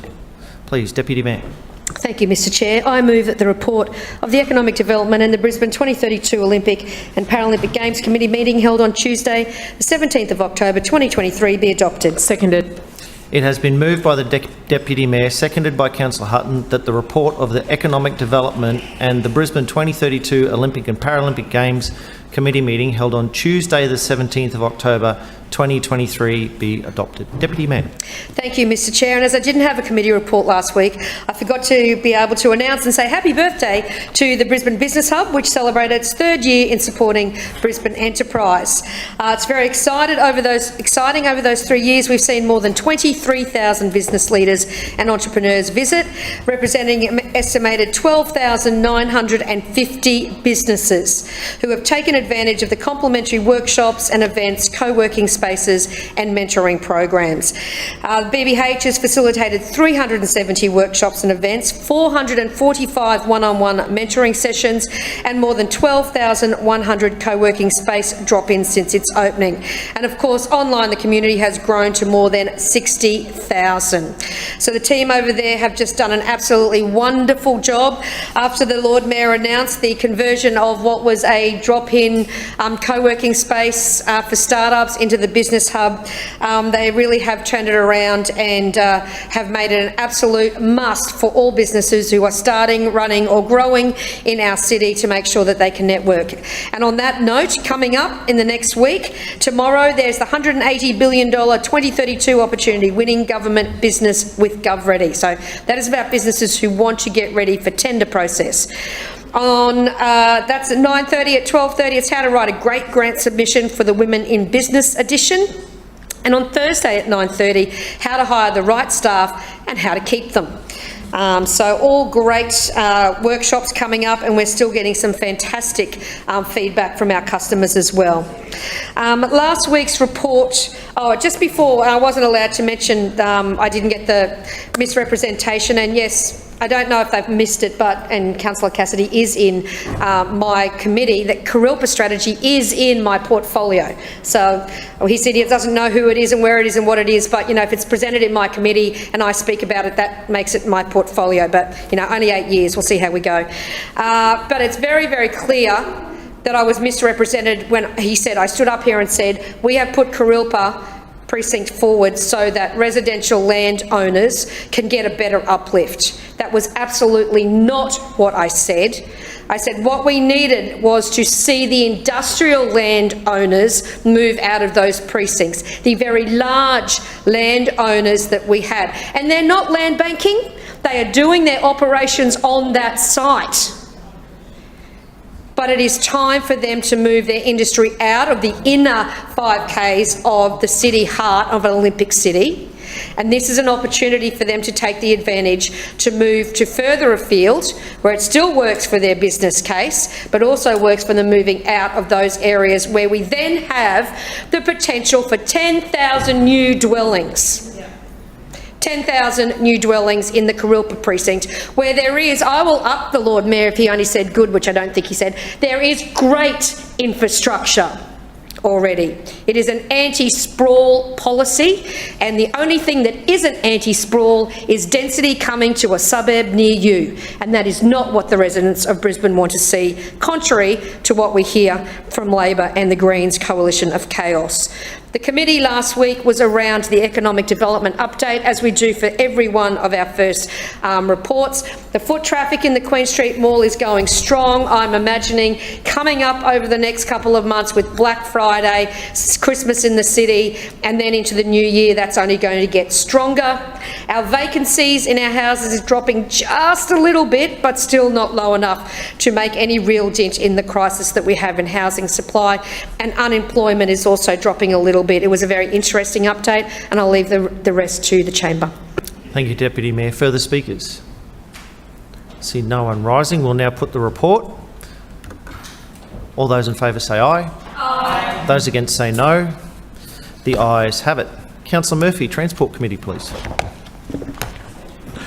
Chair, I move that the report of the Transport Committee meeting held on Tuesday the 17th of October 2023 be adopted. Seconded. Moved by Councillor Murphy, seconded by Councillor Huang, that the report of the Transport Committee meeting held on Tuesday the 17th of October 2023 be adopted. Councillor Murphy, you've got Just the call. briefly, Chair, last week the Transport Committee received an update on the Kangaroo Point Green Bridge, as we've been able to reach several major construction milestones in the past few months. As councillors will know, and I've mentioned it many times in this chamber, the bridge is a very complex structure, and the various elements are now coming together to reveal the final form. All of the bridge piers have now been concreted, which is a significant milestone for the project. We now have 31 permanent piles in the river, which contain approximately 3,000 cubic metres of concrete. In early September, the main viewing platform in the middle of the bridge was concreted. This platform will offer plenty of space for cyclists and pedestrians to move around, and it will also provide one of the most unique views of the Brisbane River and the CBD. Having walked across that myself, Chair, I can tell you the view is absolutely spectacular, and it's sure to become a great place to hang out once the bridge opens next year. On the Kangaroo Point side of the bridge, we've installed the final section over CT White Park.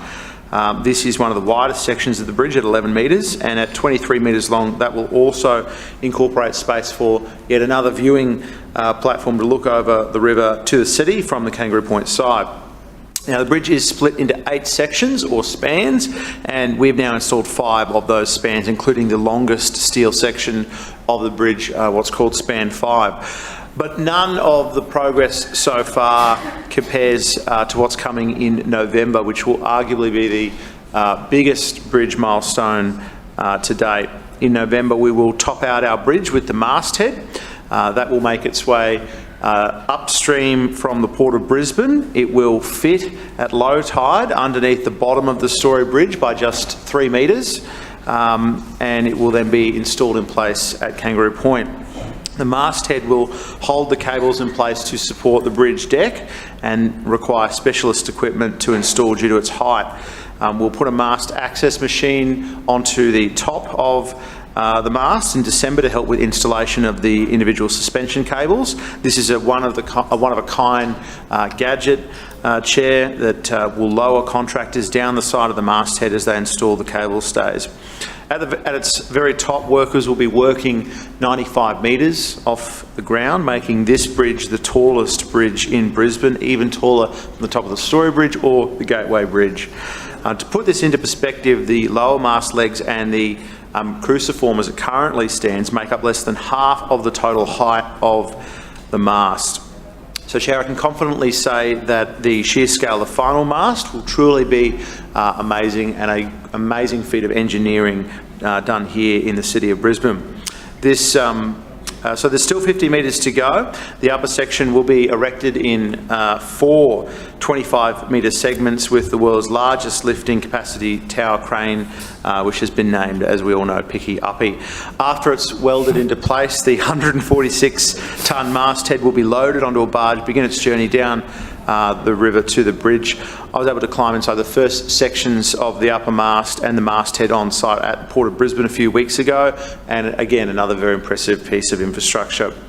One of the legs will contain what we call the stairway to heaven for maintenance, and maintenance workers will be able to climb all the way to the top of the mast using that staircase. It will also house a number of the electrical cabling components and switchboards for the lighting, the LED lighting for the bridge. It will allow us to light up the Kangaroo Point Green Bridge in the same way that we light up all other city assets when we are celebrating milestones or events for the city. So I'm very much looking forward, Chair, to the next few months of this project as the various pieces of the jigsaw start to come together. It's all very much happening, Chair, and the Schrinner Council continues to be focused on enhancing the livability of our city, managing some of the cost pressures that we have on these major projects in a respectful and sustainable way, and delivering the biggest active transport spend in this city's history. And I'll leave further debate to the chamber. Thanks, Chair. Thank you, Councillor Murphy. Are there any other speakers? See no one rising. We'll now put the report. All those in favour say aye. Aye. Those against say no. The ayes have it. Infrastructure, Councillor Wines. Thanks, Mr Chair. I move that the report of the Infrastructure Committee meeting held on Tuesday the 17th of October 2023 be adopted. Seconded. It has been moved by Councillor Wines and seconded by Councillor Hutton that the report of the Infrastructure Committee meeting held on Tuesday the 17th of October 2023 be adopted. Councillor Wines, you've got the call. Thanks, Mr Chair. Look, the presentation we saw last week falls into the category of topics that when you receive the agenda you would imagine to be dull, but once the presentation is presented to you is actually quite compelling and goes across a whole range of details about how this council manages its assets and how we measure ourselves against other local governments. The Queensland Audit Office we deal with the Queensland Audit Office where local governments, including ourselves and 56 others, submit a report about how we believe we assess our asset management framework, and the Audit Office takes a view that we are much harsher on ourselves than they would be of us. And so there are a number of graphs that you can read within the presentation. Can I remind, if any councillors are going to make comments about the graph, the first graph is the summary of the 57 councils, and the second graph is us. Please, if people wish to make a criticism, please remember that the first graph is not Brisbane City Council, but a summary of, or a collective, I should say, of all local governments who responded.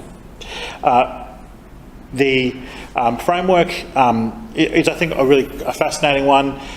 Please, I encourage all councillors to take time to reflect upon how our systems operate and to ensure that this council continues to have a framework that is very good and that we do actually follow it and maintain our assets to a higher standard than you would expect other local governments within Queensland to do. Thank you, Councillor Wines. Are there any further speakers? See no one rising. We'll now put the report. All those in favour say aye. Aye. Those against say no. The ayes have it. Councillor Allen, City Planning and Suburban Renewal, please. Mr Chair, I move that the report of the City Planning and Suburban Renewal Committee meeting held on Tuesday the 17th of October 2023 be adopted. Seconded. It has been moved by Councillor Allen and seconded by Councillor Hutton that the report of the City Planning and Suburban Renewal Committee meeting held on Tuesday the 17th of October 2023 be adopted. Councillor Allen. Thank you, Mr Chair. Item A was a committee presentation on 186 Wickham Street, Fortitude Valley. This is conveniently located in the heart of Fortitude Valley, and the approved build-to-rent development will provide housing security at a more affordable price point for tenants in that particular area, and importantly, it is designed in a way or positioned in a way to provide longer tenancies for residents and also improved amenity.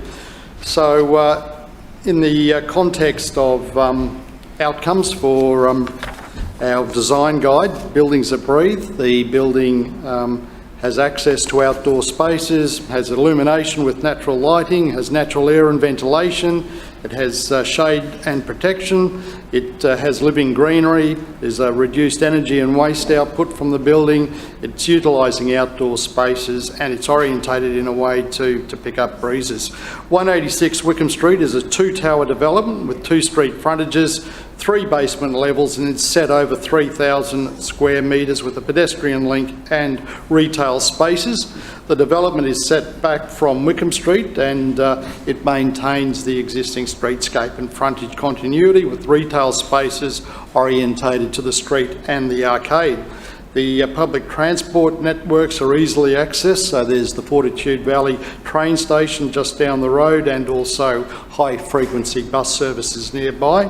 The development will provide 628 units comprising of 168 one-bedroom units, 179 two-bedroom units, 27 three-bedroom units and 254 studio units, and I think that's particularly relevant when you consider that we are experiencing smaller household sizes in this city where 1- and 2-bedroom apartments are most closely aligned to those smaller households. The residents in this building can enjoy 946 square metres of communal open space, which includes a pet run, outdoor cooking and dining area, fire pits and lounge, outdoor pool and water streams, and work from home zone. There are private balconies and winter gardens provided in each unit, and this will obviously improve the amenity of those particular apartments. The local area is set to benefit from streetscape upgrades to Wickham Street, Ranwell Lane and Mead Lane. Additionally, over 960 square metres of soft landscaping, including feature trees, greenery integrated into the podium, and elevated rooftop gardens will be provided. There's 125 car parks are available to residents, in addition to 628 dedicated bike spaces. Visitors have access to 94 car parks and 157 bike spaces. 186 Wickham Street, Fortitude Valley was approved as it supports the Shrinner Council's objective in providing more dwelling options in the city in appropriately located zones. And Mr Chair, I'll leave further debate to the Chamber. Thank you, Councillor Allen. Are there any further speakers? There being none. Point of order, Chair. Point of order. Chair, I move that we now adjourn for dinner, which is for a period of an hour, which commences only when all councillors have left the chamber and the doors have been locked. Seconded. We have an adjournment for dinner for 1 hour. All those in favour say aye. Aye. Those against say no. The ayes have it. See you after dinner, councillors.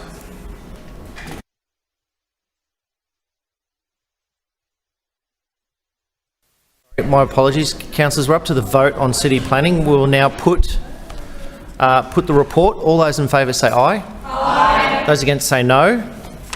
The ayes have it. Councillor Davis, Environment and Parks, please. Thank you, Mr Chair. Mr Chair, I move that the report of the Environment, Parks and Sustainability Committee meeting of Tuesday, 17 October be adopted. Seconded. I have Councillor Davis I'll start again. Moved by Councillor Davis, seconded by Councillor Dixon, that the report of the Environment, Parks and Sustainability meeting held on Tuesday, the 17th of October 2023 be adopted. Councillor Davis. Thank you, Mr Chair. Last week's committee presentation was on our new Biodiverse Brisbane initiative.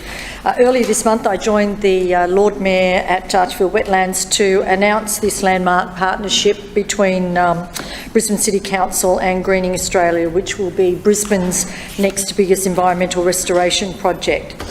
As part of the collaboration, Council and Brisbane Sustainability Agency will work with Greening Australia to revegetate and restore riparian habitat across the city, delivering a legacy of 1 million native plants.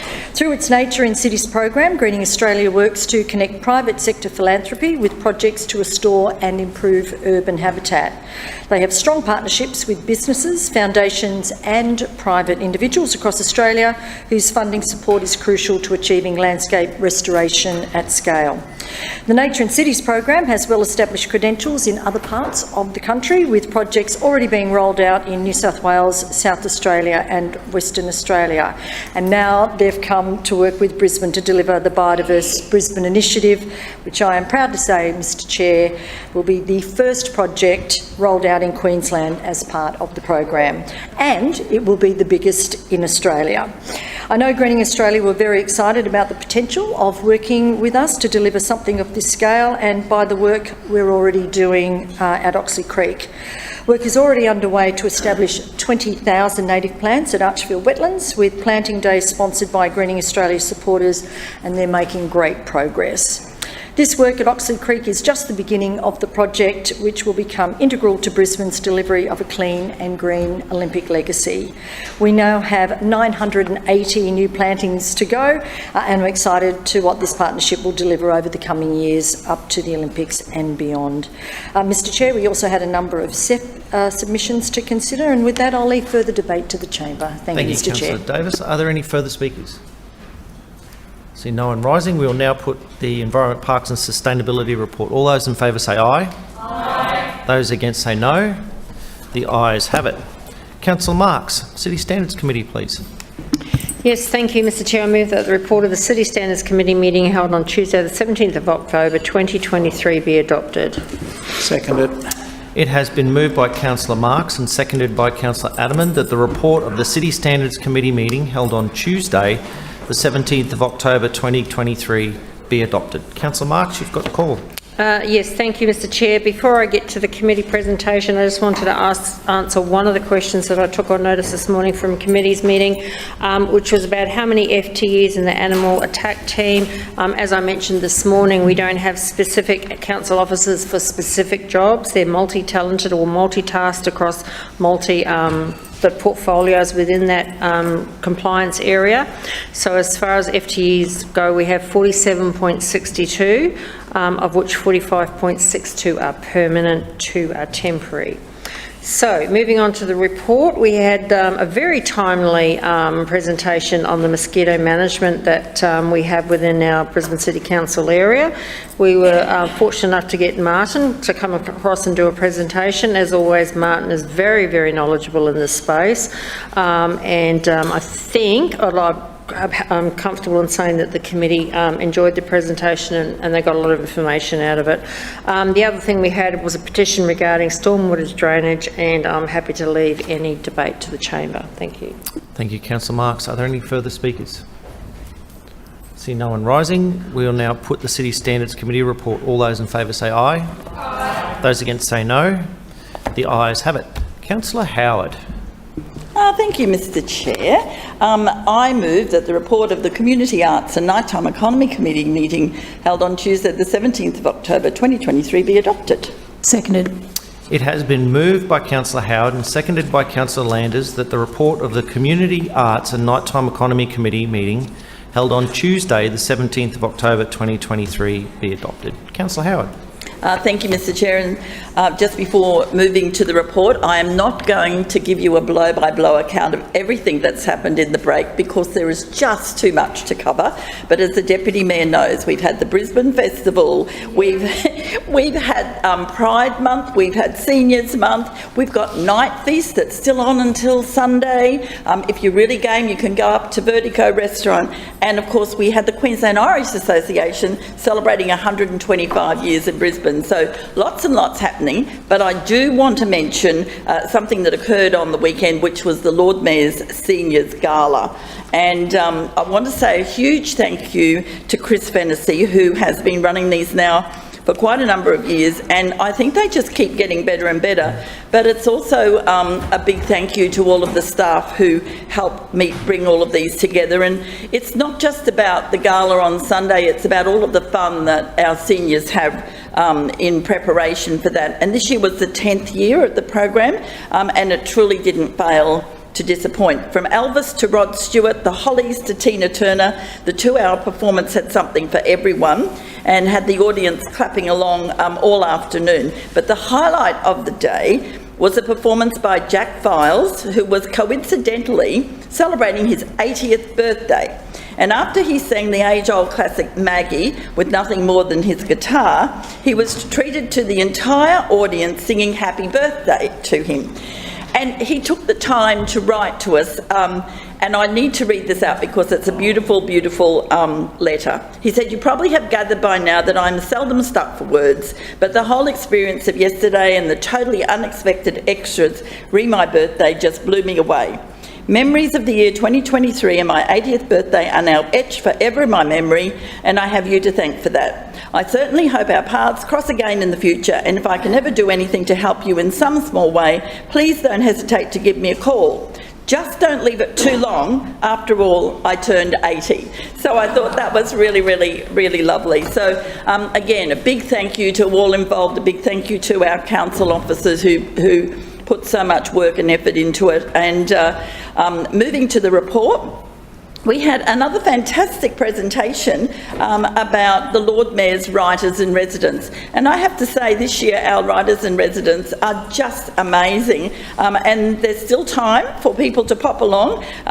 This Saturday we've got, who have we got? We've got Mr Riley coming along to talk to us. And Matthew Riley, thank you, Matthew Riley. And I went along to Judy Nunn, who some of you might remember from Home and Away, and she's written 17 books since she was in Home and Away, but I have to say she was very entertaining. We were sort of waiting for her to talk about her latest book, which is called Black Sheep, but she was very busy telling us a lot of sort of stories about her life, and it was really wonderful. And she said to everyone she really hated it when we had COVID because she really likes an audience, and so it was a great opportunity to hear from Judy, and we're all looking forward to Matthew Riley on Saturday night. So it was a great presentation. I urge you to have a look at it. It'll be on our website that you can have a look at our committee presentations. But I know that our committee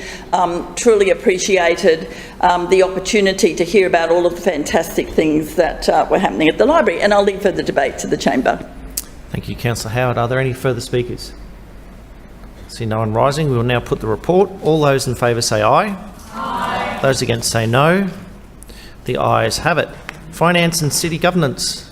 Councillor Huang. Thank you, Mr Chair. I move that the report of the Finance and City Governance Committee meeting held on Tuesday, 17th October 2023 be adopted. Seconded. It has been moved by Councillor Huang and seconded by Councillor Atwood that the report of the Finance and City Governance Committee meeting held on Tuesday, the 17th of October 2023 be adopted. Councillor Huang, you've got the call. Thank you, Mr Chair. The presentation last week was on the net borrowings report, which included an economic update from the corporate treasurer. The presenter noted that the global growth outlook remains fragile, with the key risks including persistent elevated inflation and escalation in geopolitical tensions in Europe, and the potential impact on energy and commodity markets, and more pronounced economic slowdown in China. And the presenter said this report was prepared before the most recent conflict in the Middle East, so there's a significant uncertainty. We also had a bank and investment report for August and September presented to the committee. I'll leave further debate to the chamber. Thank you, Councillor Huang. Are there any further speakers? Seeing nobody rising, we'll now put the report. All those in favour say aye. Aye. Those against say no. The ayes have it.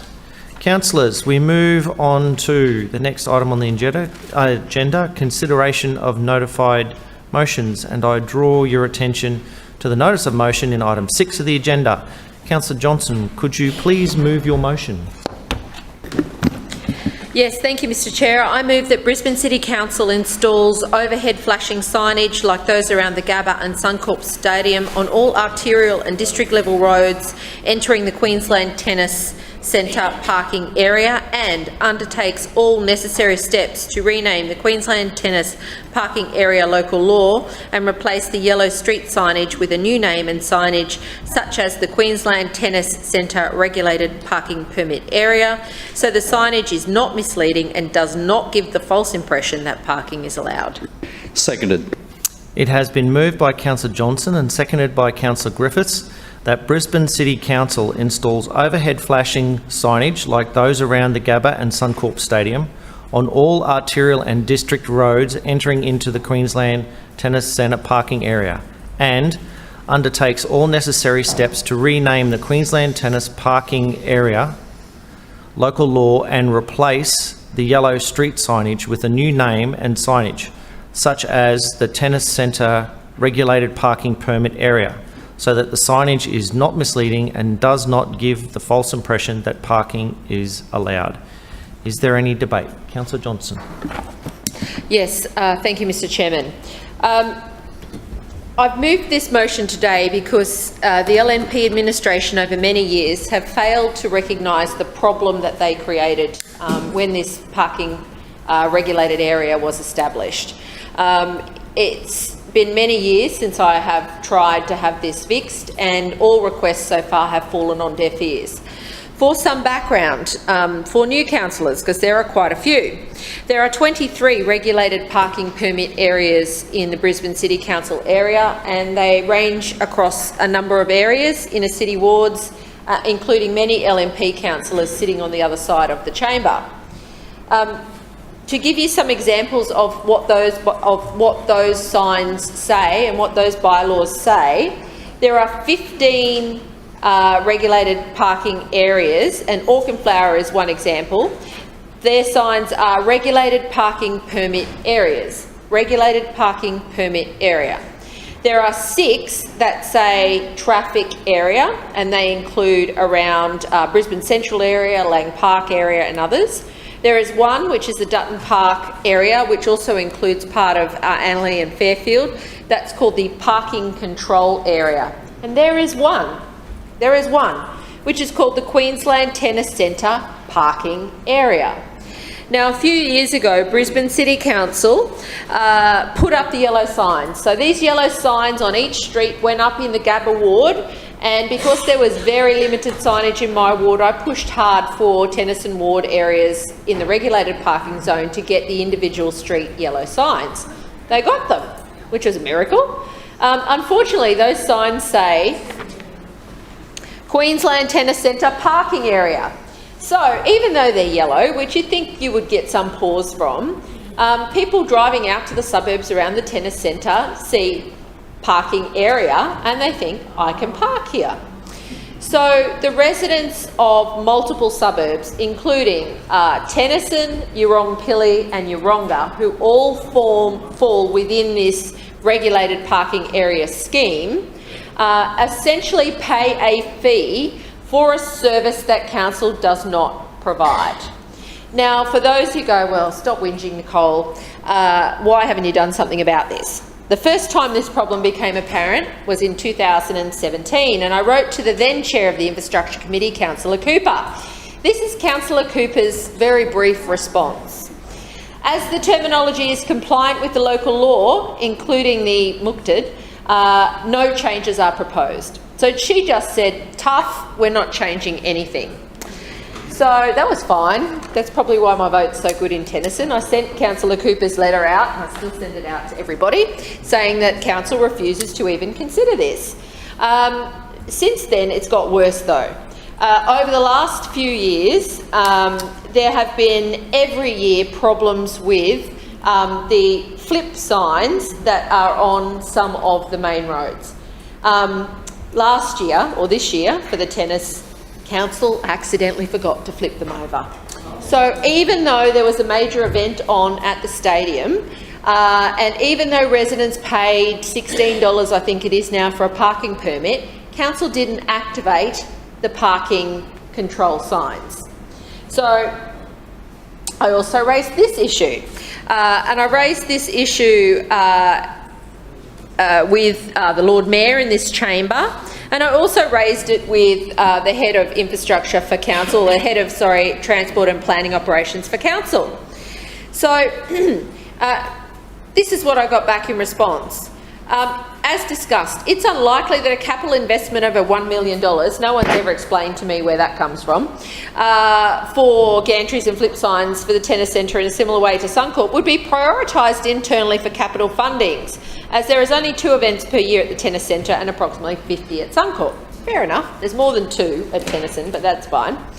I also acknowledged that the last tennis centre event was impacted by the parking signs being flipped back a day earlier than approved, so the day it wasn't, operating. This will be monitored closely in future events. However, this is not the first time that this problem has happened. 2 years ago or 3 years ago, a bunch of fines, same thing happened, no one turned the signs over and the fines were invalid. They could not be enforced because residents weren't notified. So again, I say this is a real problem because council says to the residents in this area, you've got to pay $16 after that whole debate, and there's not that many councillors who are still here, but I'm one of them. No, this is just an administrative fee. It won't go up. We're going to keep it low, $10 a car. It's gone up and up and up. One of those, taxes that the LNP don't think actually go up, but that's what they vote for. So the residents are paying to park in their street, and they're paying to make sure that the parking scheme is enforced, and it is not happening. So I asked the Lord Mayor a question about it here back in June, and the response I got was that it is possible to have them. It is possible to have them, and I was told if you haven't, this is in June this year, if you haven't already, I would encourage you to include your request for automated overhead flashing signs in your annual budget submission. So my requests to the Chair of Infrastructure were ignored. My request to the Lord Mayor was ignored. It was referred to the Chair of Infrastructure, who says put it in your budget submission, but Council won't list these in its capital works program. Meanwhile, the Brisbane International is back on in December and January, and residents again are going to be parked out in their local street, have to pay a fee for the privilege of actually just living in that street, and not get the benefit of having parking regulations properly managed and enforced by council. Now, a huge part of this problem are the tiny, tiny little signs that exist saying parking area. They're normally down and they say no event today. And then they're flipped over and they say event. They're very hard to see. If you don't know what you're looking at, you can be past it very quickly. They're grey with a little bit of back writing. There's no illuminated tape. There's no hazard tape. There's no markings on the poles. And council doesn't turn them over. So the big problem here is people don't know that they are coming into a regulated parking area. That is a problem with the name of the sign, which indicates to people that you can park in that area, and 2, the inadequate signage that exists for this area. So the motion before us today is pretty simple. It calls on council to implement a change to the local law, and I understand that will take some time, but as Councillor Cooper pointed out, the local bylaw is the name that goes on the sign, so the bylaw has to change, and the bylaw should be changed so it is like one of the other 22 signs that indicate there is some restrictions, and not the one sign that doesn't. That's a no-brainer, right? There's been a mistake. It just needs to be fixed, and this council won't even consider it. So we need to do 2 things. 1, install overhead flashing signage on all arterial and district level roads entering the Queensland Tennis Centre area. Now that would be maybe half a dozen signs, Fairfield Road, King Arthur Terrace, no, it's district, King Arthur Terrace. Actually, it might even be less than that, it might only be those 2. So there'd be 1 each way on Fairfield Road and 1 on King Arthur Terrace. So 3. So not going to cost $1 million. So any idea or any suggestion that it's going to cost that amount of money would be a complete fabrication, because there are a lot of local streets, and I certainly don't expect every local street to have an overhead flashing sign. but on arterial roads that when you enter this area and on the district roads, you should have some overhead flashing signs so that residents know they're entering into a regulated parking area. And not only that, we need to make a simple change to the name of the bylaw and then have the yellow signs on each street replaced. If this had been done when I first asked or at any time over the last 6 years, we would not have this annual problem of people turning up and hundreds, council officers' time, the officers will go out and enforce, but then it turns out that the fines are unenforceable, have been issued wrongly because the permit scheme was not actually put into place. It's not good enough that these known problems are not being addressed. They are, every year there's a problem. Every year there is a different problem. This year it's going to be worse because the Wrongpilly train station is closed for Cross River Rail upgrades. So there is no direct public transport access to the tennis centre and people are going to drive. I do not want to see residents having to pay for a permit and getting no service from council. So the signage needs to be upgraded. Councillor Johnson, your time has expired. And I urge all councillors to support the motion. Are there any further speakers? Councillor Adderman. Yeah, thank you, Chair. I rise to speak on this motion. I'm aware that this issue was raised by Councillor Johnson earlier this year and that Councillor Wines has in fact already addressed this issue in his memo to you dated the 6th of June. I can advise that the response provided remains unchanged, but for the benefit of the chamber, I'll provide it to Councillor Johnson again through you, Chair. In 2019 and 2020, Council installed 15 electronic signs on existing gantries with power already connected around Suncorp Stadium. This came in at a cost of $1.44 million. There are 52 entry points to Suncorp Stadium with flip signs used across the majority of these locations. Suncorp Stadium hosts more than 40 sporting events per year, as well as a large number of concerts. The Queensland Tennis Centre holds 2 major events a year that trigger parking restrictions. The Brisbane International held over 2 weeks, and the Torian Pro that took place over the weekend of the 26th through the 28th of May this year. While there are significantly less entry points at the tennis centre, there are some locations where gantries could be installed while the remaining entries would have flip signs, similar to Suncorp Stadium. Consideration of funding to undertake a project for electronic signage is subject to a future assessment of its priority relative to other citywide projects. And if you haven't already, Councillor Johnson, again through you, Chair, I would encourage you to heed Councillor Wine's advice and include your request for automated overhead flashing signs to be installed at the Queensland Tennis Centre in your annual budget submission. Thank you. Are there any further speakers? Yes, thank you, Mr Chair. Councillor Griffiths, you've got the call. Thank you. That was an interesting response. I'm rising in support of this motion, which I've seconded.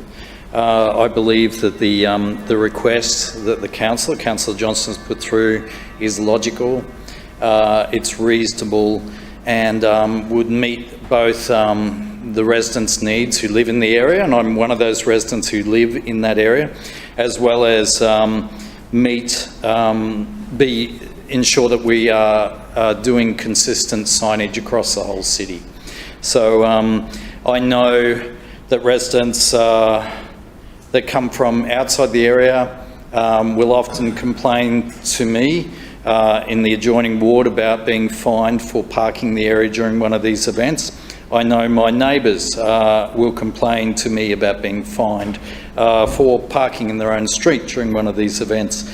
I don't think, and often their logic is, and it's quite a simple logic, their logic is, we're the residents, we live here, the tennis centre's putting on the event, shouldn't the tennis centre be covering some of these costs, like putting up this signage that we're talking about?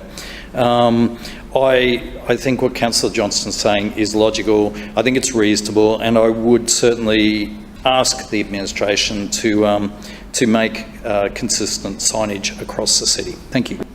Thank you, Councillor Griffiths. Are there any further speakers? I see no one rising. Councillor Johnson, right of reply.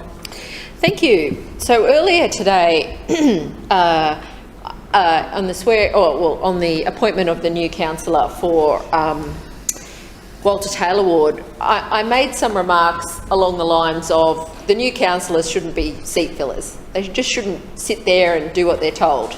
Councillor Adam's just given us the best example of that. I mean, he lives nowhere near this. He knows nothing about this, yet he's... Just one moment, Councillor Johnson. Point of order, Councillor At 17 years working at Suncorp Stadium, I happen to know a little bit about this subject. Yeah, thank you. Just, hey, Councillor Massey, I'm chairing this meeting, thank you. Councillor Adam, and I don't uphold your point of order. Councillor Johnson? Because all the backbench LNP councillors are doing is reading out pre-prepared statements that have been written by somebody else for them about an issue they know nothing about. If Councillor Adaman had even listened to me and what I'd said in my speech supporting the motion, he would have heard me say, I think we need 3 signs, 2 on Fairfield Road and 1 on King Arthur Terrace. Now, $1.4 million divided by 52 is $27,600. 3 overhead flashing signs, based on the costings provided by the LNP, would be $83,000. Now, maybe it's gone up a bit more because things costing a bit more since June, based on what the Lord Mayor said, we'd be surprised. But if Councillor Adaman had even listened to what I'd said, we need 3. $83,000, not $1.4 million, not $1.44 million. I don't want them on every street. I accept that we don't need them on every street, but we need them in the key entry points in my ward. But he stuck to his pre-prepared statement. This is what I mean by backbench LNP councillors actively contributing to this place, because reading your set statement and being wrong really doesn't reflect well. I also note that the issue of the incorrect name was not even addressed. So the LNP just want to ignore the fact that this is one of 23 regulated parking areas where the name of the regulated parking area is wrong. It's just flat out wrong. Presumably they're going to vote this motion down, and these residents are going to have to live with the parking chaos that will ensue again through December and January. I will be writing to them all personally and letting them know the outcome of this debate here today. These are issues that they raise with me on a regular basis. They're already angry about having to pay a fee, but what makes them furious is that this council will not ensure that people don't park in their area. And there are simple steps that the council could take to do that. Changing the name of the bylaw is easy. We have a little vote on it here, it goes through a process with the state government, it comes back here, tick. There'll be a bit of cost associated with changing the yellow signs, but I'd be happy with a sticker going over the top of them. Let's figure out a way to do it cheaply, because I'm all about saving money. But for a backbench LNP councillor who knows nothing about the impact this has on residents in my area... Mr Chair. Point of order, Deputy Mayor. Let's debate the motion, not the people that are speaking. Yeah, that's a fair call. Says the Deputy Mayor. Yeah. Good one. Councillor Johnson, you've got the call. Can I draw you back to your amendment, your motion, please? I'm definitely talking about the motion, and if the Deputy Mayor wanted to contribute in some positive way to this, she could have stood up and participated, but she didn't. Presumably in their tactics meeting, they sat down and they go, well, whose turn is it to hop up and read out the set speech? Yes. And no doubt the Deputy Mayor was part of that discussion and sent poor Greg Edelman out there in the front line to take all the bullets. He's smiling, I'm on the money. Yet here she is going, oh, don't pick on poor Greg, when she set it up. Yeah. Honestly. Councillor Johnson. People in Tennyson Ward deserve the same Just one moment, Deputy Mayor. Councillor Johnson, you are very, very quickly running out of time and not really addressing your motion. I'm definitely addressing the motion. I would hope so. Yeah, I definitely am. People in Tennyson Ward deserve the same respect and services that other parts of the city get. I'll be checking out the Holland Park regulated parking area, and I wonder if there are any flashing lights over there on their signage. If there are, I'll be asking some questions about that. But interestingly, Councillor Adaman couldn't even address that issue in his speech before us today.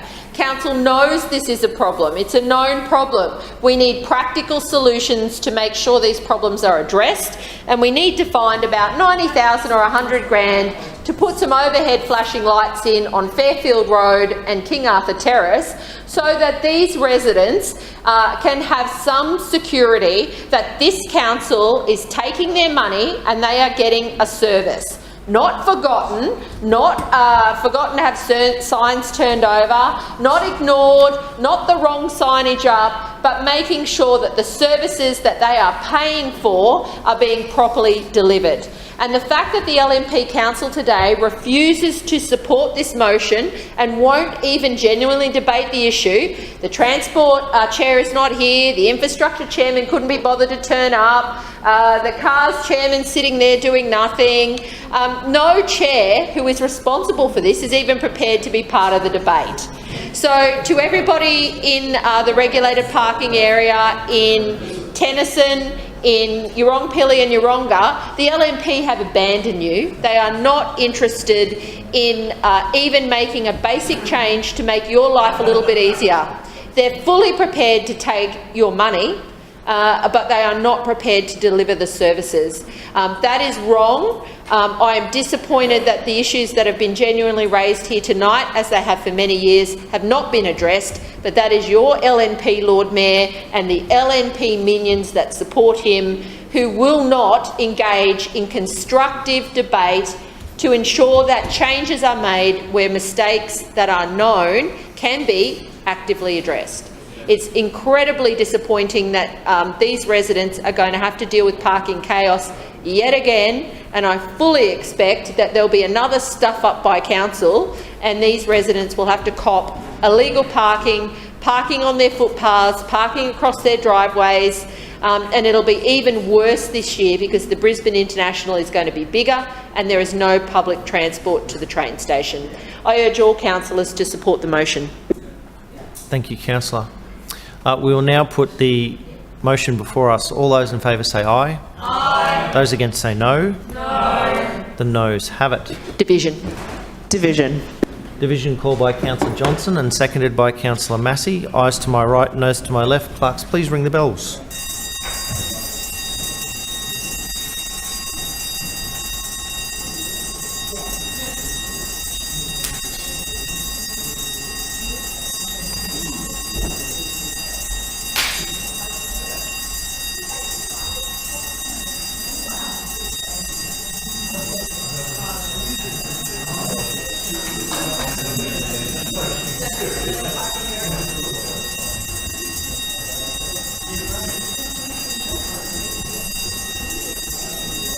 Councillors, bit of shush, please. Clerks, please read the results. Mr Chair, the noes have it, the voting being 7 in favour and 16 against. Councillors, the motion has been lost. Councillors, are there any petitions? Thank you.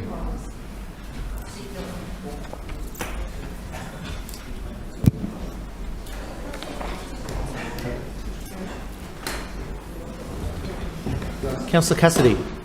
Thanks, Chair. I have an e-petition version of the paper petition, which was tabled last week, weed management for all wetlands in Deagon, Sandgate and Brighton. Thank you, Councillor Cassidy. Are there any other petitions? Councillor Howard, my apologies. I have a petition on behalf of Councillor Cunningham for asking Council to install a pedestrian crossing on Leicester Street at Clipperoo. Thank you. Councillor Griffiths. Thanks, Mr Chairperson. I have a petition for Council to purchase bushland adjoining Whites Hill Reserve. Thank you. Are there any further petitions? Councillor Wines? No. Okay, we're all good. Can I have a motion, please, to accept the petitions? Mr Chair, I move that petitions presented be received and referred to the committee concerned for consideration and report. Second. It has been moved by Councillor Hutton and seconded by Councillor Strunk that all petitions as presented be received and referred to the committee concerned for consideration and report. All those in favour say aye. Aye. Those against say no. The ayes have it. Councillors, are there any statements required as a result of the Office of the Independent Assessor or Ethics Committee order? See nobody rising. Are there any items of general business? Councillor Dixon. Mr Chair, I rise tonight to talk about the breast cancer awareness events that have happened across Hamilton Ward. October is the month of breast cancer awareness, and just like my dress today, my local community turned pink to shine a light on one of Australia's most commonly diagnosed cancers. Firstly, I want to touch on the amazing efforts of the Hamilton Neighbourhood Hub, who put on their annual Community Pink Morning on Saturday the 14th of October. This event has been going since 2015, when the local church St Luke's started to decorate their garden pink. Now, many surrounding neighbours do the same and pop up iconic pink ladies for the month of October. It was truly a fun-filled morning. There was everything from a pink puppy parade, where people were able to dress their four-legged friends in their best pink outfits, to being able to purchase a delicious slice or two from the bake stall, or even pick up some produce or a plant, with all funds going to the Breast Cancer Network Australia. However, the fun didn't stop there. There were also performances from Hamilton State School and a pink lady treasure hunt. Linnell, Phil and the rest of the Hamilton Neighbourhood Hub should be very proud of their efforts, with over $3,000 being raised. Well done, Hamilton Neighbourhood Hub. It was a great day and I look forward to attending again next year. I also want to touch on St Agatha's Clayfield, who didn't stop at just one breast cancer awareness event this month. They had two, hosting both a St Agatha's Biggest Morning Tea on Sunday the 8th of October, and just this Sunday past, a Think Pink celebration with all fundraising going to the McGrath Foundation. Well done to Rosemary and Jane for their stellar efforts putting these two events on. Tomorrow, on Thursday, I'm looking forward to attending the Fun 500 Card Club Breast Cancer Fundraising Morning Tea, with all proceeds going to the Marta Chicks in Pink. I guess I'll have to quickly wash this outfit again, as the dress code is, you guessed it, pink. But before I conclude, Mr Chair, I want to say while all these events have been great for the community to participate in, and it really does add to the generous spirit across the ward, it does serve as an important reminder for everyone out there. Don't delay in booking your mammogram, and if something doesn't feel right, get it checked out. Thank you. Thank you, Councillor Dixon. Further speakers? Councillor Cassidy. Thanks very much, Chair. I just rise to speak about the bushland, the wildlife corridor at 409, 415, 427 Beckett Road at Brisbane Downs. The saga of the development approval and the continued court action and that land still not being protected, that vital land in the Mountains to Mangrove corridor. The vital link that if it is lost at that location on Beckett Road, then that link from the mountains to the mangroves and to the bay will be broken forever. North Brisbane Catchments has written to Councillor Davis as the chair of the Environment, Parks and Sustainability Committee, and I just want to read into record the concerns that they have hearing about the $400 million in cuts that this LNP administration announced last week. And the letter reads, Dear Councillor Davis, the recently announced Brisbane City Council budget cuts are noted. The court battle to preserve the core koala habitat and irreplaceable wildlife corridor involving 409, 415 and 427 Beckett Road, Brisbane Downs continues. Can you confirm that the announced budget cuts will not affect Council's efforts to have the developer's appeal dismissed? A very valid question, and I hope one that Councillor Davis will answer very soon. And I will table this letter tonight for the Chamber's benefit. Thank you, Councillor Cassidy. Further speakers? Councillor Landers. Thank you, Chair. And I wanted to rise to speak on the Local Government Association of Queensland Conference. I would like to thank the Council, first of all, for the opportunity to represent it at the annual LGAQ conference. held in Gladstone last week. It was a very successful and well-attended event, with this year's theme being Stronger Councils, Stronger Communities. It was wonderful to have so many councils from across Queensland to represent our broad and diverse communities and the challenges that we all face. To be in a room of passionate and dedicated representatives who are at the coalface of their community and hear firsthand their aspirations for their communities was truly inspiring. It was also enlightening to hear and discuss some common themes that, despite our locations, we all share, whether in cities, regions or shires. And the two main concerns that Council are trying to find solutions for are youth crime and housing. Not only is crime increasing everywhere, but housing is difficult to find, as we have discussed today, leaving people vulnerable and also holding back the progress of many communities like our own when skilled workers cannot take up important jobs due to the inability to find housing.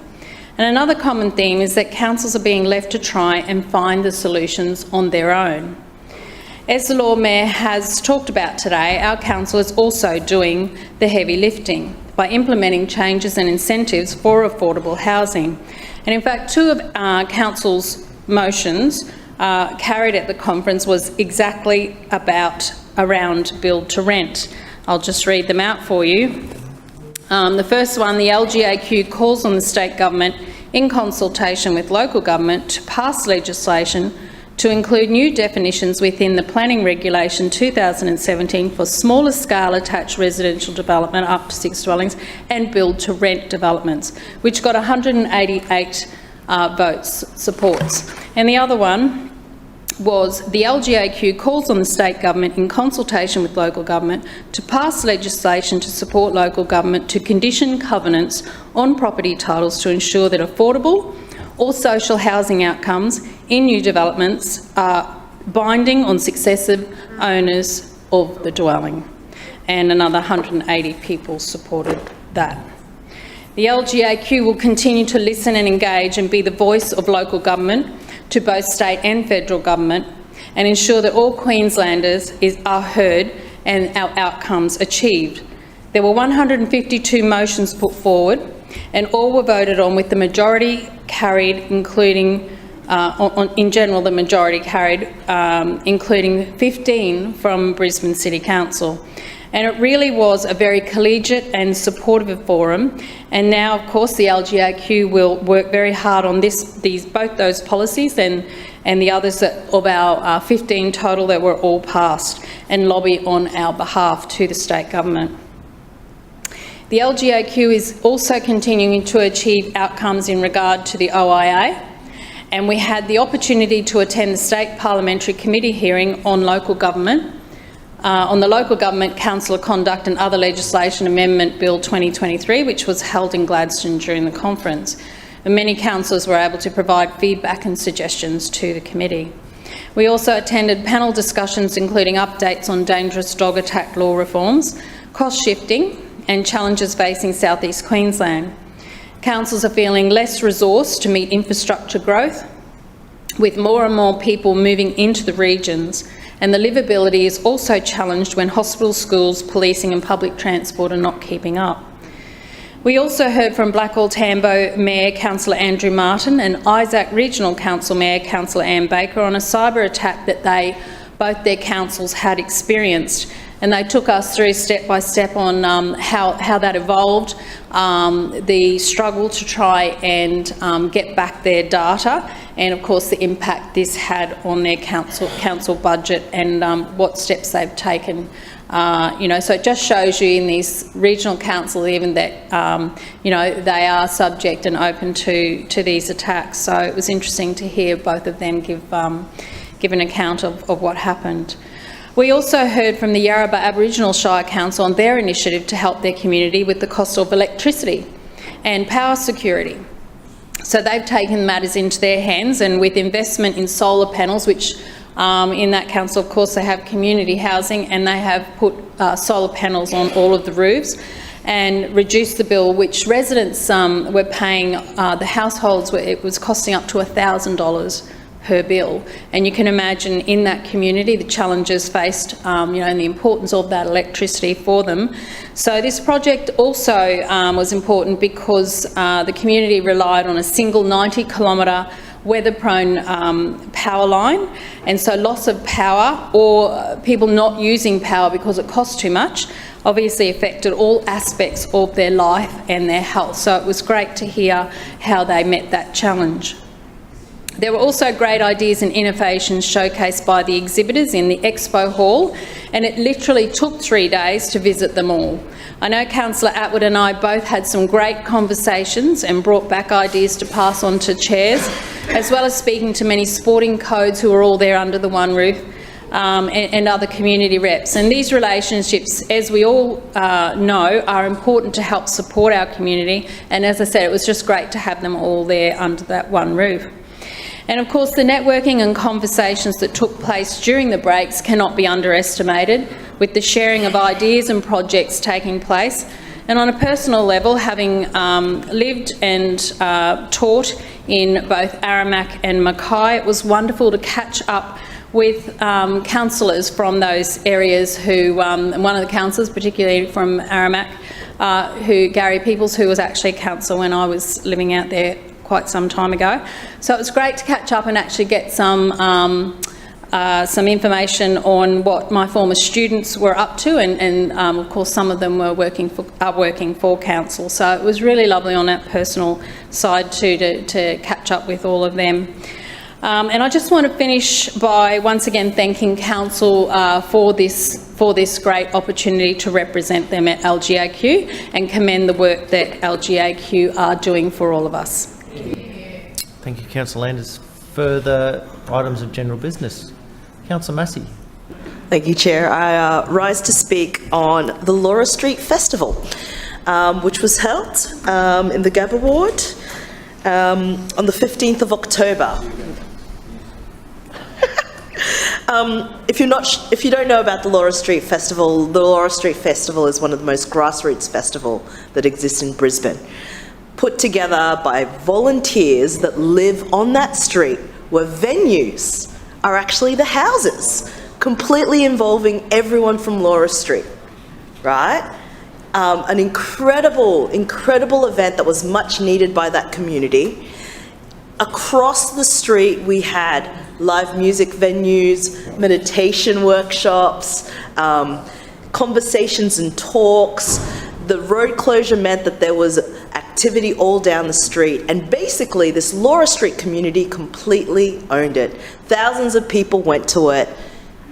I really want to put a big shout out to the organisers that volunteered all their time to deliver it after a 2-year break. I'm looking forward to next year's Laura Street Festival, and I want to thank all the residents from across the Gabba Ward, actually, that came to this event. Truly an amazing grassroots community festival where houses are venues, where the whole street is engaged. What a wonderful time. Shout out to Laura Street Festival. Thank you, Councillor Massey. Further items of general business. Councillor Atwood. Thank you. I just also wanted to echo Sandy's comment about the LGAQ conference. We had a ball up in Gladstone, and thank you for the opportunity to represent Brisbane City Council. It started off with a bang, with the Gladstone Mayor sharing his vision and his passion for his region. He was an absolutely incredible host, and he made every single one of us feel very welcomed. And there was 800 delegates, and I swear I chatted to that man multiple times. So kudos to Matt for making us all feel so welcome. But over the 3 days, we had the opportunity to connect with other councillors and mayors from right across our state and share our experiences and our struggles, but also connect and see how we can help each other. I was lucky enough to be asked to be part of a panel to represent South East Queensland with a number of other mayors and CEOs about cost shifting from the state and federal governments onto councils. Some of the examples that other mayors and council officers shared was childcare. A number of them have to pay for childcare in their regions because if they don't, they literally have no childcare. And that Tony shared that example from Longreach. He's the mayor, but there was other Isaac Regional Councils and a number of other councils that also have to do that. There was also another council who have to install satellites so their residents can get free-to-air TV. And he also shared the example that NRL Grand Final this year, it had a bit of a glitch, went out for 5 minutes, and his phone was going off the hook. Everyone was fuming, but it got fixed very quickly. And then another example was also social housing. A community manages 80% of the housing in the town, which is all social housing, and that is a huge struggle. They only have one source of power coming in and out of the town, so they're looking to get solar, as Sandy mentioned, so that they have a more reliable source, because having 180 days with no power is not good enough. That was insane. So yeah, it's really incredible to hear their stories. I shared some of our experiences we received down here in the southeast Queensland corner, such as managing school car parks, mosquito spraying for council and Brisbane City Council land, and also just so many of our private schools going to ministerial infrastructure designations, meaning that we miss out on the infrastructure charges, but we're still expected to pick up the bill for the traffic light upgrades, the footpath upgrades, and the list goes on. And lastly, one of my favourite speakers was Jayden. He was a young councillor from Arakoon Shire Council, and he spoke about the voice and a way forward, and he genuinely has an incredible career ahead of him. He spoke that he never was surprised that it was going to fail. He always felt like it was a top-down approach, and he said he would really love the bottom-up approach where they were brought on the journey, and he said it was a political stunt, and he's really glad that hopefully now someone will come out to his region and meet with him and chat with him about a way forward. So he's got a great future ahead of him. I'd encourage everyone to follow Jayden on social media. He was such a beautiful young councillor.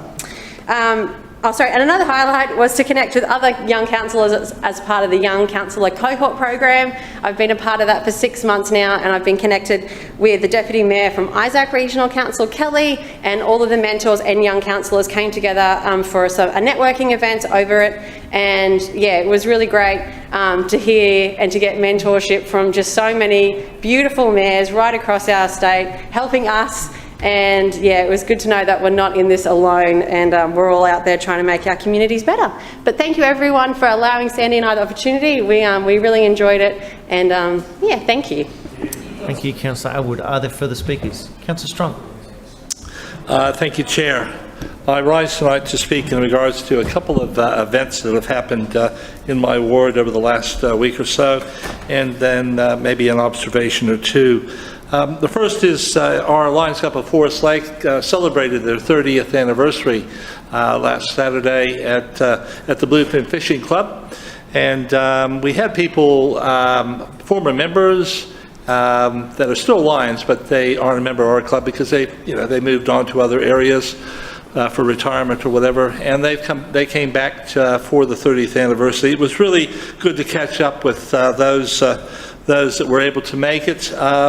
I wish I'd have been and we also had about 11 of our original charter members. So there was 30 charter members back in '93, October '93, and 11 of those are still in the club, right? And there are some that are not in the club but came along as well. So it was really good to catch up with them after a number of years. In some cases, I hadn't seen some of those for a number of years. I've been in the club for about 29 years, but unfortunately, I didn't make the charter. What was outstanding, what was amazing was we offered the microphone for those people that wanted to get up and just talk about their experiences with Lions and in the Forest Lake Lions Club, and it was really good just to hear some of those stories that we'd forgotten in some cases, and because this club has been a unbelievably active club for that 30 years, and if I had to take some time to run through all the projects, whether they be district, multi-district, international, the local community ones, and all the social stuff that we did as well, if I had to run through it all, it would probably take me about a half hour. And they continue to look after the community of Forest Lake, along with the Rotary Club as well. So we're very fortunate that for the suburb, or the Forest Lake suburb, to have two great service clubs looking after it. Also, it was Seniors Month, and we had a series of seniors morning teas. The Premier and myself and, of course, Milton, I was able to make 2 of the 3. The Premier was there. The Premier was there for the last 2, and it was the theme. The theme actually was scams and how to prevent yourself being trapped by a scam. And we had a presenter from the Department of Fair Trading. She did an excellent job, and there was multiple questions. As you can imagine, we've all been scammed, or they've tried to scam us, whether it's through our phones, through the email, or someone knocking on your door. She covered all bases and did an unbelievable job. And of course, a lot of information was been able to give out, because we had representatives from Centrelink there as well, and the crime prevention people were there with information, and actually even Queens and Health were there too, because you'd be surprised how many people try. Scamming even goes to MyGov as well. So it's important that we keep abreast of all that. The Premier, of course, was very popular, and everyone wanted to talk to her after the presentation. But they equally wanted to. Well, I won't say equally, because she's the draw card really, and she spent a lot of time there after the presentation as well, before she moved off to another event. But the thing that they wanted to talk to me about, right, which I was quite surprised actually, because it was relatively new in the media, and that was the cuts, because a lot of them, of course, take the advantage of the off-peak travel. They're all booked, of course, to go to the Christmas concerts. Brisbane, the cabs as well. So there's a lot of them that actually take advantage to all those programs that Brisbane City Council, the Gold program as well, is another one which is quite extensive.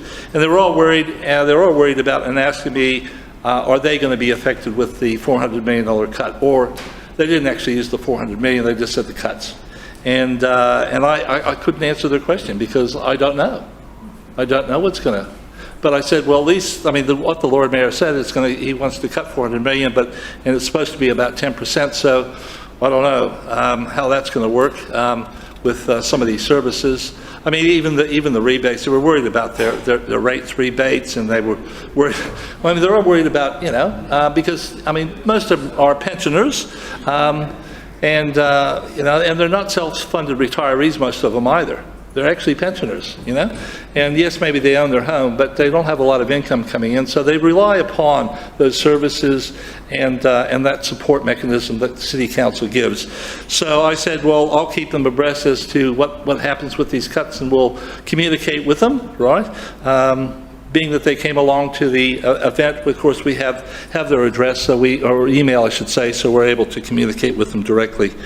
Also, what's been happening over the last week is a lot of the cultural groups are worrying about, of course, the cuts to their festival money. Now, some of them are quite lucky; they've already had their festival, so the money wasn't in question. But those that maybe haven't held it yet, because it's going to either be later this year or early next year. They were asking if that's under threat as well. And again, I couldn't answer their question. I would just repeat what the Lord Mayor said in regards to how much he's looking to save out of this year's budget, and we would expect at least a 10% cut. So I'd just like to put that on the record, and so the sooner we know, the better. And I'd love to find out before the end of November, so we could actually tell them what's up for the cuts. Thank you. Thank you, Councillor. Are there any further items of general business? Councillor Griffiths.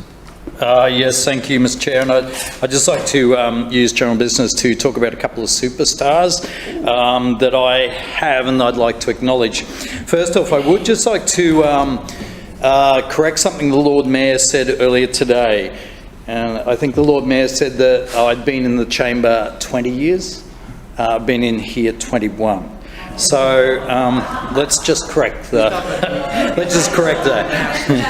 and I think when we had a little chat Councillor Marks.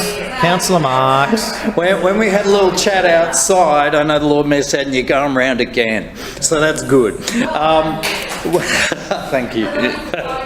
But what I'd like to say is that the reason I'm actually standing here tonight is to, and I do want to say, in those 20 years, I have plenty of ideas about the way we can change things, the way we can improve things, and I have lots of new ideas. So don't worry, if we get into power, when we get into power, I certainly want to take a lot of ideas forward. However, the reason I got up tonight to talk is about some superstars. And these superstars have made my job really wonderful and really interesting, and they are my staff members. And I need to acknowledge, I won't use their last names, I'll use their first names: Lisa, Tracy, Sue and Cole. And Lisa, as I've been here 21 years, Lisa this year received her, this month received her 20-year certificate. So she's been in my office for 20 years, we've been working together. Tracy has been in my office almost half a part-time, working 19 years. And Sue has been in my office now for 18 years. So that is better than a marriage for many people. That is better than a marriage. Councillor Marks. Cole also has been in my office. Cole has been in my office, or left my office, but he was there for 10 years as well. So I just want to say to those staff, you've made my job a wonderful experience. You've been a great group of people to work with. You are so, we've evolved together. We work as a team. I really, I don't micromanage people. I work with people and work with their ideas, and all those people have brought their own skills, their own unique abilities up to our team, and it's been a really great working environment. And I think one of the things we've all achieved is the relationship that we have and the friendship we have, and certainly the fun that we have in working together. I also need to acknowledge their partners or their husbands who also attend a number of events with me. Most recently we've been doing the Koala Walks events, which I've talked about before, which are hugely successful, but we also did another event called Koalas and Jazz just recently, and that was an amazing event with Griffith University that can only go on to bigger and better things. We had about 1,000 people at that event from all over southeast Queensland, so people are craving to learn about their wildlife. I would just like, I think it's really important, a lot of us spend a lot of time talking about ourselves, but I think it's really important to acknowledge our staff who are our grassroots. They're our connection with the community, certainly my connection with the community, but not just that, they're our connection with the interface of council, and they help those wheels work. And so I'd just like to say to Lisa and Tracy, I'll look into the camera, just like to say to Lisa and Tracy and Sue and Cole, and acknowledge Therese as a new team member, that thank you, you're great to work with, and really love having you around. Thank you very much. Thank you, Councillor Griffiths. Councillor Marks, we don't call a crowd across the chamber. Are there any further items of general business? I see no one rising. I declare the meeting closed. Have a very nice evening, councillors.